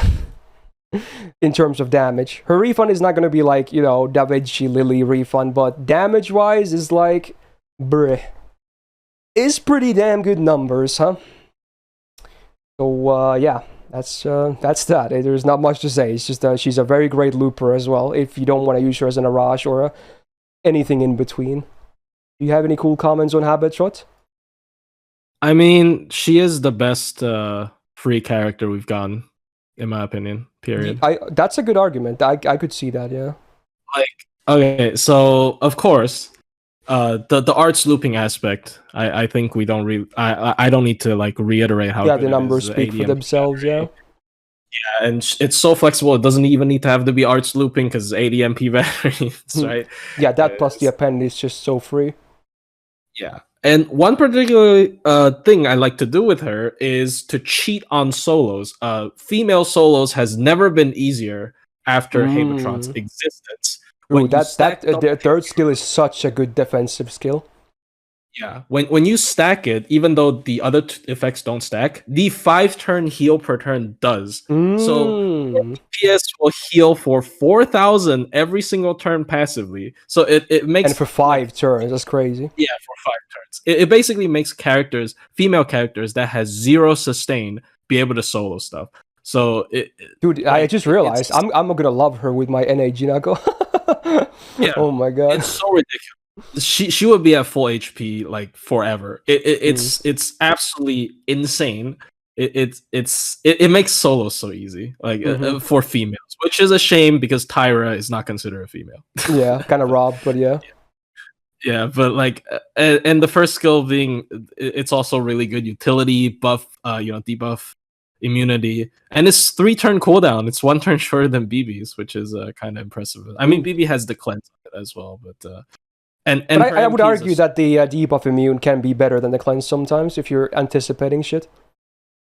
Yeah, I think BB has. Wait, does she have both? I think BB has both on. Oh, does she have debuff? Okay, I mean, you might be right, honestly. I don't remember, but like yeah, and her MP is 20 star bomb. If you even want to like cheat more, like one thing I do in solos where the DPS really needs a lot of help is I use Habetrot's skill 2 on DPS, and I use her MP. So the next turn, the DPS gets 20 stars. So like, yeah, because she will reduce her own absorb. Being a rider, she still will go to like 0 absorb. And then she kills herself as well. So like, this character is so good in terms of everything she does, and it just enables so much random bullshit, and I don't know. Yeah. I would say it's a pretty easy EX. I don't think anyone will really argue about. She has like so many use cases, and so many of them are so good. Like she does so many things that really well. She's like, you said she might be the best free character, and you might honestly be right that we've ever gotten to this day. I mean, general 2 years later, almost. Like, but like with how much stuff she does, it's ridiculous. Yeah. All right, so that's Habetrot arriving on NA this year. Very cool. So save your FP, maybe. I don't know. Definitely worth. Yeah. Wow, more summer stuff, because most 4-star riders are summer units, I guess. Or welfare. Alright, we got Summer Caenis from Summer 6 then. Wait, is she Buster? I forgot. She's a Buster single target, right? She's Buster, yeah, she's Buster. Yeah, okay. Yeah. I had to double check. It's been a while. Alright, single target Buster, DPS. Unlike her Lancer counterpart who is AoE. But what do we got? 9.5k attack. Pretty good. Above average. Good stuff. She has the standard rider deck, which I like. Gives her good crit potential, and also not bad on the refund. So, not bad. Pretty good hit counts as well. I think her refund is also fairly good from what I remember. I mostly used her in the event itself, but yeah. Sure, she has the fun, like, summer charisma, but it's a little bit better, though. Because it also helps herself, too, I'm pretty sure. Like, yeah, where is that trait? I'm blind? Is it this one? No. Wait, doesn't she have this trait? Oh, wait. Wait, which one? Oh yeah, unknown. I know why I was against traits. It's the gender. Yeah. So she also gets. I was pretty sure she gets this. Okay. So party 20% attack, and then party 30% crit damage if they are male or unknown gender, and she is unknown, so she always gets this. So in that sense, it's all right. It's pretty okay. Second skill, not green, blue and red. Yeah, everything else. Up for 30%, 3 turns, and then 15 star bomb on a 6-turn cooldown. I would say it's alright. Pretty good. Nothing crazy, but, it works. For main damage types as well. And riders love stars. Third skill, self-guts, 1 time 3 turns. 3k HP. Then stars per turn for 3 turns. And then, if you happen to be on water side, you also get absorb 500% for 3 turns, and then an additional 10 stars per turn. Now, if you use this on water field, is pretty damn good, right? That's 20 stars per turn. Absorb that, it's good at making your crits way more consistent. She is a rider, though, so she might not need it that much. But yeah, 20 stars per turn is kind of nuts. So if you don't have water side, it's okay. It's just, it's passable, I would say. At least the stars also play really well with the crit damage here and the more stars here as well, so it's easier crits. Overall, I think the kit makes sense. Kind of plays off each other. Not too much in the way of defense, but at least the guts is there, so, that's that. Riding EX. Not too useful for her, sadly. She has the fun version of, or one of the fun versions of Divinity, which also improves her arts up by 8%, which is pretty good with this stuff. Anti-Lancer. Maybe not that useful unless you're like a Caenis main. MP, we got some cool stuff. Actually, a lot of really nice stuff. So, first of all, 20% MP damage for 3 turns before damage. Pretty damn good. Doesn't scale, but still. And then on Waterfield, you get 20% attack up for 3 turns before damage. And the OC is 50% crit damage, much like her Lancer counterpart as well. Very good for 3 turns. Actually, very nice MP. It's all offense. Even without the Waterfield, it's still pretty damn good. I don't think her MP damage will be super high, though, if we're looking at the sheet, though. Yeah, like, probably pretty close to her. Oh, she's only marked here, I think, on Waterfield, right? Well, she's down here as well without it. So, while her MP damage might not be the greatest thing, she still has a lot of crit potential, though. Same as Lancer, basically. So she's really similar to her Lancer counterpart. But I kind of like her maybe a little bit more, despite... I mean, both of them are kind of hard to get copies for, right? One is story lock, one is limited, but I like the single target MP, though, honestly. What do you think about Caenis Summer? I think I was a little bit disappointed because she has this like stackable crit buff on MP like normal Caenis, which I really like. But I think her skill sets are intentionally nerfed a little bit. I think she's a little bit too heavily leaning on the water side thing. And like I think if you remove all the water side restrictions, she'd be pretty nuts. She'd be Lancer Caenis, but like single target, which is something that I really like.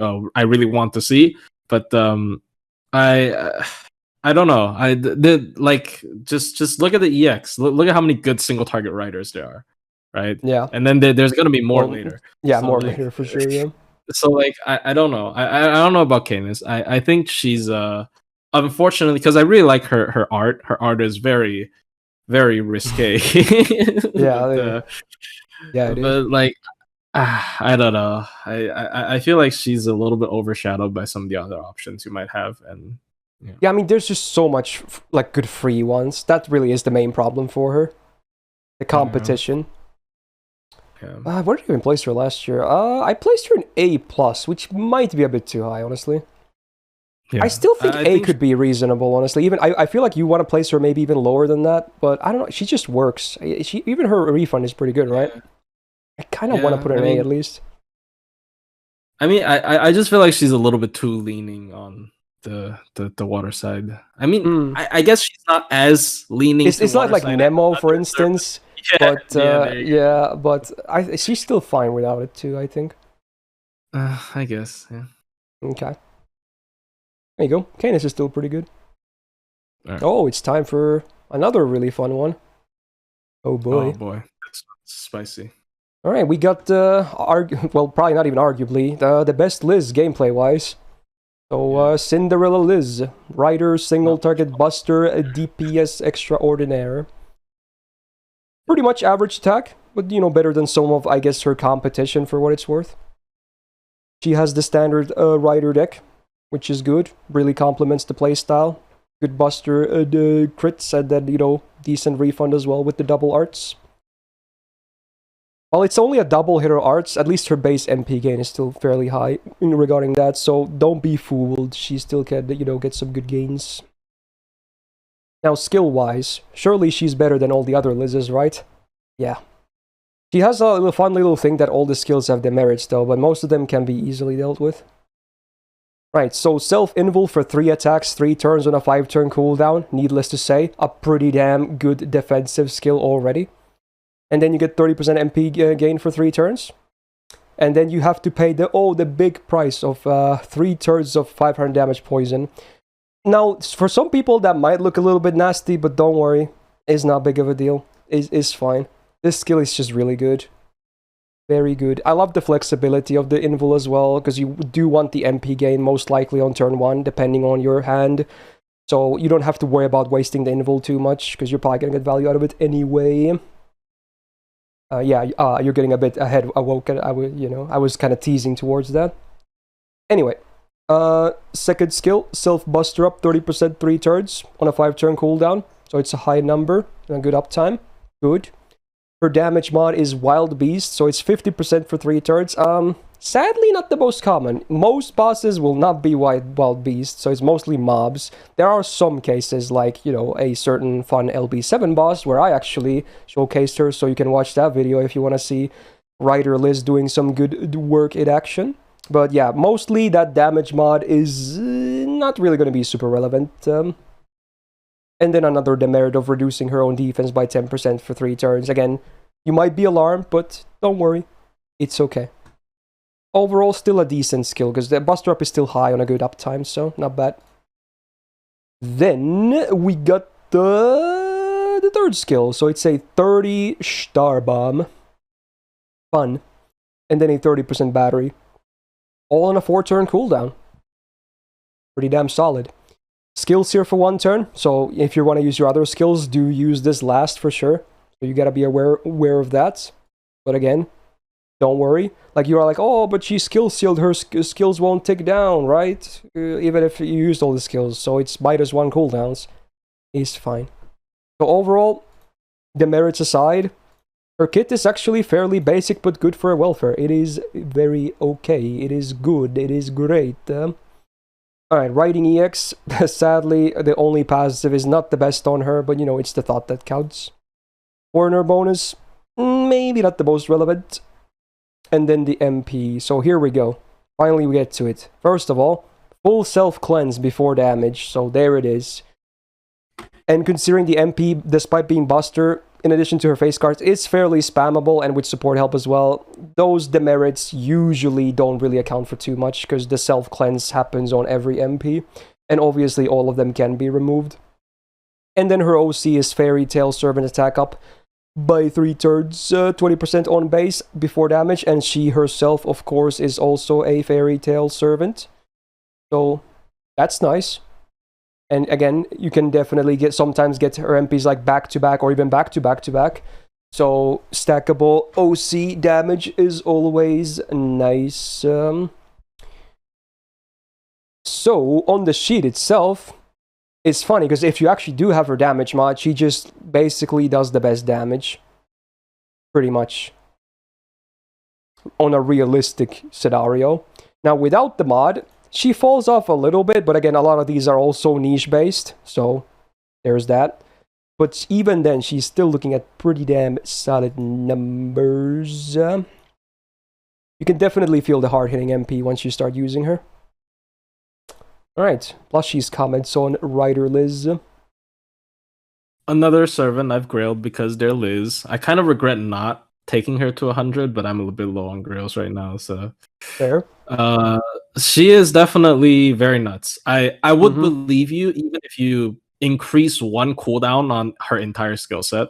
I would still believe you. Like, oh, that's still a decent servant, right? Yeah. So her skill 1, 3-time invul, 5-turn cooldown. That is very much like, I see a lot of crazy solos with her. I haven't done that many solos with her, but she's definitely really nuts.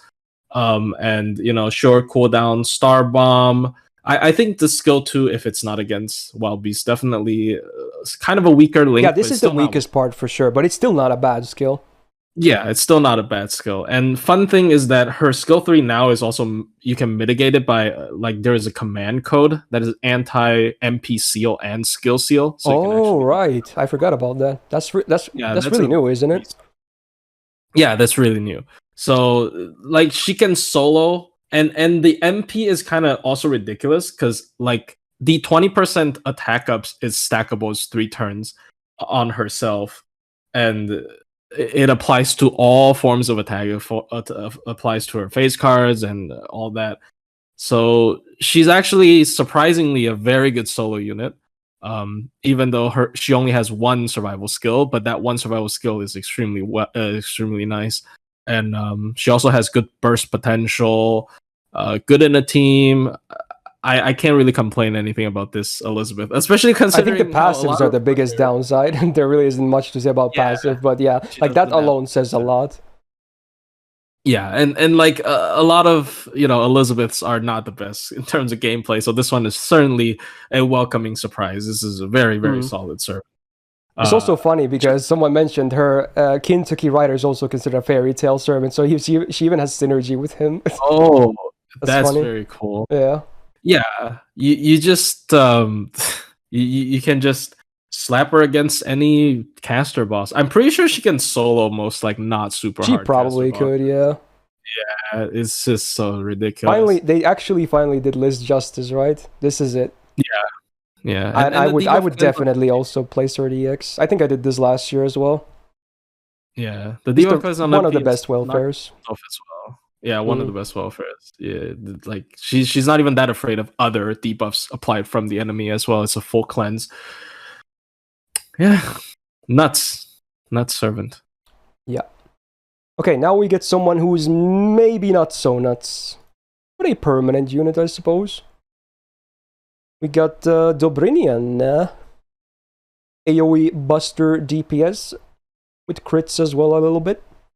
Hey, at least her attack is pretty good, 9.7k, not too bad.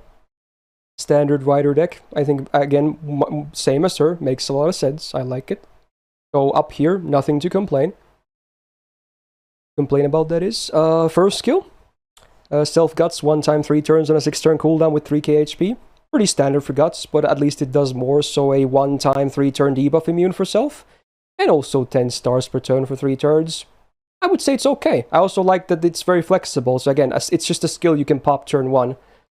You don't have to really worry about losing value too much. So, not too bad. Alright. Second skill, you get blue and red up for Self for 3 turns, 30% each. And then also a dragon damage mod for 50% damage for 3 turns.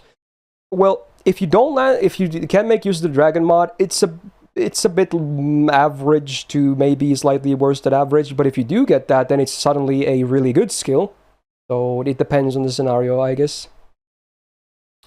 Third skill, Self 20% battery, and then party crit damage 30%, and party damage against dragon 30% for 3 turns. So she also shares for the party. So she herself can get 80% dragon damage, and the party can get 30%. On a 5 turn cooldown, it's actually a pretty good skill, even if the dragon thingy doesn't land, honestly. These are not terrible numbers for a 5 turn cooldown. So skill-wise, you could do better, you could do worse. I think the skills are totally fine. Riding EX, again, much like with Cinderella, not the best. Magic Rosé, hey, that's nice at least, because she definitely doesn't really farm. Alter Ego bonus, again, don't like that on Cavalry, not gonna lie. MP, we got Ignore Defense, always a nice niche. Oh, not niche, utility, I guess, to have. 1k burn for 3 turns on all enemies. Maybe a little bit easier to use with like stuff like Honey Lake, but, not a big deal. A pretty meh effect. 20% defense down for 3 turns, but after damage, but that's still a lot of normal effects, though. And 2 of them are actually fairly good. And then at least the OC is before damage, so self-busted up for 1 turn. Now, I'm not gonna lie, this MP, it doesn't hit very hard. Unless you're fighting dragons, it just doesn't hit very hard. That's the thing. And I kind of wish she was single target as well. But she has some okay crits too, honestly. Not like crazy good, but, decent. Like, she's just a pretty decent unit, I feel like. What do you think about Dobrynya? I think she's just fine. Like, yeah. I guess we are like a little bit spoiled with a lot of modern servant kits. So now, like, without dragons, she definitely seems pretty mid to me. Like, obviously she has some stuff. She has the guts. She has debuff immunity, which sometimes can come into play, but it's only 1 time. Star per turn definitely good for feeding feeding her own stars and stuff. And the battery is a little bit awkward. I don't like 20 batteries. 20 batteries match up not very well with a lot of stuff. I think she really needs to hit dragons. If she hits dragons, I wouldn't really bring her too much outside of that. Yeah, it's a combined 80% power mod against dragons, right? That's huge. And that's for face cards too, yeah. Yeah, that's for face cards too. And she has like a sort of a kit that can support crit a little bit, but like I don't know, I just don't see a reason to use her outside of dragons. I mean, okay, her MP has ignored defense. I'm guessing this is the other thing she has. But like she's definitely serviceable. Like if you like her a lot and then you grailed her or something, I can definitely see her, performing pretty okay. But I just also think she's really mediocre. I mean, definitely not as bad as some AoE riders. Like I would still put her above like Marie, for instance. Yeah, I feel like I realized we haven't seen a lot of good AoE riders. But yeah. Yeah, there was also mentioned in chat that she actually has some pretty fun synergy with George because they're also the same class, right? With the dragon stuff, yeah. Yeah. It's cute. It's kind of okay, yeah. So I think I had her like B+ last year. I think I still agree to it, honestly. I don't think she has really changed too much in my eyes. She's fine. She does okay. But mostly you really just want to bring her against dragons. Otherwise, she's just going to be like serviceable. Not too crazy good, but she's fine. Like if she was released like year 1 or 2, she would be absolutely cracked. But nowadays, like 6+ years into the game, you can do better. Yeah. Yep. But at least she's permanent, so she's probably going to be better spooks than most other servants. Or maybe not most, but a lot of other servants. Yeah. So I think she's a cute addition to the game. Alright, final 4-star. We got Huang Feihu. I can't pronounce his name. Kohiko in Japanese, for sure. So, single target buster DPS. He's an interesting case. He's also permanent, by the way. From the Halloween event with... who was in that? Was that Koen Shaku? It was, right? Assassin of Suikoden. Yeah, same event. Yeah. With... was that also Eliza Welfare? Yeah, the little Elizabeth, the 5-year-old Elizabeth. So 3 new servants. The dragon, yeah. Right, 8.8k attack. Could be higher, sadly, but still is fine. Basic rider deck, I think matches him well too. Surprise, surprise. Pretty decent hit counts. Besides the attack, pretty good. We got party, blue and red up, 20% for 3 turns on a 5-turn cooldown. Pretty good uptime. And then he gets a unique buff for 3 turns, which basically changes his alignment from chaotic to lawful. Now, this will actually come into play with the second skill. So, on base, he is always chaotic, but if you use this, he will be lawful for 3 turns. So, let's see what we get. So, he gets 20% MP gauge per turn for 3 turns on a 6-turn cooldown. That already is a good start for the skill, I feel like. I like that, especially on buster units. Then he gets a 1-time 3-turn guts for 3k HP. Nice addition. I don't hate it. And then, depending on your alignment here, if you are lawful, you get self-crit damage, 50% for 3 turns. Pretty good chunk. And if you're chaotic, you get 50% MP generation for 3 turns. I actually really like both effects, honestly. I think depending on your comp, you want one or the other, but both are definitely really good effects. And it kind of makes me sad he can't get both at any given point. Like, both are really high numbers, and both effects are really good for him. So honestly, it just depends on what kind of support you bring, I would say. But overall, when you activate one of those with the other 2 guaranteed effects on a 6-turn cooldown, I think it's a pretty good skill, actually. I like it. And the third skill, we have self-attack, 30% 3 turns. 30% crit damage for 3 turns, and also 10 stars per turn for 3 turns. On a 6-turn cooldown, pretty fair. It's a pretty decent skill. So, I don't really hate his skill set, actually. There's a lot of offense as well. And a bit of defense. So, yeah, pretty straightforward servant to use, I would say, skill-wise. Again, you can tell it's a modern servant, right, for sure. This feels kind of good. Magic Resist D, pretty low amount, sadly. Not the best. Riding B. 1 quick card, so, Divinity C, yikes. But then 10% buster crit damage. That's pretty cool. And also his other unique passive is 2 stars per turn. It's like foreigner passive, but you also get 10% debuff risk, which is nice. That's a great passive. So overall, I think his passives are pretty good, especially the latter two. They're the real highlights here, the unique passives. His appendage against foreigners, kind of meh. The MP is a fun one. Excuse me. So there's no normal effects besides damage, but you get a 3-turn rainbow, 10% or the base. That's actually really nice. And his MP should be fairly spammable as well from what I remember. So that's actually great. All your brave chains are just going to be straight up better. Your MP is going to be better. It's stackable if you use MPs in succession. So yeah. So it's sad that he doesn't have any normal effects besides damage, but this OC at least I really like. Good, nice rainbow. Now his damage on the more reliable sheet is sadly not looking too hot. You'd be surprised, probably. Maybe not. He is not looking like insanely good. Obviously not trash either. But I feel like it's also kind of unfair because he also has a lot of focus for crit damage.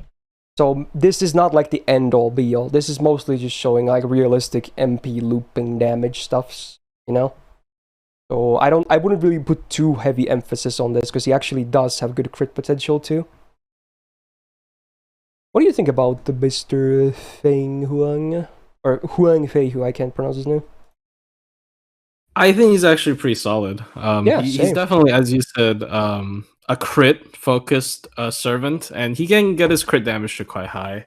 It's a bit of a shame. I guess this is more interesting, his skill 1 effect, but I think it would have been a little bit better if it applied the trait instead of swapped it, so he could get both effects on skill 2. Yeah, then the skill 2 would be cracked. Yeah, then the skill 2 would be really, really insane. I feel like he's pretty slept on. Like people don't really use him. Yeah, I never see anyone talk about him, honestly. Yeah, but his crit damage definitely solid. I definitely would have liked if his MP had a base effect or something other than the like Invul Pierce or something would be cool. Yeah, because I don't know, it seems a little bit lacking. Like the tricolor buff is good, especially good now with mighty chains. A lot of times I used to think these kind of stuff is wasted because like you don't really use his quick or something, but now yeah, like a 1-turn rainbow buff used to be kind of trash, but at least the 3-turn was always good because you might not always get max value, but you're always gonna get good value out of it. Yeah, so I don't know. I think he is permanent. I think he's solid. So he's like, but like what, dude? Look at the free one. He should probably at least match Caenis, right? I think they're pretty close. I like Caenis a little bit more because her MP stacks crit buffs, but I like his skills more, to be honest, because he's also not relying on water field. So maybe it kind of like breaks even. Caenis has the better MP. Yeah. He has the better skills. And he is permanent, so his MP level probably gonna be high. Ooh, so, yeah, most likely. At some point, at least. Unless you're like a Caenis simp, then never mind. But, you know, that's not like criteria. I feel like we can probably place them next to each other. Yeah. Like, he's a good unit, and people kind of do sleep on him a little bit for a permanent unit. Yeah. I mean, honestly, I'm kind of guilty of that, too. I have an MP5, but I don't use him too much. I mean, I also have like most of I have like all of these stuffs as well, and some more. So, it's tough. You just can't. You don't have time to use all the stuff, and that's just I don't. Yeah, it is what it is. Yeah, it is what it is. Right. Yeah. Right. There's Mr. Pancakes, as I used to call him, because of my roles. Don't ask. Okay, so we're done with 4 stars. We got what, 16 SSRs? That's actually quite a bit. Okay, let's get going. So no SSRs are day 1, but one is fairly close. With the release of Okeanos, we got Miss Francis Doreku, AoE Buster, DPS, and Farmer, kinda nowadays as well. 11.3k attack places her in just below average among SSRs, more or less. But not bad. she has definitely the standard rider deck, and honestly, her gains are really good, especially with her Golden Rule equivalent active. Anyone who's ever used Drake knows that she can absolutely dish out her gauge. It's just, she just shoots her guns and you just see the gauge fly. These arts and this crit will gen a lot. So pretty good here. Sadly, she still has a Voyager of the Storm. It's on the higher ranks, but yeah, again, to this day and age, it's gonna, in farming, you're gonna peak quite a bit more on wave 3, yeah, sure. Or maybe if you need to pop it earlier turns, it's gonna help, but it's just a bit weak and kinda not great nowadays. And then the Golden Rules buff, which is really cool. I like this buff a lot. This is cool. So she gets 45% MP generation for 3 turns. That remains unchanged, but it really is good with her face cards. But now she also gets 20% Buster Up for self, 3 turns, and 3 turns of Ignore defense. And that also really like combined with the 3rd skill. So that on a 6-turn cooldown is very solid. This is a nice skill now. This could be even better on some like full single target DPSs whatnot. But even on her, is great. So this is a nice buff. And then, because we had 3 turns of Ignore defense, now we have 3 turns of Invul Pierce as well. And hey, they share the cooldown, ain't that cool? So a 50% battery that comes with a 3-turn Invul Pierce and a 10-star bomb. Pretty solid to this day. Is not bad at all. So half the time, she can now have Ignore defense and Invul Pierce up, not just for her MP, but for all of her cards. There's some value there for sure. Pretty cool. Magic Resist D, sadly pretty low, and Riding B. Honestly, in this case, I don't think it's bad, because even though, yeah, she has 1 quick, but it's a 6-hitter, so it actually does help. Her 1 quick is really nasty, needless to say. Append is against archers, so unless you're like the biggest Drake fan, probably not that useful. MP has also seen a buff, but man, it's a bad buff, because it's like year 1, so they only buff the damage, that's it. No normal effects besides damage, and you still get the same 20 stars on OC. The OC is fine, especially for DPSing, but man, it's an ugly MP, like gameplay-wise. It hasn't aged too well. This needs more. Please. So, farming-wise, I think we have her numbers in here as well. We do. We got both the Double Witch and the Oberod options available. Main thing that happens is that she really peaks hard on wave 3. But, yeah. Like, she does fine if you bring the full squad, right? Totally. But, yeah. I feel like arts might look a little bit more tempting, unless you're doing nodes that, you know, you don't have 3 enemies on. She's gonna full refund with 1 arts crit for a loop. Yeah, she absolutely can go crazy with the face cards, yeah. I honestly, especially after the Golden Rule buff, I just like her more as a DPS than a farmer. Like, you can absolutely still use her farming, yeah, totally. Even if it's a bit demanding. It's not bad numbers, but I just like her more as a DPS now, honestly. What do you think about Drake? He's kinda, nobody really kinda talks about her anymore.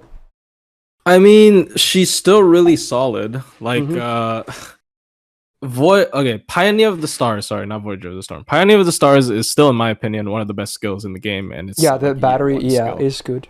Yeah, 50 battery, Invul Pierce, Star Bomb, so good, right? And with that, like, I like Invul Pierce and Ignore Defense MPs, and guess what? She has it on not just her MPs, and for 3 turns as well. Really, really good. Of course, yeah, as you said, the first skill definitely falls off a little bit. But she has an upgraded MP. It is pretty disappointing because it doesn't add any effects, but it is still an upgraded MP, so that means her damage doesn't really fall off compared to some other options. So I think she remains one of the easiest to use AoE riders if you just need to blow some stuff up. She's just very, very solid, very, very good. Yeah, I mean, there's not too much else to say about her. Last year, I had her an A+, which I think I included all the buffs, and I think I might still go with that, honestly. She's just really solid. Yeah, Like, if you don't have a Drake and you get spooked by her, you're probably not going to get too mad, because she doesn't even need too much support. She has really good numbers, her kit has a lot of stuff on it. If anything, protection is what she could use from supports. She already has a lot of stuff on her own. So, yeah. She's just so solid. Yeah, she's like a Rider Tesla with a much worse MP. That's what she is, basically. Oh, true. So Oh, that's Tesla's like if nuts. she had like a really good MP buff, she could probably be EX. But as is, the effects are so just meh. If she had like a anti-something, anti-sky or something rare, she'd something be cool. pretty nuts, yeah. Yeah, Drake is still, to this day, she's aged pretty well, actually. Yeah. I hope she gets the pirate costume. She has the... Oh, you do, yeah. The one from Atlantis, right? Yeah, from People, Atlantis. there's also the one from Agartha, but that's like a color palette swap mostly. That's like whatever. Oh, yeah, Dahoot, yeah. That one's cool as well. Or yeah, they could also make Voyager of the Storm 3 turns. That would help a lot. That could be cool too. True. Anyway. Maybe if they start buffing those at some point, she's definitely going to be there, I'm pretty sure. Alright, let's talk about... I also love that Copy put this icon on her just to taunt me, because I'm too weak for this stupid costume. Damn you, Copy. That might be the final nail in the coffin for my NA account in regarding this girl and, you know, something regrettable. Okay, so we're going to talk about Maeve. Single target buster DPS with, you know, honestly, nowadays, decent support potential too, actually, depending on your units. So 10.2k attack is pretty low for an SSR, like 1.2k, 3k below average or so that's not too great. Standard Rider deck doesn't have nearly as impressive numbers as Drake does. Is not trash, but like it's not Drake numbers, so click on this kid. Okay, fine. I think it's this one. Okay, this one. Okay, there you go.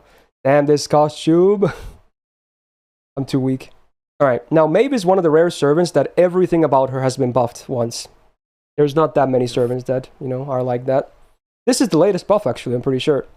So, first skill now, self-debuff immune for 3 turns. That's pretty cool, actually. Really good utility. Self-healing per turn for 3 turns, 1k. It's alright for sustenance. Then we get self-battery, 10% every turn for 3 turns flat. Pretty cool. And then now, it's a 30% battery for male or fey allies. I think I really like this buff. Obviously, it doesn't really work for herself, right? Sadly. But I think this gives her some support potential for sure. It's a 30%, potentially up to 2 targets battery. Is pretty cool. So this on a 6-turn cooldown is a pretty good skill. I like it. Second skill, we got some more male synergy. So it's her charisma. So she herself only sadly gets the 20%, but male allies get a further 20% for 3 turns. So for males, this is a really good skill. You get 40% attack for 3 turns on a 5-turn cooldown. And then she heals for herself for another 2k, which is cool. So this is a pretty okay upgraded charisma, especially with the combination of this being another male thingy. So she actually can be used for some male supporting. No joke. Third skill has been buffed, and this is by far the worst of the buffs. I hate this buff. It's so bad. So what the only thing they did, it's still a male-only charm for 1 turn, 80% chance. Cooldown also remains at 7 turns. Like, I hate it. I already hate it. And then it's a defense down for the target. It doesn't have to be a male, but it's only 1 turn and 30%. Like, at least make it like 50 if it's 1 turn on a 7-turn cooldown, for Christ's sakes. This was such a disappointment. I mean, it's an early buffs. I think maybe even her first buff.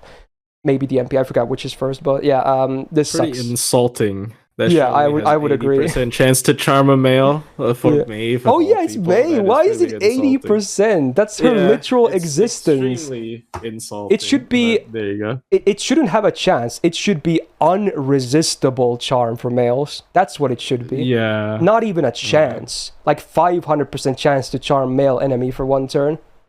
Do that. I would expect something like that because you know, theming and all that. Anyway, disappointing skill. Not even among single target charms is bad. So these 2 are great. This one not so much.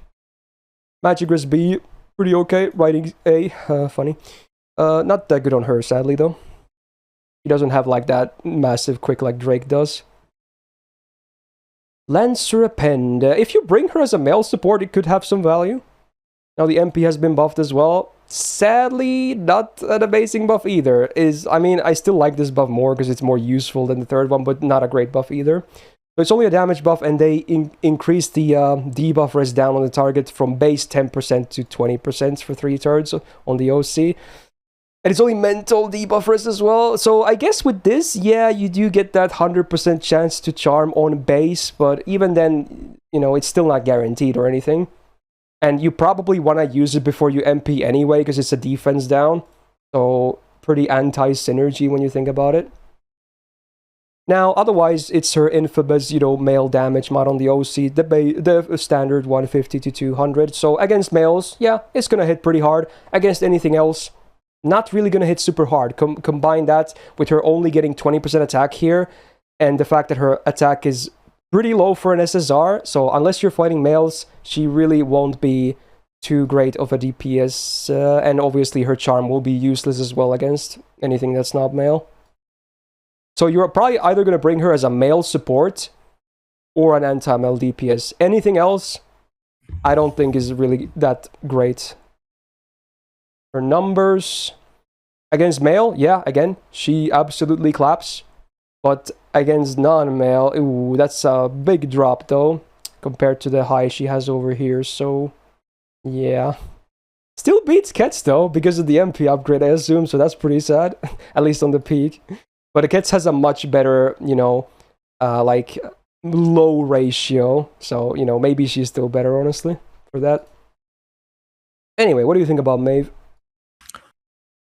There's a lot of things I like about the Servant. I think it's a big shame, because there's a lot of missed opportunities as well.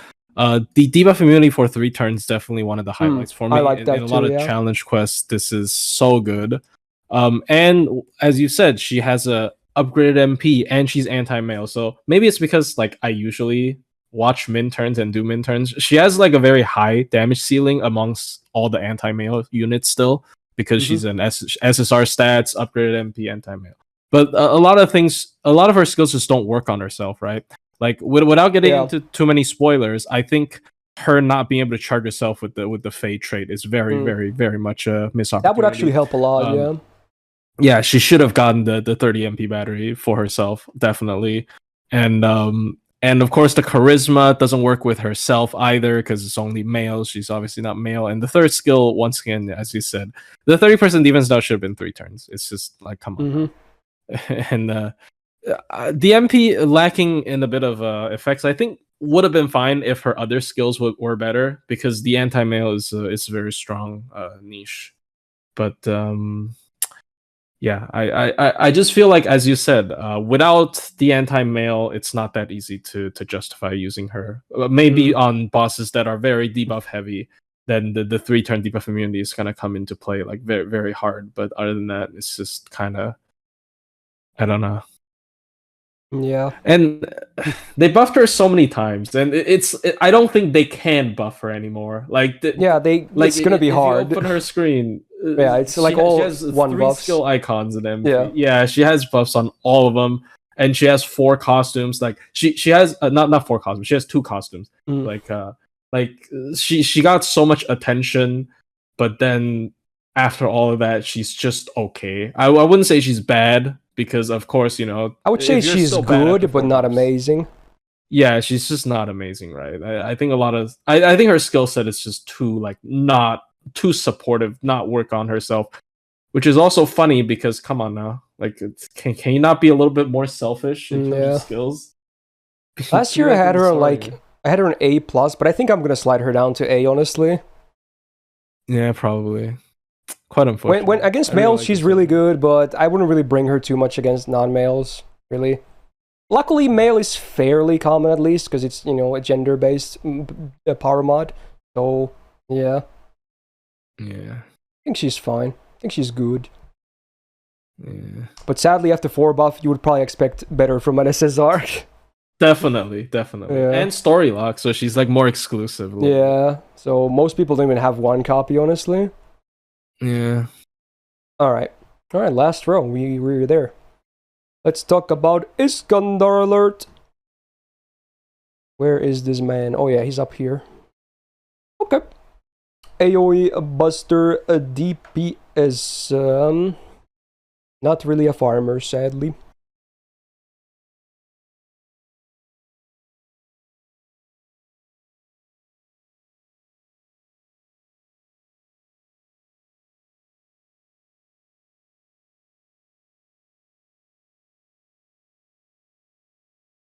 They only did for Yeah. Iskandar because he's like a fan favorite, I guess. So I don't know. I mean, he doesn't still fully reflect that. He probably should be like absolutely broken, but he isn't. Anyway, standard Rider deck, but pretty yikes numbers. His gains are not terrible post this buff though. Like you can still get okay MP gain, but again, it's not Drake good. It's not even comparable to Drake. Mm-hmm. Base charisma. Why? He's the king of conquerors. How does he have a base charisma like this many years later? I don't understand. Just why? Second skill luckily has been buffed. If he had a base tactic still as well, I would be kind of mad. This is pretty okay. So it's a party MP damage, 20% 3 turns, and party crit damage, 30% 3 turns. Good uptime. Numbers are not the best, but they're both useful, easy to use, works for himself too, so yeah, this is fine now. Third skill is his Mana Burst, which is like, honestly, I would say maybe this is even worse than Mana Burst, because yeah, you get the Star Gen for 50% for 1 turn, but you add 1 turn of cooldown. I don't think that's worth it, honestly. I'd rather get a 5-turn cooldown. Even then, it's not a good skill, even if it was a normal Mana Burst. Like, buff these 2 skills, please. Like, if they buff these 2, I could really see him actually be really good. Like, just add him, like, maybe a 30% battery or something. Or if you don't want to make him loop, just give him, like, really good, like, DPS tools. These are so weak, these 2. And this is barely passable. This is fine. This is not amazing. So, yeah, these skills are yikes for a fan favorite servant. Magic Res D, sadly pretty low, riding A+, doesn't really do much, because again, he ain't Drake. Ability C, yeah, not really. Lancer Bodas, nah, dude. MP has been buffed, hooray, and I actually kind of like it, because they added a new nice OC effect. Sadly, still no normal effects, but hey, OC, 10% defense and crit chance down for 3 turns. Sadly, defense down after damage, but honestly, it's only a 10% down, so I feel like both of these could, because there's no normal effects, both of them could have easily been at least like 20% on base, like at the very least, especially because this is after damage, but so be it. It's like still pretty meh, even after the buff. If he got a 30% barrier, yeah, he probably would be the best rider looper, yeah, you're right, actually. So honestly, there is still a lot of hope for him, because both of these skills are kind of trash nowadays. So they could easily, like, they just need to flip the switch and suddenly he's gonna jump tiers. But as is, he's still not like up there. He definitely not. All right, thoughts on Iskandar? Plus, oh, me? Oh, sorry. Yeah. I'm sorry. Yeah, no worries. I mean, what can I say? He has very high 1-turn damage. Like, I have to admit, I don't have too much experience with the servant, but I have like a friend who's Pran. I don't know if you know. Like, he has a 1-turn. Oh yeah, Pran. I mean, we did the collab. Yeah. Oh, true. Yeah, I like very very. Yeah, he has a really good Iskandar. I know. Yeah. Yeah, but like I don't know. I don't want to speak too much because I don't have enough experience with him, but I feel like he ain't Drake is a very good summary. Yeah, in so many ways. Yeah, he ain't Drake is such, and he's also limited, and Drake is permanent. Like, bruh. Yeah. Yeah, he ain't Drake. Yeah. Last year I had him on B. I think he's gonna be one of the C's now. Maybe a C+. Yeah. C. Oh, C's kind of rough, bro. Is it? I don't know. I don't know. I don't know though. Like, but yeah, see, like he's so close to being so good though. Like, he just needs that. He needs like a 30% battery, and he's gonna be like at least A+, right, for farming. But like, it is what it is, right? It's just the reality. So yeah, they need to. Come on, he has so 2 bad skills. Surely they will buff him again. Yeah, I mean, I'm sure people honestly understand. People like him as a character for sure, but I'm pretty sure most people realize that he really isn't that good in his current state, especially compared to a lot of the competition. Like, just do the Altera treatment, right? Altera was the same, and then they fixed her. It was the same case. Just this is the year of Iskandar. They did it last year for Altera. Do it for Iskandar this year. Come on. If anyone from Lasagna is listening, do him good. He deserves it, okay? Yep. Alright. Okay. Speaking of good, or actually maybe even more than good, we're gonna talk about Ozymandias. This man right here, the King of Kings. Single target buster DPS. Big boy himself. Attack pretty high, not the highest, but definitely above average for an SSR. The standard Rider deck is pretty much spot on for him as well, and he actually has pretty okay numbers too for the against cards. So pretty good here, and it's only gonna get better. Now his charisma has been fixed, yay. So you still have the 20% AoE attack for 3 turns, but now on a Sun field you get 10 stars per turn for 3 turns, and 30% crit damage for the party for 3 turns. And once you know the MP after the buff, this skill suddenly looks like pretty damn good suddenly. Used to be bad, now it's very good. Second skill, people know what I think about Imperial Privilege, but luckily in his case, it's not a full fix, but it helps a lot, okay? So Yeah. there is that. Now he only has an A rank. It could be like around like, what is the highest? Like 44% or something on EX? But it's still 40% each, which is a lot. That's a lot of attack and defense on a 5-turn cooldown with a pretty meaty 3k heal as well. So yeah, but this is the reason why, you know, there is reprieve. So 20% party battery, very great, actually helps your supports as well. And then party buff success rate up for 1 turn 40%, which means if you have this max, do the math, ding ding ding, guaranteed buffs on skill 2. That's a lot of attack and defense, oh my.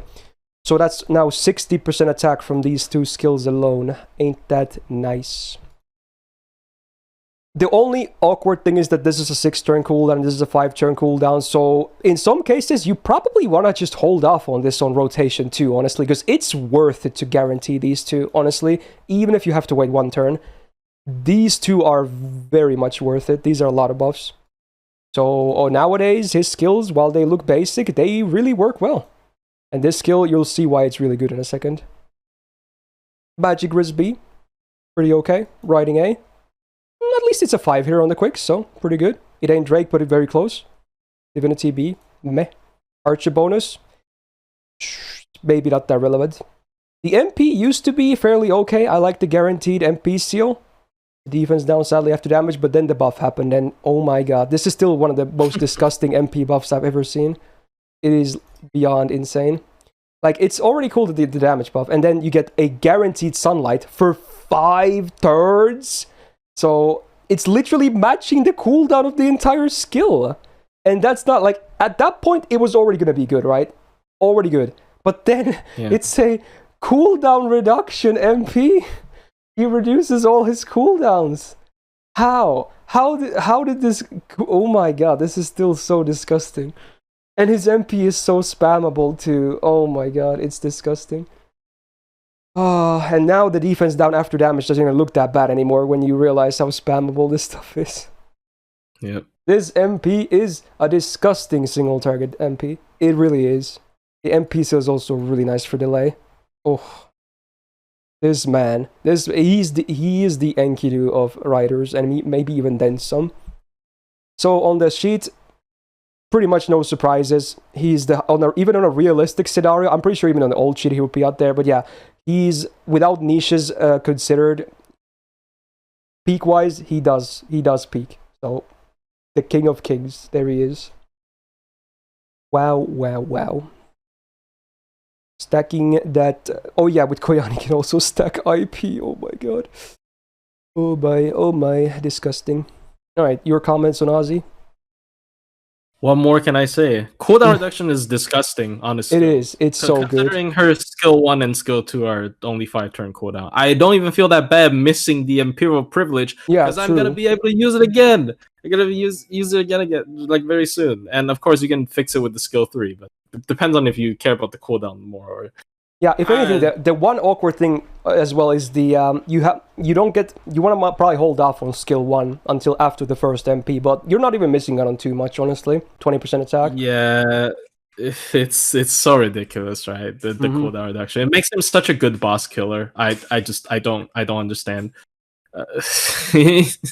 and the upgraded MP has the upgrade MP damage, right? Remember, just I don't know. Like I personally actually don't use him that much, not because he's bad. Oh wow, because everybody I use him all the time. Yeah, because everybody uses him, but I don't think there's any doubt compared to some others. Like this is just what a top tier single target DPS looks like. Yep. Just a class example. Yep. Okay, moving on. Damn, oh, this is gonna hurt. They're back to back as well. Okay, maybe this is the year for her as well. Although you would have thought LB7 would have already done something, but it kind of did. But besides the point. Anyway, we're gonna talk about Kets next. Oh man, I remember some years ago, 3 years ago, they were kind of equal actually. They were very much considered interchangeable for the most part. They did a little bit of different stuffs, but very similar, right? So what do we have? Kets, single target DPS. She has a little bit higher attack, not a big difference, but she does beat him on attack a little bit. 12k, pretty good. She also has the standard Rider deck, which I like, works really well for her too. No surprises there. Pretty okay hits as well, considering her MP gain is 0.9, so not bad at all. Now, luckily, her charisma has been buffed. In fact, I think this was even buffed before Ozzy's. Pretty sure, maybe. We get 21% attack. Actually, it's funny because it's higher than normal. Charisma is 1% higher for 3 turns and a 5-turn cooldown, and now you get a 25-star bomb. Actually, not a terrible skill. Like, this is okay. I don't think this is a terrible buff. It makes sense. Second skill, targeted guts 1 time 3 turns with 1k HP on a 7-turn cooldown. That's not the best for guts uptime, and then also 30% buster for 3 turns. So most likely you're just going to use it on herself because she is probably going to be your main buster DPS in the field. So yeah, kind of awkward with the offensive buff here because it really she doesn't have the cooldown reduction, so this buster up is going to be down most of the time. It's kind of annoying. So, effects-wise is fine, but man, the downtime, I don't like it. Third skill, her big crit turn, I guess. 600% absorb, 50% crit damage, 30% battery. 6-turn cooldown, though. It's probably because of the battery, but... Yeah, she can have a pretty good high, but, Ozzy doesn't really have any downtime, right? She definitely does have downtime. If anything, I think cooldown reduction would have made more sense for Kets than Ozzy. For sure, because she has lower uptime on her skills and probably overall higher cooldowns too. Or similar at least. So, if anything, the cooldown reduction would have made more sense than her. Yeah. So, yeah, these skills are not terrible, but, nowadays for an SSR, they are a bit behind, I would say, for sure. Magic Crusade is nice, and especially when combo with Goddesses and EX. This is one of the best parts of Kets. 50% innate debuff res is actually pretty damn big. So it's really hard to debuff her, and you have this all the time. It can't be removed, it's always there. Is really nice. 12% quick up. Good passive, not so good on her though. Corner bonus again, not that great. And then the MP. Ouch. I love the MP seal, but then that's it. You get a burn for 5 turns on the OC, 1k damage. You compare this MP to Ozzy's buff, the MP, you just want to cry if you're a Kets fan. Where is her buffs, man? Where are they? She needs a skill buff, she needs an MP buff. Come on. Get on it, Lasagna. She used to be so comparable to Ozzy before those 2 buffs happened. And it's also a one-hitter too. Which also is not the biggest deal for Buster, but this is so vanilla. This is sad. If they released her now again, which I don't want to hear any clever jokes, but she would be so much better, right? Without clever jokes, okay? Man, she's a year 2 servant, and it kind of shows. And she's also story-like, and Ozzy is permanent, so it's all backwards when you think about it. Yep. So her damage, probably gonna not look like garb. I think her peak is gonna be fairly okay. Actually, it's pretty similar to her, lowest case as well. So at least she's gonna be a bit consistent, even if she doesn't offer, these numbers for MP. And then even outside of MPs, even the face cards don't really match, right? Yep. Do you have any more comments on Kets? I mean, without clever jokes, and not really. I mean, Yeah. I'm sure we're gonna have those again once we do the extra classes. Yeah, it's just kind of sad. I don't know. She's so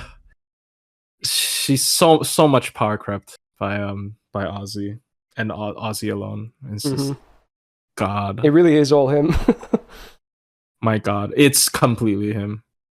Like if you put her against Maeve, but the thing is, she also doesn't have an upgraded MP. I think she would have been a lot more like serviceable if she had an upgraded MP. That would already help a lot, yeah. Even if it was a shitty buff. Yeah, even if it was just a shitty buff, the base damage increase is would have been decent, but like the charisma buff is just the star bomb. Like it's pretty significant, but I don't know, dude. I don't know. Last year I had her A, but is it too brutal if I slide her down to B plus, or does she match Maeve?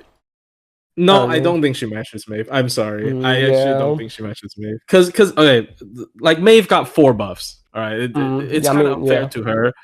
But the upgraded MP, the utility, the debuff immunity, the anti-Maeve, I don't think it's even close. I'm sorry. I just think she's just worse than Maeve right now. He has a little bit better crit potential than Maeve, but that's not to say too much. He's only a 1-turn buff as well in the 3rd skill. Yeah, and you can fix Buster crit so easily these days. Like Star Bomb, Koyanskaya gives it for free. It's so ridiculous, right? And Merlin still exists, so that's also good. Yeah, Merlin still exists. So sad. I'm just any day now it's gonna happen, dude. The buff happens. Any day. Even though it made no sense because he didn't have any lost build set, but whatever. Yeah. Okay. Not Jaguar Man, not her. This is actually a huge L, to be honest. It's sad for the Babylonia crew. Yeah. Alright. Let's not wallow too much on sadness, and let's talk about the Maid Altar from Summer 2. We're back here. Single target to quick DPS. Now, unlike some of the other ones we've seen so far, her attack is a bit lower, around Maeve tier from what I remember, with 10.7k. Not the worst, but could be higher. Now, she's full on gains deck, which may be fine, but nowadays, again, I'm going to sound like a broken record. Probably double Buster would have serviced her better nowadays, but again, hindsight is 2020. Not too bad otherwise, honestly. First skill, self-attack up 30%, and party quick up 20% for 3 turns each, 6-turn cooldown. I mean, it's a pretty okay amount of buffs for herself, for her main card type as well. So, is okay. Second skill has been buffed, and this buff is so weird, I don't even know. So, it's a targeted cooldown reduction, though. Oh, what did you say? I'm just saying contender for the worst buff. Like we mentioned something else being like one of the worst buffs. This is a weird one. Anyway, it's a targeted cooldown reduction, which is cool. That's nice. But then it also gives star generation for 3 turns, 50%. So on support, it's pretty shitty because they do nothing with star gen. You do 1k damage to them as well, which is not that big of a demerit, honestly. That's fine. It's not that bad. And then after the buff, it's a delayed buff that after 1 turn, they get up to 3k max HP for 5 turns, which, again, in most cases, max HP is probably better than a heal because it also works on max HP, but it's still at a 6. I don't know. It's not a very exciting skill, honestly. It's a flavor thing, probably. Like you body build, and you get it's so weird mix of things on this one thing. Like there's, I don't know. It's weird. Yeah. And then the third skill, it's a cool skill. It's like, it kind of reminds me of Ishtar, but yeah, it's a self quick up for 1 attack, 3 turns on a 3-turn cooldown, 30%. So it's basically like meant to be like MP shots, I guess, because she's like reloading her gun or something. It can be a cute thing, but man, it's only you get it. I wish it was at least 1 turn, like just flat out 1 turn. So if you have like face cards, you could use those as well. Even if it's low cooldown, it just looks weak. It looks and feels weak. So she can have up to 50% quick up with these 2 on the MP. So I guess peak-wise, her MP can probably reach okay numbers, but that's kind of unfair because, you know, her downtime won't be nearly as good, like face cards and whatnot, outside the MP then. Magic Resist B is fine. Writing B is pretty good on her. Independent Action EX, great. So passives is actually good. Anti-Saber, don't think so. MP, she refunds 10% from the normal effect plus the hits, so there you go, a bit of refund bonus. And then the OC I like, because it's a 30% crit chance down for 3 turns on the target. Pretty damn solid. Asters probably won't crit after that already. But the MP is fine. It's not amazing. I kind of like it, but, you know, could be better too. Her damage, it's not too... Even as, like... Even the peak is not like... She's still losing to some 4 stars. And even Ushi, but okay. I don't know, I feel like she hasn't aged that well, honestly. I don't know, I just don't really think about her too much anymore. What do you think? I mean, I like quick servants for damage dealer, for boss killing, just because of how much damage they do. But I don't know, bro. I don't. It's hard. I don't think she's nearly as like mid as Kets, but I don't know. I would probably not, you know... I kind of like Kets even more, maybe, I don't know. Really? I don't know. They're either going to be the same, or I'm thinking maybe putting her into B, honestly. I think one of these is going to happen. I don't know. It could be like videos I've seen that are just have her at higher MP level, so it's not really fair. I mean, I have a lower MP level one. I feel like it could be either of the Bs. Is not a big difference, but I kind of like Kits more. Even if Kits is still not the best nowadays, I kind of still just like her a little bit more gameplay-wise. Yeah. Is honestly, maybe they could be the same tier as well. It's hard to say. It's not a big difference. I'll place her there. I don't know. We'll go with that. Could see the same tier too. Yeah. All right, moving on. Now there's a servant I actually really like, and I feel like a lot of people are sleeping on this man. He's actually really good, despite what his name might suggest. We're gonna talk about Ivan next. Yeah. Ignore the name. So we have an AoE buster DPS and a farmer. In fact, as far as I'm aware, he's nowadays like he's the best buster farmer for riders, right? Which is kind of cool. Oh, I did. But he's even before that, he was also a very slept-on DPS despite being AoE. So 11.6k attack, just above average. It's alright. It's serviceable. Standard rider deck is perfect for this man as well. Pretty good gains as well, especially when you have his MP gain active. So he's actually very similar. He feels very similar to Drake in terms of his face cards. It really does. They're both really good. So that's nice. Yeah, speaking of which, his has also been buffed like Drake's, the MP gain. So 50% MP gain for 3 turns. And this is even better than Golden Rule because this isn't a 5-turn cooldown. So it's a really good uptime on that. And his cards love this buff. Then nowadays he also gets a battery, which again, 30% he can now farm. Great. And he, as far as I know, he's the best in Rider Buster numbers for AoE. We'll see that soon. Yeah. So now he gets lawful and chaotic damage mods as well for 3 turns. Thank God they're separate, so it's way more flexible. If they were combined, it would be a lot harder. And yeah, it's pretty good. 30% each for the damage mods. And also a self-cleanse. So that's a pretty nutty skill on a 5-turn cooldown. Like, even if you don't hit the either of the niches, self-cleanse, 30% battery, big 50% MP get on a 5-turn cooldown. Like, that's already super nice. Like, really good. Like, this should be 6 turns, like Golden Rule. I don't know why they just implement this as 5 turns. It was already really good back then. So yeah, really good skill. Toppers. Second skill, I really like, because it's 40% buster for 3 turns on a 5-turn cooldown. It's not even 30. You would think it's 30, but no, it's 40%. And then, you know, a pretty nice 10 stars per turn every turn for 3 turns as well. So good uptime, good stuff, makes him farm better, DPS better. It makes sense. And then the third skill. Ooh, I like the third skill. It's a 1-turn invul on a 6-turn cooldown, which is the standard, but what else do we get?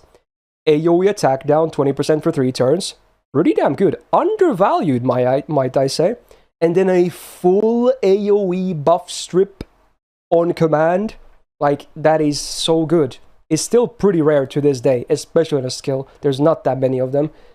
So good utility. Like, this skill set now is just like, it's damage, it's survivability, it's utility, it's everything. Like, this is such a nice skill set. I truly think he actually, you know, looks like a true LB king now. Very good stuff. Magic Resist D, sadly, could be higher. Riding EX. The 4-hitter quicksave does something, but not a big deal. Anti-Avenger. Probably not relevant. The MP has been buffed as well, which is really cool. So, sadly, the Buster is minus 30% for 3 turns. It's after damage, but considering his MP is also very spammable, this is going to be very relevant for bosses. Farming, obviously not so much for bosses. You will definitely feel this, especially for follow-up face cards and the MPs as well. Now, the OC is also cool. 30% MP damage for 1 turn before damage. So adds quite a bit of chunk of damage to the MP as well. Now, farming-wise, we can look at the numbers. He does, you know, no pun intended, kind of stomp the competition. I guess Drake with the full setup is close, but he definitely peaks higher, and he has better damage on the earlier waves as well. Like, he is, right now, the go-to Buster Rider farmer, I suppose. Really damn solid numbers. Woohoo! He actually runs sumo because he does not have an attack up as in his kit. It's really funny. It's the best C he has. Oh, okay. I did not notice that. Yeah, it's funny. There you go. I think he's just top tier. What do you think? I mean, yeah, I would agree. Like, 50 batteries are not like nearly as relevant like compared to 30 because of the append skill, right? And he definitely has a lot of like boss fight centric effects, like the buff removal and all that, and Nimval. And he also has really good anti mods, I would say. So he's definitely like I don't have enough experience with him to say whether he's EX or not, because I feel like Drake is probably still easier to use, but it's just hard to say. He's super easy to use as well. You should try him out sometimes. He feels so good to use. So good. I think I'm like underrating him. I'm always underrating him. I mean, everyone kind of does. So, I'm always defending him. I will always die on the Yvonne hill. Yeah, I mean, I don't know. I can't say for this. Yeah. I will personally still definitely, after the buff to the first skill, I can't see him outside of EX. He's just top tier for farming, top tier for bosses. He just stomps, literally. So, there you go. Oh. Lost Belt King. There he is. Alright, moving on. Actually, forgot. He was before Achilles, huh? They were like very close on release, like a month or so apart or something.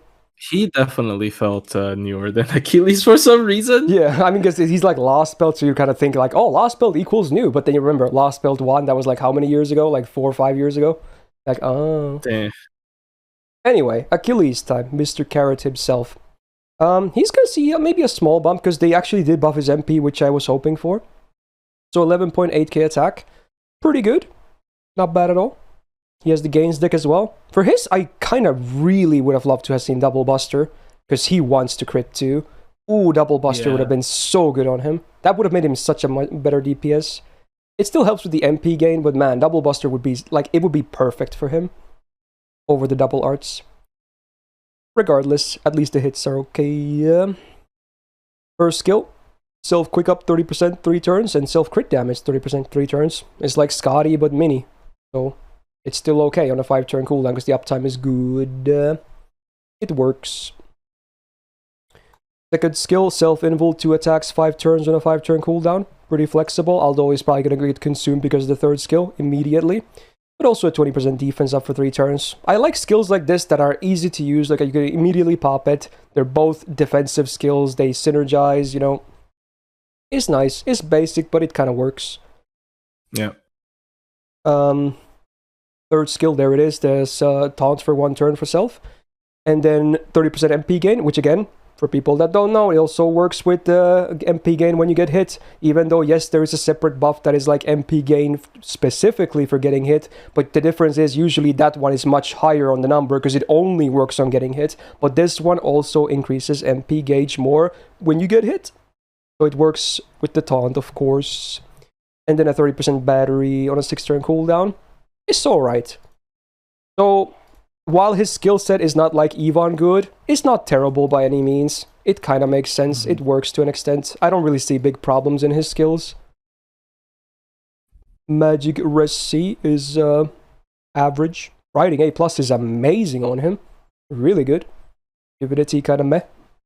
Archibald is pretty irrelevant. And then the MP used to be like super basic. It was like Rider, Kintoki, AoE. And now we have more fun stuff. So now it also applies a 3-turn confusion, so with a 30% chance to every turn to skill seal the targets. So that's on an AoE, which can sometimes be useful for, bosses. It's an interesting thing. And then the overcharge is the same 20% quick up for 1 turn before damage, but now also we have the cool one again, which we've been seeing many times already. 50% crit damage for 3 turns on self. Ooh, I always like that, especially on riders, especially on servants that want to crit. This is the best part about the buff, in my opinion, is crit damage. And again, really makes me wish he had double bust or double quick. Ooh. Now, looping-wise, he actually post-MP buff, he does pretty well among quick stuff, yeah. There is not bad at all. In fact, he's probably the best of all the quick riding loopers because, Summer Ishtar is with triple support here. Yep. Maybe it's similar, though, because she is free MP5. But regardless, his numbers are definitely not bad. You can absolutely use him for farming, if you want to farm with quick, that is... Okay, you have Achilles comments? As another servant I don't really have a lot of experience with. I don't actually own him in majority of my servers. Oh, really? Yeah, so I've heard a lot of good things about him, but I actually feel like maybe he's a bit over. I don't know if he's overrated still. I feel like people starting to realize he's like just okay, but he's still really solid. I don't know. He's probably not EX because like I feel. Yeah, I don't. He's definitely not EX, but he's good. He's definitely. Yeah. The MP buff was really needed, and they did a good buff as well, which I like. Yeah, definitely. Last year I had him on A, and that was probably before the MP buff. So I feel like I could easily see him A+, honestly. But I don't think he's quite top tier yet. Fair. Yeah, definitely. Maybe in the future. Yeah, he's just solid. Again, a pretty good spook as well for people that don't have him. He's good. Ooh, trying not to be too biased moment right here, but I'm sure you can hopefully back me up here. We're gonna talk about Reines next. So we got a rider support. Okay. An interesting one.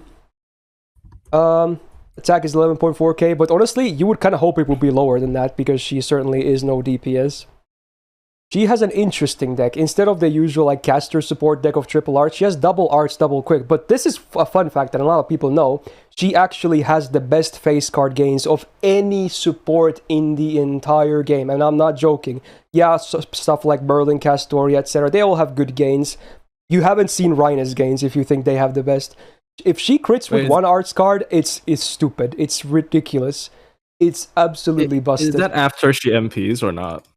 Before. That was even before the MP gave like MP again. So yeah, it's ridiculous. Especially post MP buff. It's so stupid. Like, yeah, she only has 2 arts cards, but trust me, the gains are still very good. I use her in like all challenge quests. I love this girl so much. JP and I use her all the time. Alright, let's talk about the skills. We have Waver's skill here. It's a slightly worse rank, but still, what do we get? 25% defense for 3 turns for the party. Still a very good number. Forehand damage cut, maybe not so relevant. It usually won't really make a big deal or a big difference. And then the 10% AoE battery.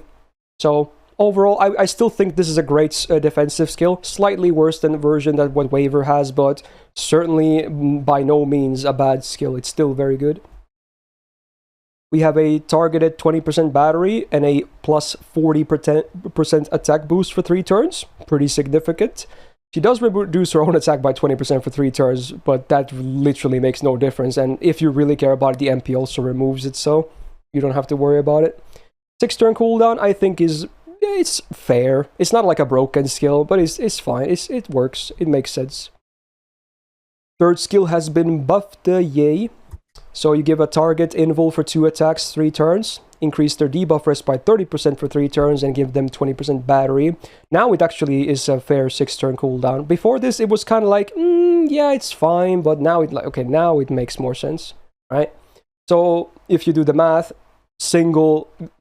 you can give one person in your party 50%, and everyone else gets 10. Or you can do 10, 30, 30 as well.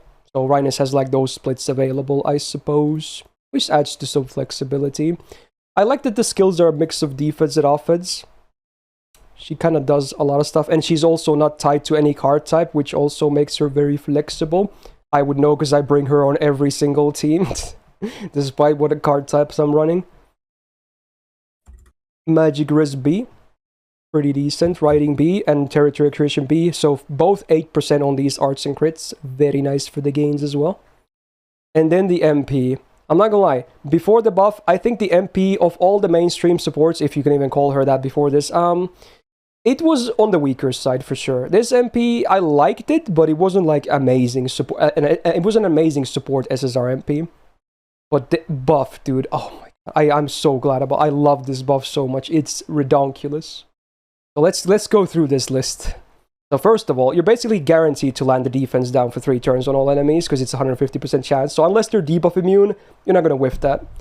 Then the whole party ignores class defense disadvantage. So let's say you're fighting assassins. So Reines no longer gets effective damage from them. She only gets neutral damage for 3 turns.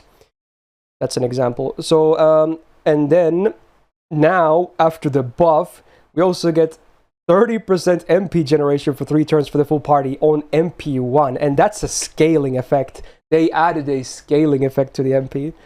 Obviously, I'm still going to judge her based on MP1, but man, you can get up to 50% MP gain on a spammable MP on AoE for 3 turns. Wow. And then that wasn't enough with the buff. Also, AoE overcharge by 1 step 1 time for 3 turns, so you can also wait on that too. Oh, it's nice.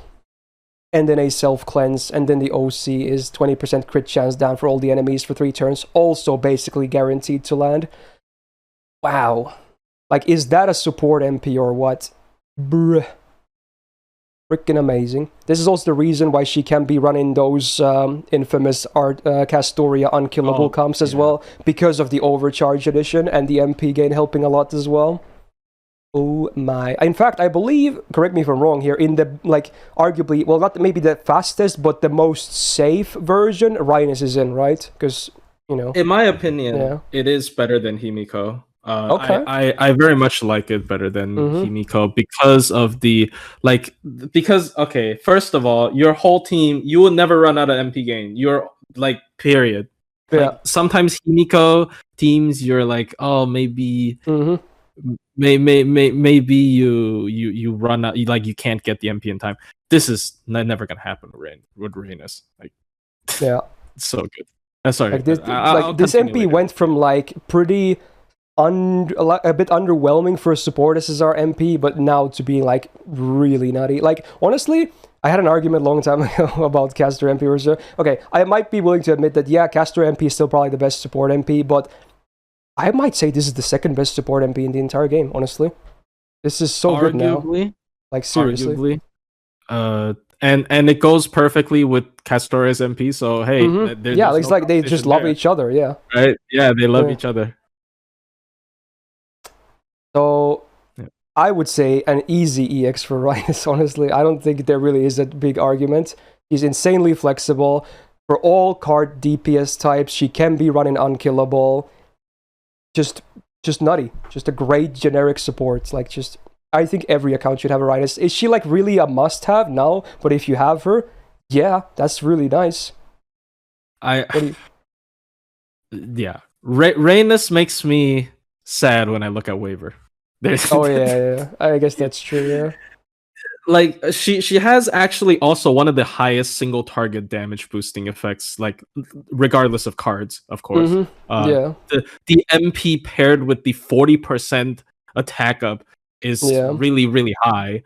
And once again, in the Immortal team, I really like this team a lot better than because the two comparing team is Himiko, Buster Merlin, and Castoria, and or Lady Avalon, her, and then Castoria, right? And I really think this team is so like how do you kill this team? You can't kill this. Yeah, team. it's so safe. Other than buff removal, you just can't kill this team. They won't be critting either because of the OC.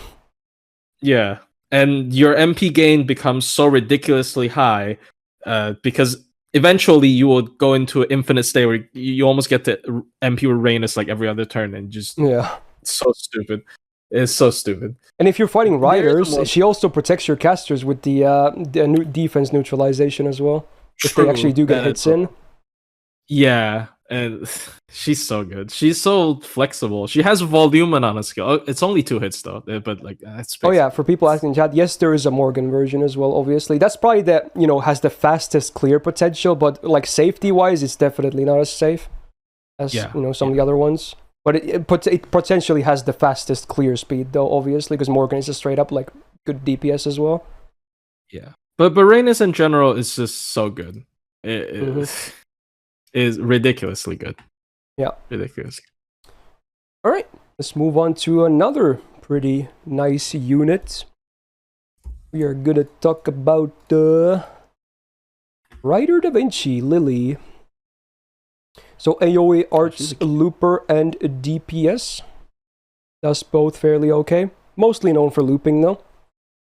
10.8k attack. A bit on the lower side, but still fine.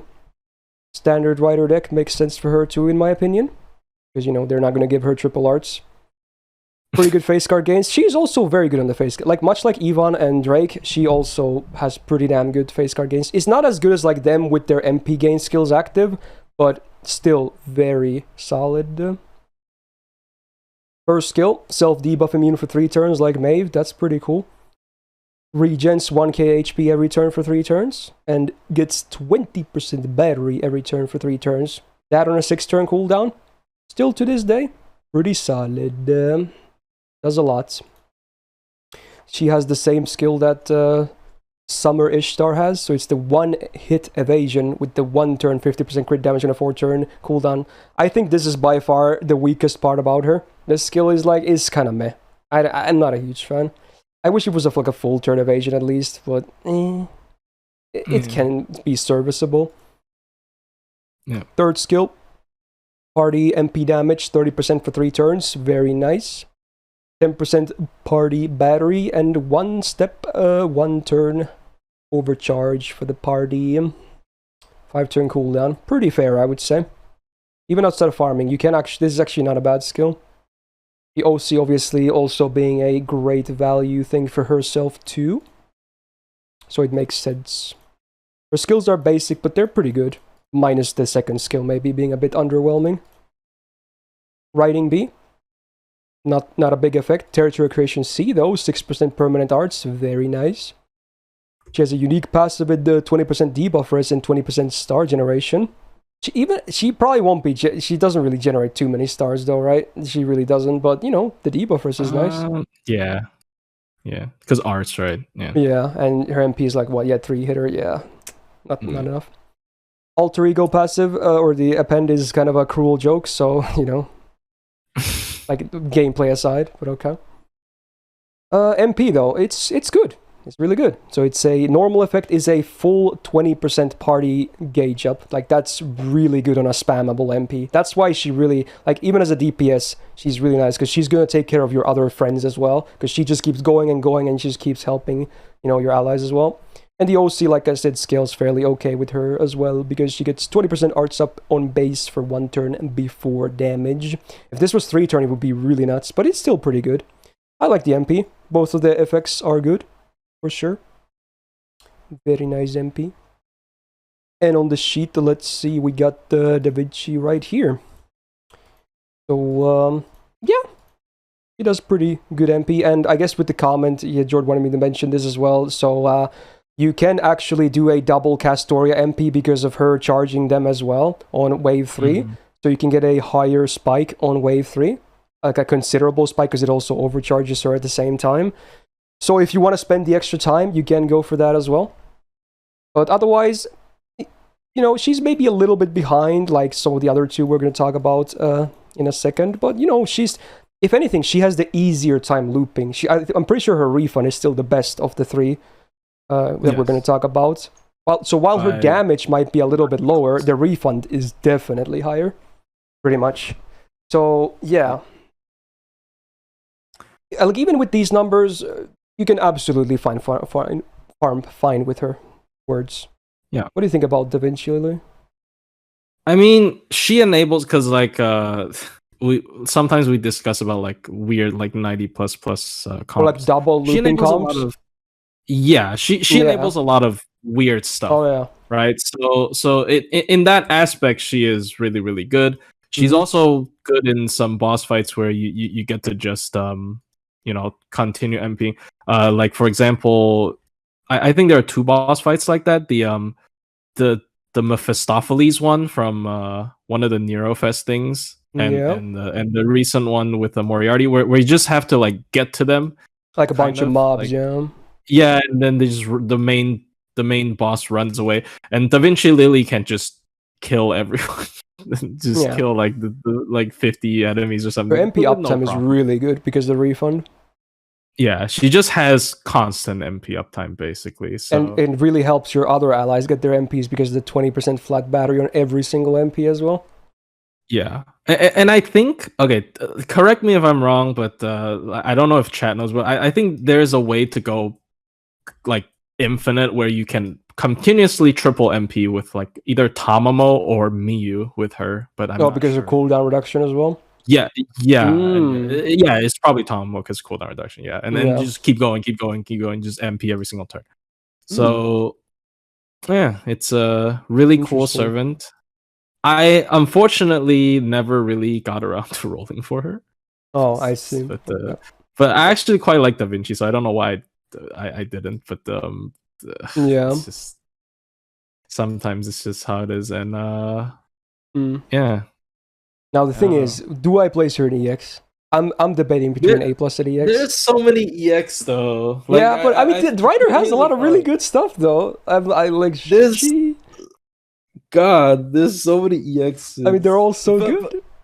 But I would say she is better. Like I would think she's better. Like obviously not in the same aspects, but I think I would say I kind of like her more than Achilles as well too. But even post MP buff. Exactly. Yeah. So. Yeah, probably. Oh, there's so many EX. But, I mean, honestly, there's so many good riders. To be honest, it is what it is. But yeah, so be it. A++. There's no A++, guys. Yeah. Maybe not this time. Okay. We'll just move on now. All right, let's talk about Europa. Okay, spoiler: she definitely won't be EX. So we can calm down for a second. All right, AOE Buster DPS. I guess you could loop with her as well, I'm pretty sure, but is she even in the sheet? Was she in there? Oh, she is. Okay. We're going to talk about it then. Plug Oberon should work. Yeah, okay. So she is an AoE DPS farmer and looper then. 11.7k attack is okay. It's higher than average. Not a lot higher, but you know, it's okay. Double Buster, double Arts deck, the standard Rider deck. She definitely doesn't have as good of a gains as some of the other ones we've seen, but certainly not trash gain either. Her skill is one of the best defensive skills in the game, fun fact. So it's a 3-hit invul for herself, no duration on a 6-turn cooldown, and also 3-time 100% debuff resistance on max rank. So that's pretty damn bonkers. For defensive stuff. Can debuff her. Can't hit her unless invul appears. She's good. Second skill, we get blue and red up for self. 30% for 3 turns. And then a 30% battery. There it is. 6-turn cooldown. Pretty good skill, I would say. I like it. Makes sense. And the third skill is that AoE Charm. 60% base chance to land. Doesn't scale. Minus 20% defense down on all enemies for 3 turns, and minus 20% crit chance down on all enemies for 3 turns. Pretty okay. It's like an improved version of the shoot. I'm pretty sure it's just a better version than Shootens, right? I think otherwise they're like identical, but this one just has crit chance down. I think even the cooldown, every single number is identical from what I remember. So that's kind of cool, I guess. It's not a bad skill at all. I like all the, fuckery, for lack of better word, on the enemy. Yeah. So yeah, for maybe not for farming all that great, because it's only for one wave, but, for bosses, hey, this is actually pretty damn solid. Even if the cooldown is fairly high, it's still good effects. Skill-wise, I actually kind of like her. Not too bad. Magic Wrist C could be better, but it's okay. Fighting A+, not a big deal. Same as Divinity. Ruler bonus, nah. The MP is pretty weird, huh? I like the 20% buster up for 1 turn before damage, but then we have a 50% defense up for 1 turn for herself before damage. That's definitely a lore thing, right? Yeah, for sure. It's like George 2.0, but she's not a tank. Like, yeah, okay, dude. That should definitely be something else in her. She's already so tanky with the first skill. You don't need that. You definitely don't need that. I guess. And obviously her MP also doesn't have a damage upgrade either. I'm honestly expecting them to buff the MP at some point. I really am expecting it. She is permanent, so I feel like that too, yeah. So the MP isn't bad. It's just a bit weird with it. I don't think this really does do much for her. Okay, so looping wise, what are we looking at? Definitely worse than Drake. Definitely worse than Yvonne. She beats Columbus if he's not MP5. Okay, so, it's not gonna lie, not maybe the best numbers ever, but, it's doable for the big Europa fans. You can maybe make do with some high MP levels and maybe Grails, etc. So, yeah. But if you have an MP5 Columbus and an MP1 Europa, you probably want to use Columbus more. I don't know. What do you think about her?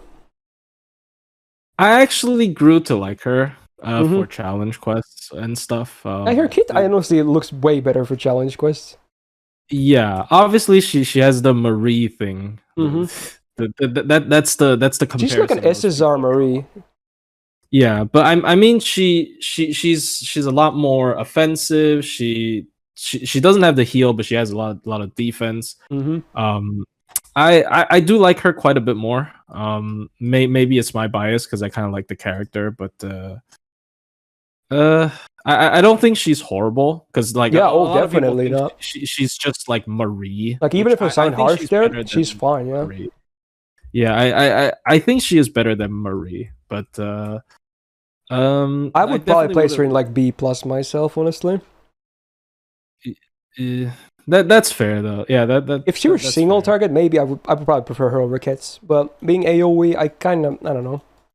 Yeah, if she was single target though, dude, 3-time invul, you gotta compete with the free Liz. Yeah, true, that too. She's I'm surprised she has 0 buffs so far. Like, why not? Why is there no buffs? Especially an MP buff. Just give her a really, really nasty MP buff, and suddenly she just jumps. Her skills are already pretty okay. Give an additional effect. Maybe make her defense like ridiculous. Like for maybe like 100% for a turn, and then. Oh, funny you should mention that. We might see something like that later. Oh, true. Never mind. She can't get that because somebody else has that, and he doesn't even have damage on the MP. So there you go. All right. Anyway, let's keep moving on here. Another Greek servant from both of the Lost Belt 5s, I guess. Even though they should have been the opposite release. It was really weird, though. But okay. We got Mr. Odysseus, who honestly I think is highly underrated. This guy is really solid, even with 0 buffs. He's actually solid. He's an AoE arts looper and DPS, and honestly, kind of a duo tank. You'll see what I mean if you don't know what that means. He actually is nice. So basically 11.8 kit attack, so higher than usual. Pretty good. So he actually doesn't have the standard rider deck. He has the gains deck, which honestly I'm okay with, because he doesn't have a big crit focus anyway. I like the spammy MP one for bosses instead. And his face card gains are actually pretty good too, as with most SSR riders. Now the first skin, here's the duo tank thing. So how this skill works is you target one of your allies, and then the 2 that you don't target, they both get taunt for 3 turns. This is really cool. I love this. So you can basically protect one of your teammates, probably a weak support or something, And especially because you're probably running him on class advantage anyway. You don't really mind if casters hit him, most likely. So, yeah, that's pretty cool. Like, let's say you're running him, Reines, and like Castoria. Reines is also a rider, so you can easily taunt him and Reines and just protect Castoria, right? Like, that's so cool. It's a 3-turn taunt for both. Very cool. And then Party also gets both Quick at Arts up 20% for 3 turns. I think this is a pretty solid 6-turn skill. I really like it. It's like, I don't think anyone else has a double taunt in this game to this day. Really cool. Second skill, self 30% battery, and also Star Absorb for 1k for 1 turn. So considering he's a rider, he will get every single star that turn easily. And then he gets a Charm, Debuff, Immune for 5 turns. Because, you know, lore. But, you know, it's 100% uptime, though. So if there's ever, like, a Charm CQ, which I think there have been some, like, Charm-heavy stuff, yeah, don't discount it, I guess. It's an okay skill for a 5-turn cooldown. And then the third skill helps with, you know, the taunt stuff as well. So self-invul for 1 turn on a 5-turn cooldown, which, again, better than most, because usually the standard is 6. But then, dude, I love this because it's all defensive effects. Buff removal resistance 100% for 1 turn, so that invul stays. And also defense 30% for 3 turns. If the enemy has invul, pierce instant value. If not, hey, 2 more turns of defense up. And again, 3 turns is key, because the taunt is also 3 turns. Great defensive skill. This is really damn solid. So, despite his kit not maybe looking amazing, I still really like it.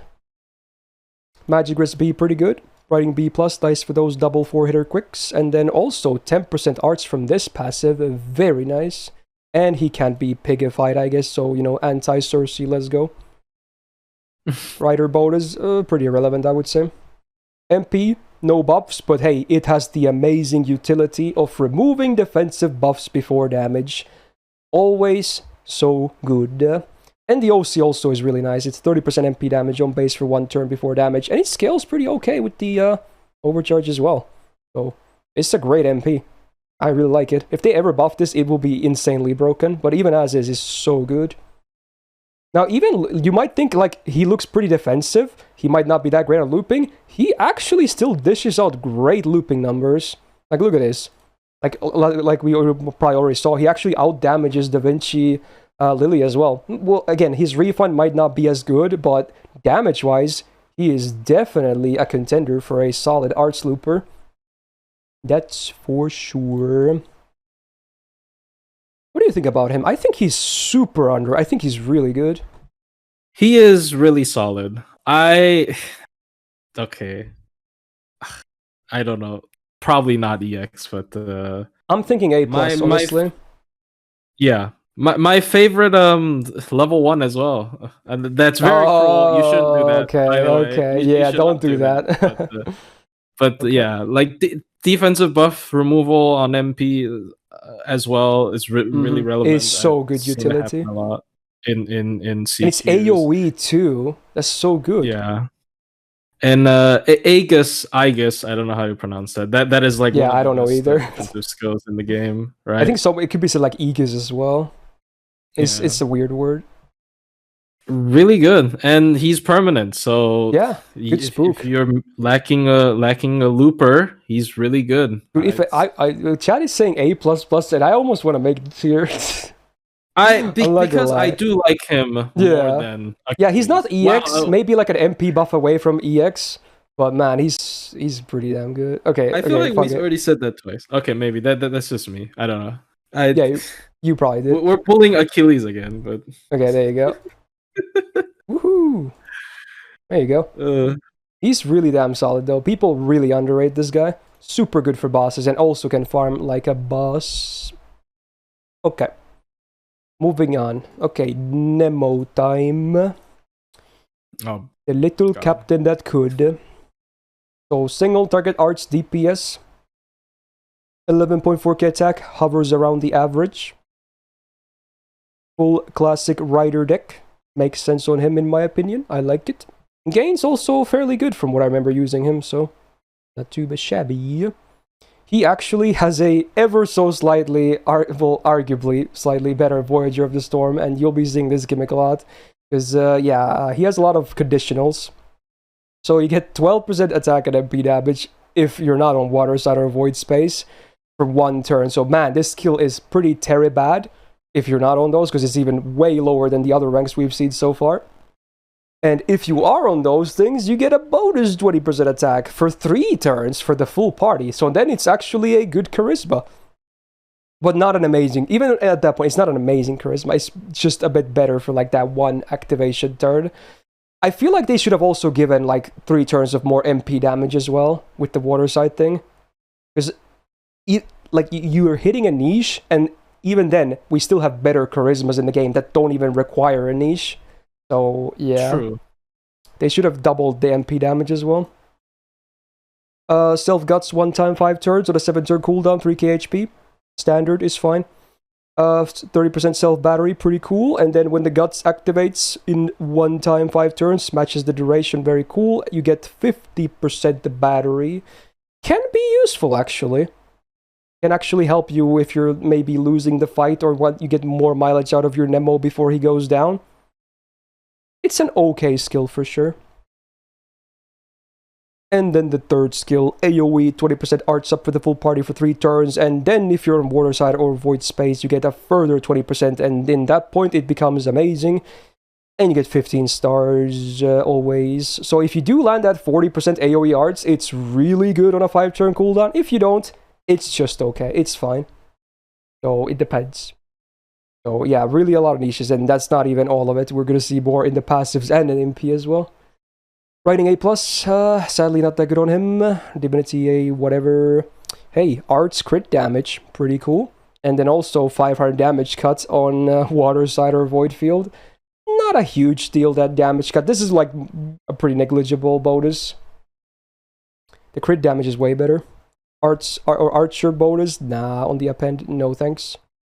Okay, the MP. So if you're not on those fields, you get 10% MP damage for 1 turn before damage. Pretty small number, I'm not gonna lie. They should make that 3 turn or something then. And then 150% damage mod against super large enemies, and a reminder that super large and large are separate traits. Not sure why, but yeah, it makes it a bit of a smaller pool, I guess. They should really combine those, it makes no sense. But if you are on water side or void field, you get a further 20% MP damage for 1 turn before damage, and also ignore evasion for 1 turn. So yeah, Nemo. So looking at the numbers here, if you have super large and you're on the correct map, he actually does really good damage, but that's 2 heavy ifs, needless to say. In that point, he's your guy. Just pick him, you're gonna be happy, you're gonna love life. Yeah. Super large, pretty good too, actually. And same with just the map effect too. They're very similar. But if you don't have any of that, oof.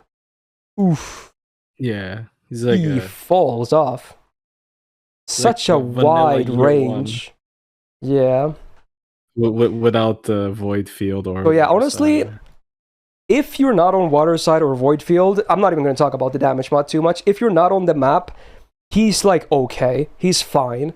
He's not that exceptional at that point. If you are on the map, though, again, even without the damage mod, he is actually pretty damn solid.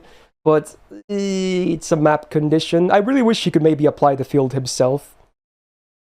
Because I don't really want to bring... I wouldn't bring someone just to apply the field if that means I have to get a shittier support. Again. It's the Chinese guy once again. Oh yeah, he does that too, right? Yeah. He does all the... Isn't that chance-based, though? It's like 80% chance or something. Yeah, it's chance-based. It's like imagine you bring him for the water side, and then you like get all the other fields besides water side. God. Yeah, I guess Summer Melt is a good, guaranteed one, but she doesn't really help him otherwise at all, so... She's super selfish. Oh yeah, does Tlaloc do it too? Maybe, yeah, she does it too, doesn't she? Tlaloc does. Yeah, true. She's like probably the best case, but even then, I'd probably just bring Castoria. It's just more damage. I mean, there are certain bosses, of course. Once again, LB7 spoilers that are really good with him because of the super large, and super large are not that rare. Yeah, honestly, for bosses, it's somewhat common. Yeah, and he is art, so he can get carried by Castoria, I guess. But I don't know. It's really disappointing, especially with how little single targets we see these days. It's a missed opportunity. I feel like I'm still gonna put him like next to Kets, honestly. Because even with, he's fine, but he's like he really needs the water side or void field to actually become, a much better DPS. I mean, would you say he is worse than Kets without water field? I kind of like Kets more, honestly, at that point. I guess then that's pretty fair to put him beside Kets. I guess. I think he's a little bit better than Kets, but maybe it's because of Castoria. Because dude, our arts teams are so easy to use. Yeah, I don't know. It's close anyway. So I think putting him there is fine. Yeah. Okay, Dragon, you saying melt water side only for self. You're not wrong, but when someone has the buff, it applies it to the map. So that means everyone benefits from it.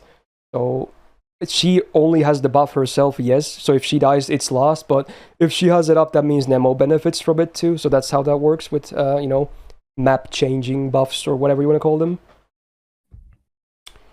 Maybe a bit brutal. Maybe I'll bump him to A later or something. I don't know, but or maybe I'll bump Kets down one. Maybe we can get a buff for him during this collab. I see where you're going with that. Yeah. All right, let's talk about a pretty fun one. Some people say I may have snubbed him a little bit last year. You probably have even more experience than I do of him. In fact, I think when I rated him, I'm not even sure if I had him at that point yet.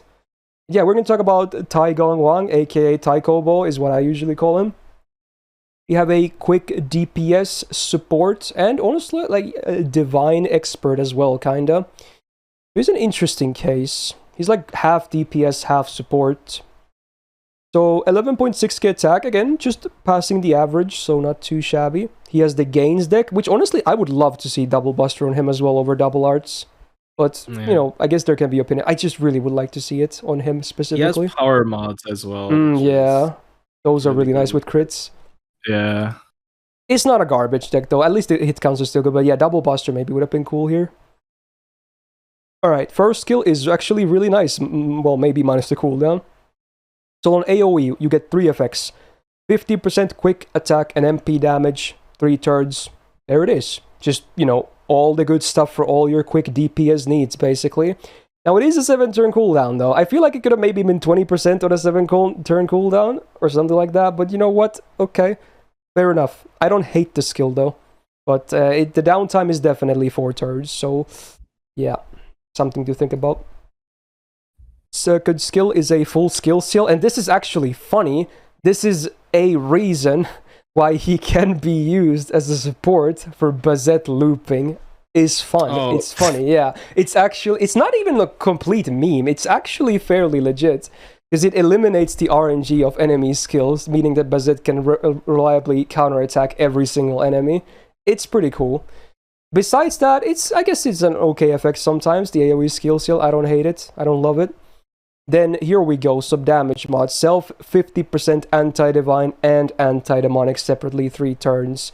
Both fairly common. Honestly, of all the traits, these are definitely on the common end of things, and sometimes they might even coexist. And in that case, Mans is hitting really fat numbers for that 100% damage mod combined. So the 6-turn cooldown, the value really depends, because it's mostly about the damage mods. But if you're using him as a Bazette support, then you really don't care about the damage mods. Anyway, self-battery 30% and AoE 20%. So he gets 30, allies get 20. On a 6-turn cooldown, it's fine. It also helps with him also kind of being, that loop support as well. This for Bazette and then this for everyone else too. So I kind of do like the skills. I don't think they're like completely amazing, but I think he has some good stuff going for sure. Yeah. Riding A+ is fantastic on him. Only passive though. Corner bonus, And you think a divine damage mod from the skill wasn't enough? His MP also does a flat 150. So yeah, divine mobs, beware. This guy be slapping that ass. Sadly, the OC of 20% quick rest down for 3 turns is after damage, but his MP should be fairly spammable, especially on bosses when you can also use face cards.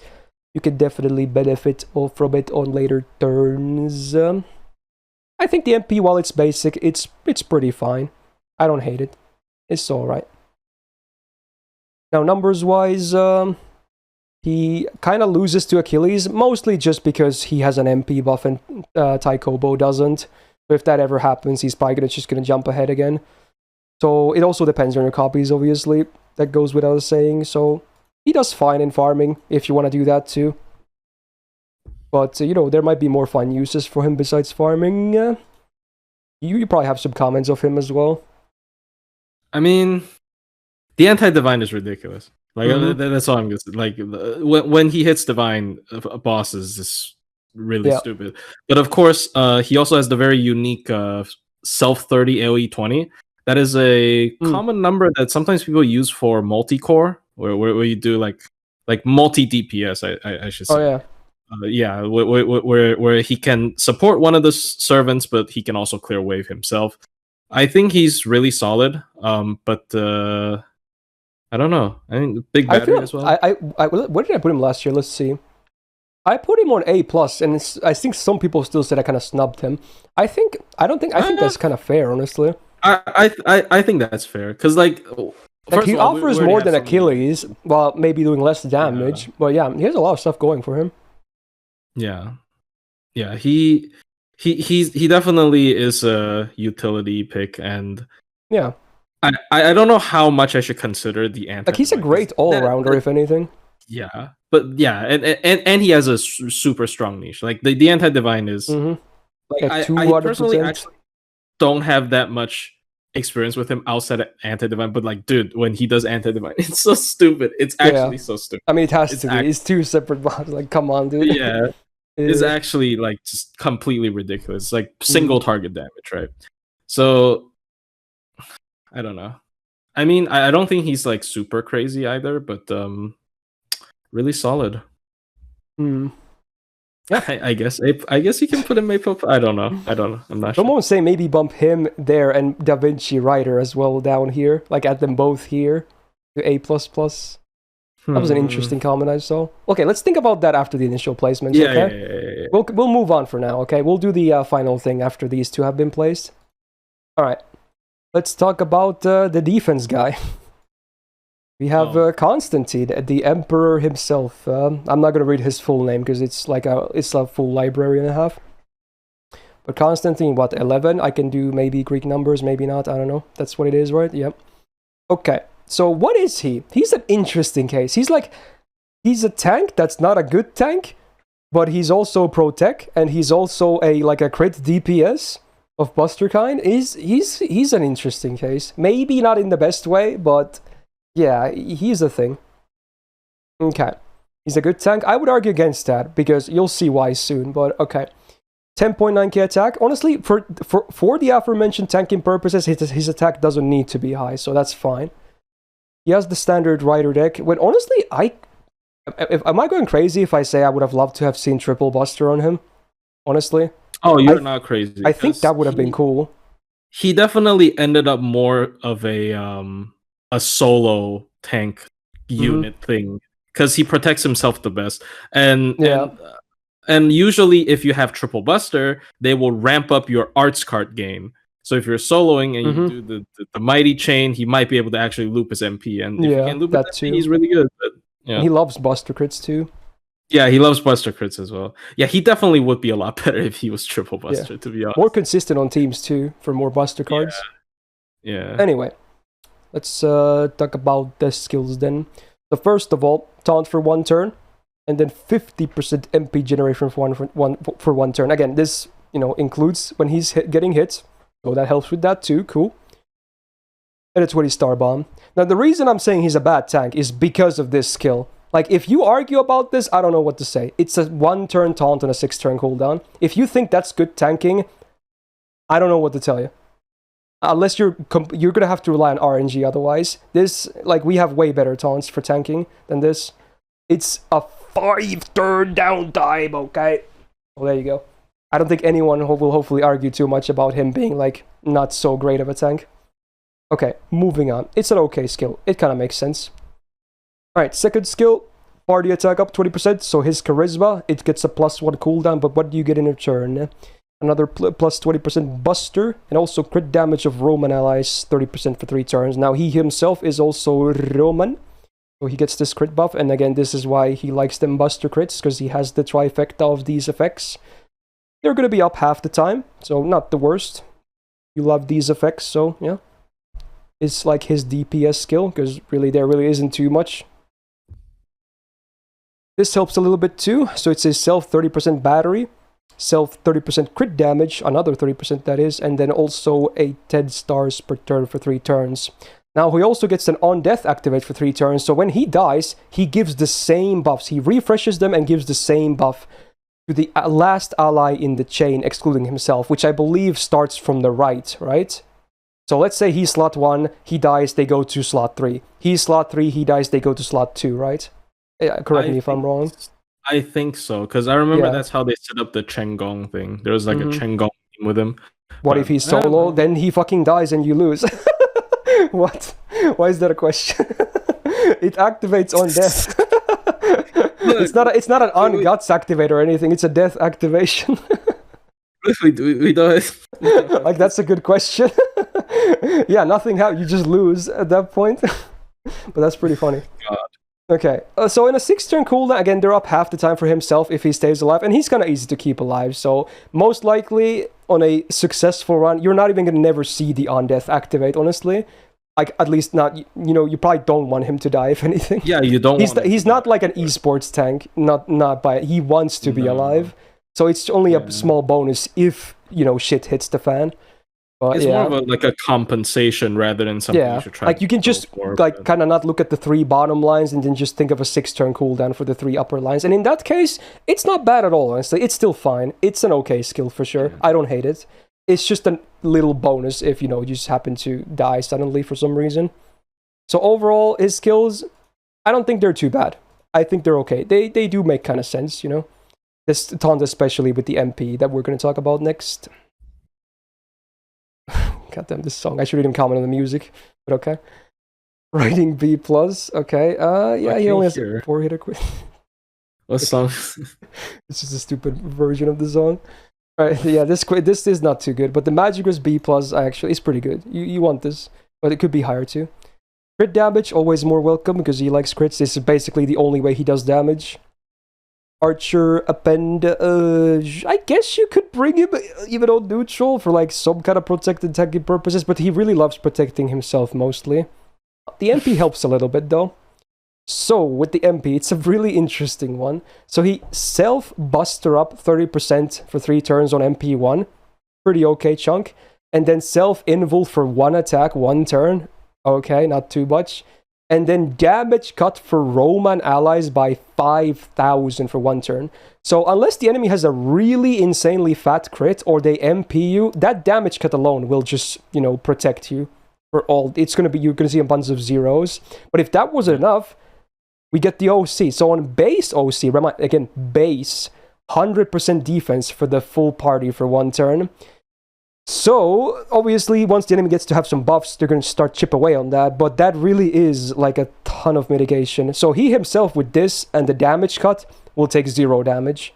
Pretty much 99% of the time. The party might see some damage depending on the buffs on the enemy, but they could just take 0 damage as well many times, right? So it's an interesting MP. It's like mostly defensive with the buster up being the offensive thing on it. Like, I really still to this day don't really know how I feel about him, honestly. I'm not even sure if I have given him even the fair, attempts yet and whatnot. He's a really weird case. I feel like as a DPS, he won't do enough, right? I feel like he just won't be like a great DPS. But he does offer other stuff as well.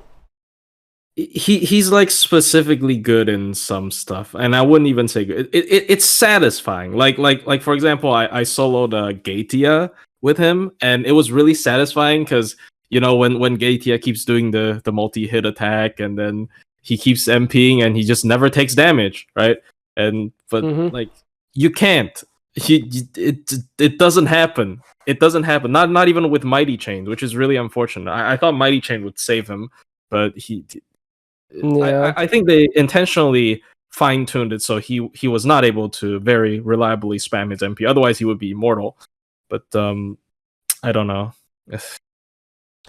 Okay, so his damage potential is not the worst for cards. He can have like 60% crit damage and 50% buster on MP1 and 20% attack. Like, it's not nothing. It's a good amount of buffs. But yeah. Then two of those are also 6-turn cooldowns, so half the time you won't even have them. And if you don't have the skill buffs, you just won't do any damage with this buster up from the MP alone. So half the time he will do 0 damage or close to insignificant amounts. That's the problem. And he doesn't have a damaging MP to compensate for the downtime either. Like he's a DPS that's super easy to keep alive. That also protects the team a little bit and also gives them a little bit more damage as well. But like on the downtime, he's kind of like he's just there. He's just there. He's just standing there, just doing his thing, and he's not going to be super pretty. Point. Okay.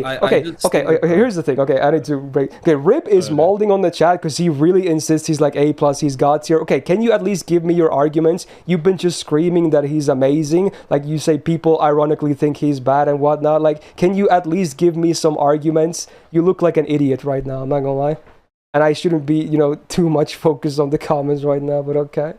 Like, everyone is disagreeing with you, so you better have some good arguments. I mean, I don't think he's trash. Yeah, we're not saying he's trash, not by any means, but he's not like a top tier DPS or a tank. He's not either top DPS in either of those.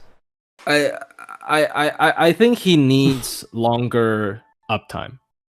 Yeah, basically. Like half the time he's just a wall.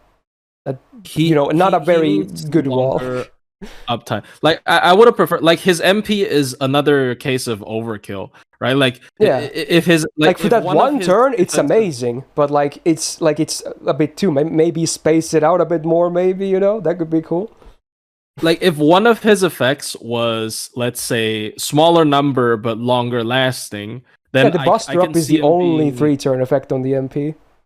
Yeah, I can see him being like a good solo tank or even protection for the team, but like he doesn't have that much sustained tanking, I guess is the term I want to go with.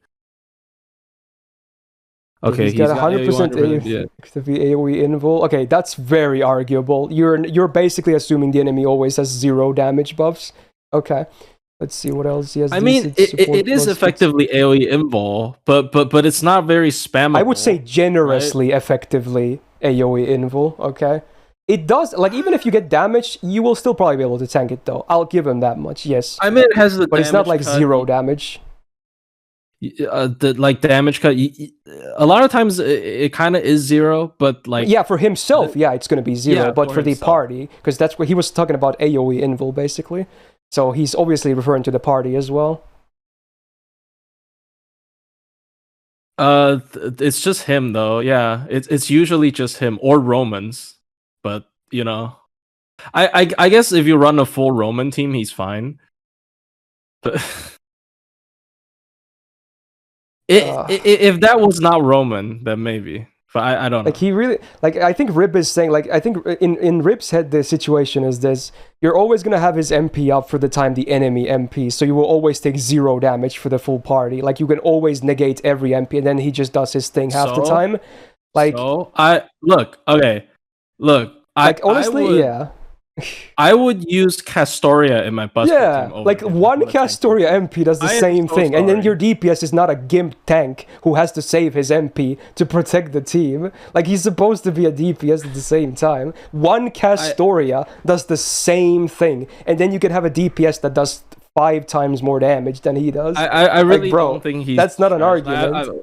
I'm not trying to say he's trash. I'm sorry. Yeah, again, he's not trash. He's fine, but he's not like top tier. Easy to use. He's not easy to use. Okay, let's give him placement. He's like Qin Shi Huang, but done wrong. Not wrong, but like Qin Shi Huang, but done weird. In an odd way. Something like that. Because I don't know how to explain. I feel like I could slide him into B+, because he's definitely very usable. Sure. But he's not. A+, I would think, is way overshooting it. Yeah. for sure. No, Yeah. he's not A plus. I'm sorry. Yeah. Like I think B plus is for kind general of fair. usability. Okay, he's still good. Okay, I'm just gonna let him cook, you know? I'm probably just gonna move on. Being worse than Kazunase unit. And we didn't say it's bad. We didn't say it's bad. When did we ever say he's bad? Yeah, we've been just we've been talking to get his MP. No, okay, no, dude. I have tried to solo with this guy for so long. I've tried to make a solo video with this guy as a catalyst for Pope Joan. All right, don't even give me that. He can't fucking loop its MP with Mighty Chain. All right, he already starts with a Buster MP. Bust BQA with crits. He's supposed to loop 100%. He doesn't. All right, I'm sorry. I try to make it more. I soloed Gatia with him. But do you know how many? It took me 40 minutes to save scum for one turn, so he got enough refund to tank the Gatia MP. They clearly nerfed his MP gain, so he couldn't spam it every turn. So he is not an immortal tank, dude. I tried. You have to trust me. I tried. All right. Okay. I think that's a good mic drop right there. Okay. I'm sure he has more to say, but okay, Rib, I think we are just going to have to agree to disagree right there. So there you go. Fair enough. We will all have different opinions. All right, let's talk about Bakin, the last one on our list, and actually a very cool servant who I think is also underrated. I think Bakin is great. So, what do we got? Okay, he's still... I'm not going to bother. All right. AoE Arts DPS and Looper, who also has some nice utility as well. Like she has to target stuff, etc. Pretty cool stuff. I think the biggest downside to Bakin is her attack being 10.7k. I think everything else I kind of like about her kit, you know? There's a lot of stuff to like. In her case, I do like the gain stick. The quick double arts. Because she loves to spam the MP. Okay, let's... Okay, sorry. Sorry. I'm not trying to argue with him. I'm just saying, if he's interested in discussing, you can join my Discord server. We can talk about it, maybe. I would be surprised if Rip already was in your server. He's a regular of mine. I love the guy, but he loves his arguments. I mean, we always Yeah, it's fun. It's fun. Yeah. If you're interested, we can talk it out. But there you go. Sell out. Yeah, I'm sure you guys can probably talk about it for hours. Yeah. Anyway, there you go. Alright, skill-wise, we get a self 30% battery, and a party besides her 10% battery, flat. 15 stars. Pretty cute skill on a 6-turn cooldown, I think. You know, helps the supports, maybe other DPSs you run. Always nice. Second skill where I think things are really cool, though. This skill right here. Oh my. So on a 6-turn cooldown, it's a targeted skill. And... you want to see a Charon's is it second or its third skill on steroids? Here it is. So one ally gets a 20% rainbow for 3 turns, 20% crit damage for 3 turns, 20% MP damage for 3 turns, 1k heal, 1 hit evasion 3 turns, and 1 time debuff immune 3 turns. Wow. Wow. That is a single target buff right there. Again, you're probably going to use it on her most of the time, but it's cool that it's targeted. Like, that's literally Charon's third skill on steroids. This skill is so cool. I really like it. So yeah, a lot of people don't even know what Bakin does, honestly, but yeah, she has a lot of cool stuff going for her. I feel like this is a very nice skill.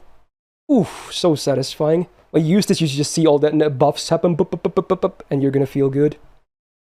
Alright, third skill. Self-arts up 30% 3 turns, and then when you attack with arts cards for 3 turns, your party gets 5% attack for 3 turns. Cool. That also applies with her MP, by the way, so more charismas for everyone. So if you use the second skill on herself, she herself can have 50% arts up for 3 turns, both on 6-turn cooldown, so up to half the time. That's a lot of arts up. And yeah, you're looking pretty golden. Pretty nice skills, I would say. Good stuff. Writing B, solid with these 2 quicks. Magic Wrist B, pretty okay. Divinity C, meh. Corner bonus, nah. MP also pretty cool stuff. It's mostly niche stuff, but yeah, at least, again, both fairly common. So 30% anti-demonic damage for 1 turn before damage is the smaller of the damage mods, but at least it helps with your face cards as well. Again, demonic, fairly common. It's a weird number of 8 stars you get flat every time you use the MP, but you know, it's a nice bonus, I guess. It's just there. It helps. And then the big actual MP power mod is the anti-evil, which is a standard 150 to 200. Oh, right, it's because she is all about the 8, right? Yeah, Huck and then. Oh, I just realized that. Oh, you know what? It's not random. Yeah. Oh, yeah, she's all about the 8s. Even the second skill is the 8 benevolences. I just realized that now. Thank you, chat. Okay. So it's definitely not random. Okay. That makes so much sense. It's the lore thing. Okay, that's cool. So yeah, the MP, if you don't hit any of the niches, well, yeah, obviously it's going to be a bit underwhelming, right? Just for the 8 stars in damage, but, you know, it's not too hard to find anti-evil bosses or just demonic mobs. Like, even some normal mobs that you farm might just be demonic. So that's kind of cool. And I think the skills are probably her best thing. Yeah, there's a lot to like about these skills, man. She's a pretty good machine that just goes... Now, looping-wise, she, again, does pretty well. In fact, she's basically interchangeable to Odysseus when you look at it. Basically the same wave 2 damage. Odysseus wins slightly on wave 1, and she wins slightly on wave 3, so they're like the same unit when it comes to looping. So both work, both are good. But yeah, but for the bosses, they do a bit different stuff. Odysseus is a bit more like team, like protect stuff. She's a bit, again, even if the second skill is targeted, most likely it's just going to go on herself, right? But even then, like, she's just a great DPS. I've used her quite a bit. In fact, my JP one is fully max skilled as well. I only sadly got MP one, but she's a great unit, honestly. I feel like I will. Wait, okay, actually, let me hear your thoughts first about Bakin, because I assume you have her as well. Yeah, I hit pity on this character. Oh shit, rip. Okay. Yeah, but I actually like Odysseus a little bit more, though. Okay. Don't know. Because I mean they both have team utility, but maybe Odysseus his is like more AoE though. I feel like a bit more. Yeah. But I mean she's definitely fun. I think the debuff immunity is like a highlight. I really like debuff immunity. I don't know why. I keep mentioning that it's a nice from effect, like last week's Brittle Mart. I like that a lot for challenge quests, and I would have liked it if the stackable attack up with the arts attack was higher. Yeah, maybe it's not high, but at least you can get it often. Yeah. Yeah, if it was just for itself and like like her damage potential would be very, very high. Yeah. When you loop that, and I guess the looping list you can technically boost her damage if you like. Yeah, with damage use all mobs, cards before you MP. And that too, yeah. So like, she's fun. She's fun. I think I would kind of agree with you. I think I'm gonna place her in A+. I think I do prefer Odysseus, at least for bosses. Farming, they're kind of interchangeable. But for bosses, Odysseus just he brings something that no one brings a double ton like that, right? Either. Yeah, and he's just and Odysseus self-defense is also like, true. He protects himself really well. Right? Yeah. She only has like a 1-hit evade, so it's not as good, but he still provides a lot of other stuff. So I think she's great. But yeah, I think I'm gonna go like this on them. Now that's it with the initial placements, dude. This is already a 6.5 hour. Like, wait, is this 6 hours? No, 5.5 hour list. Okay, this is the longest tier list so far. So before we lock in, let's see if we can maybe move some stuff. So are we gonna do the thing where maybe we'll move Taigong Wang up A++ and Da Vinci Rider down there? Yeah. Do you think that makes sense for both of them? I'm not sure if the Vinci Rider down one is because I guess it is because she enables a lot of stuff. I think Taigong Wang should up one just because of his team utility. Like this, yeah. I personally like it a lot. I don't know about Da Vinci. I don't use her enough to say for sure. Honestly, MP1 Da Vinci damage is not super high. I agree with that for chat as well. Yeah. Oh, people are actually saying Kintoki down. Ooh, it's tough. You did say that you probably maybe put him down a little bit, but man, it's tough, man. Yeah, I know. It's a fan favorite. It's kind of it's utility versus like face card numbers, right? Like I think if I bring Kintoki down, I probably have to bring Ushi down as well, though. Fair enough. Like if we're not like strictly only comparing between like because I mean they're we're both free definitely not units, right? That's the thing. Yeah. Even though Kintoki is 4-star basically. I think Ushi has better skills, like by a mile. But, honestly, she kind of does, yeah. Yeah. Despite not having a 50% battery, there's the first 2 skills are really nice. Yeah. And she has a defensive skill that Kintoki is lacking. Yeah. Is Murasaki that good? Murasaki. I mean, after the MP buff, it's hard to argue. Honestly, it was such a stupid buff. Yeah. Like even at low MP levels, she's still gonna slam. The only way she's not gonna slam is if the enemy is like fully debuff immune. I guess we can move some stuff off from EX, but I don't know which ones though. Mm. I don't know, because they're all very different. Like for example, Murasaki is strictly very good because of I guess Murasaki kind of leans on the Kessler. Okay, here's an idea. Like, what if I bring Ushi and Kintoki down, not to A++, but to A+, and then bump Mandricardo to B+ or down? Is that too hard? Kintoki to A? No, I don't think that you could. I don't think that should be a thing. It's hard though, yeah. Yeah, Ushi has been such a staple. Like, true. It's so good, and they just kept making her better, and yeah, I can't really punish them all for the. Yeah, I can't. They're all good. So good. The 3, like the quick, the arts, and the Buster single 4-star riders. Maybe is Elizabeth not EX? I don't know. I think she is. I have a hard time not putting her in EX. There's so many EX. I mean, sometimes it just works like that. I don't know. I feel overall the list is still very much like, if you compare it to my last year's one, is definitely more savage. Ironically, I think there's a bit more EX, but everything else is basically minus maybe Taigong Wong. Just down. I mean, I would say that the undeniable EXs would be, in my opinion, at least, would be Reines, Habetrot, and maybe Ozzy. Like not even maybe. Ozzy is definitely there. Yeah, I would never question that. They are so like just beyond their own class. Right? I might just keep them all like that, honestly, on the EX, even if it looks a bit weird. I just really like all of them so much. Yeah.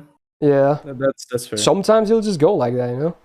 Anything else besides like the super high ones? Maybe something down here? I don't know. Are we too harsh with some servants? Let's see. Are we? Let's see, yeah. I'm kind of liking it too. I am happy. Okay, this is an achievement that we didn't put Constantine in like D, because like I am sure there are many tier lists. I'm sure I'm pretty sure a lot of people hate him. Yeah. And I think that is unwarranted. I think he's very fun. Like he's not a bad. No. I don't think if anyone says he's a bad servant, that's just wrong. But he's not like amazing either. His crit potential is there, but it's just like when he has his stuff up, then he's loving life. But when he doesn't have a damaging MP, and he's just gonna stand there. Yeah. I mean. Maybe made alter to C+. Oof, is that? I disagree. Know. Yeah, I can't put her down a B. No. Yeah, I don't know why the Achilles picture is so low res. It's so blurry. But sir, I really disagree with made alter. Yeah, I can't put her on C+. He's usable, very usable for sure. Is there a worse SSR release last year than Constantine? Look, he's hard to use doesn't equal worse, I would say. And honestly, modern SSRs hardly ever suck, honestly. like maybe you use him the least, because obviously he doesn't have a damaging MP. Right? But at the same time, he is he does his stuff. Right. You don't see it for made. Yeah, maybe Tomotomon was the worst SSR last year. And again, he's not even terrible either. No, I don't agree with that, dude. Really? I don't agree. I Oh, don't agree. He has okay. a solid MP. He has a really Is it? solid MP. Okay, effects wise is good, but man, it does pretty noodle damage. I'm not gonna lie. I guess so. Tommy Honestly, sucks. I can't believe I'm saying this with Awoken because I love the girl, but Super Bunny is also not very good. I love her though. I don't love know her. damage She's so potential. mediocre though. Like her Really? skills are so bad. How's her damage potential with the? Okay, the MP has good damage potential because of the like passive, right? You can stack that up to 10. Then you can hit hard with the MP, but the skills are just they're like year 2 SSR skills. Is like they're not very pretty. You'll see when we get to the extra stuff. See, I got one. The worst character released last year was Koyan Dark. There. Right. I guess that would count because it's New Year's. There you go. Of course, there it is. Redeemed in the Carmilla fans' eyes. Easy. Redeemed. Okay. Marriage saved. All right, there. Yeah. Honestly, I think I might lock this. I don't think we're ever reached like a full consensus. I like it. I'm happy with this. Yeah, sure, there's many EXs, probably even more than last year, but I'm pretty satisfied with this stuff, honestly. You could always argue about every single one of an hours on end, but so at some point you're just gonna have to say, bam, we're done, and just lock it in, right? So I think this is the moment where I'm just gonna do it. Alright, okay. I'm just gonna explain very shortly with this because the more you grail someone, the more you start to see their limitations. I agree. I grail someone to 120, and then you're like, oh, maybe she's supposed to do this. Oh wait, she doesn't. Oh, that's kind of disappointing. That's kind of what. That's kind of that. So it's definitely like for people, I feel like the more you use someone, not necessarily even grail, like the more you know a servant, maybe sometimes you might actually think the worse they are, or you see their limits more. It's just how it is, I feel. But anyway, yeah. There you go. Okay, so I think we can finally lock this in. This is definitely the longest tier list so far. It's despite not even having the most servants, but you know what? At least we tried to give everyone a fair discussion and shot. So I'm still happy with this, even if people will never agree to everything. Yeah, tier lists are hard. Yeah, pretty fun though. I'm not gonna lie. I like these, even if sometimes people will hard disagree, but it's fun to make them. Yeah. So at the end of this, if you're a literal madman that watched this, that's awesome. You have shout out to you, be it on stream right now or be it on YouTube later. That's crazy. And regardless if you watch the full thing or not, if you can, drop a like on this video. Really helps out. And do subscribe not to miss out on future ones as well. If everything goes according to plan, we're gonna do casters next week. Another huge shout out to Plushie as well for being here for the full thing. I can't believe it. Always welcome back when he has the time, and I will leave his channel in the description. Definitely check him out. Lots of amazing fun gameplay, cobs, bin turning, max turning. I don't know if that's a thing, probably not, but yeah, lots of cool stuff. And with that, I hope you guys have a great weekend, because I think this comes out on Saturday. So take care and peace out.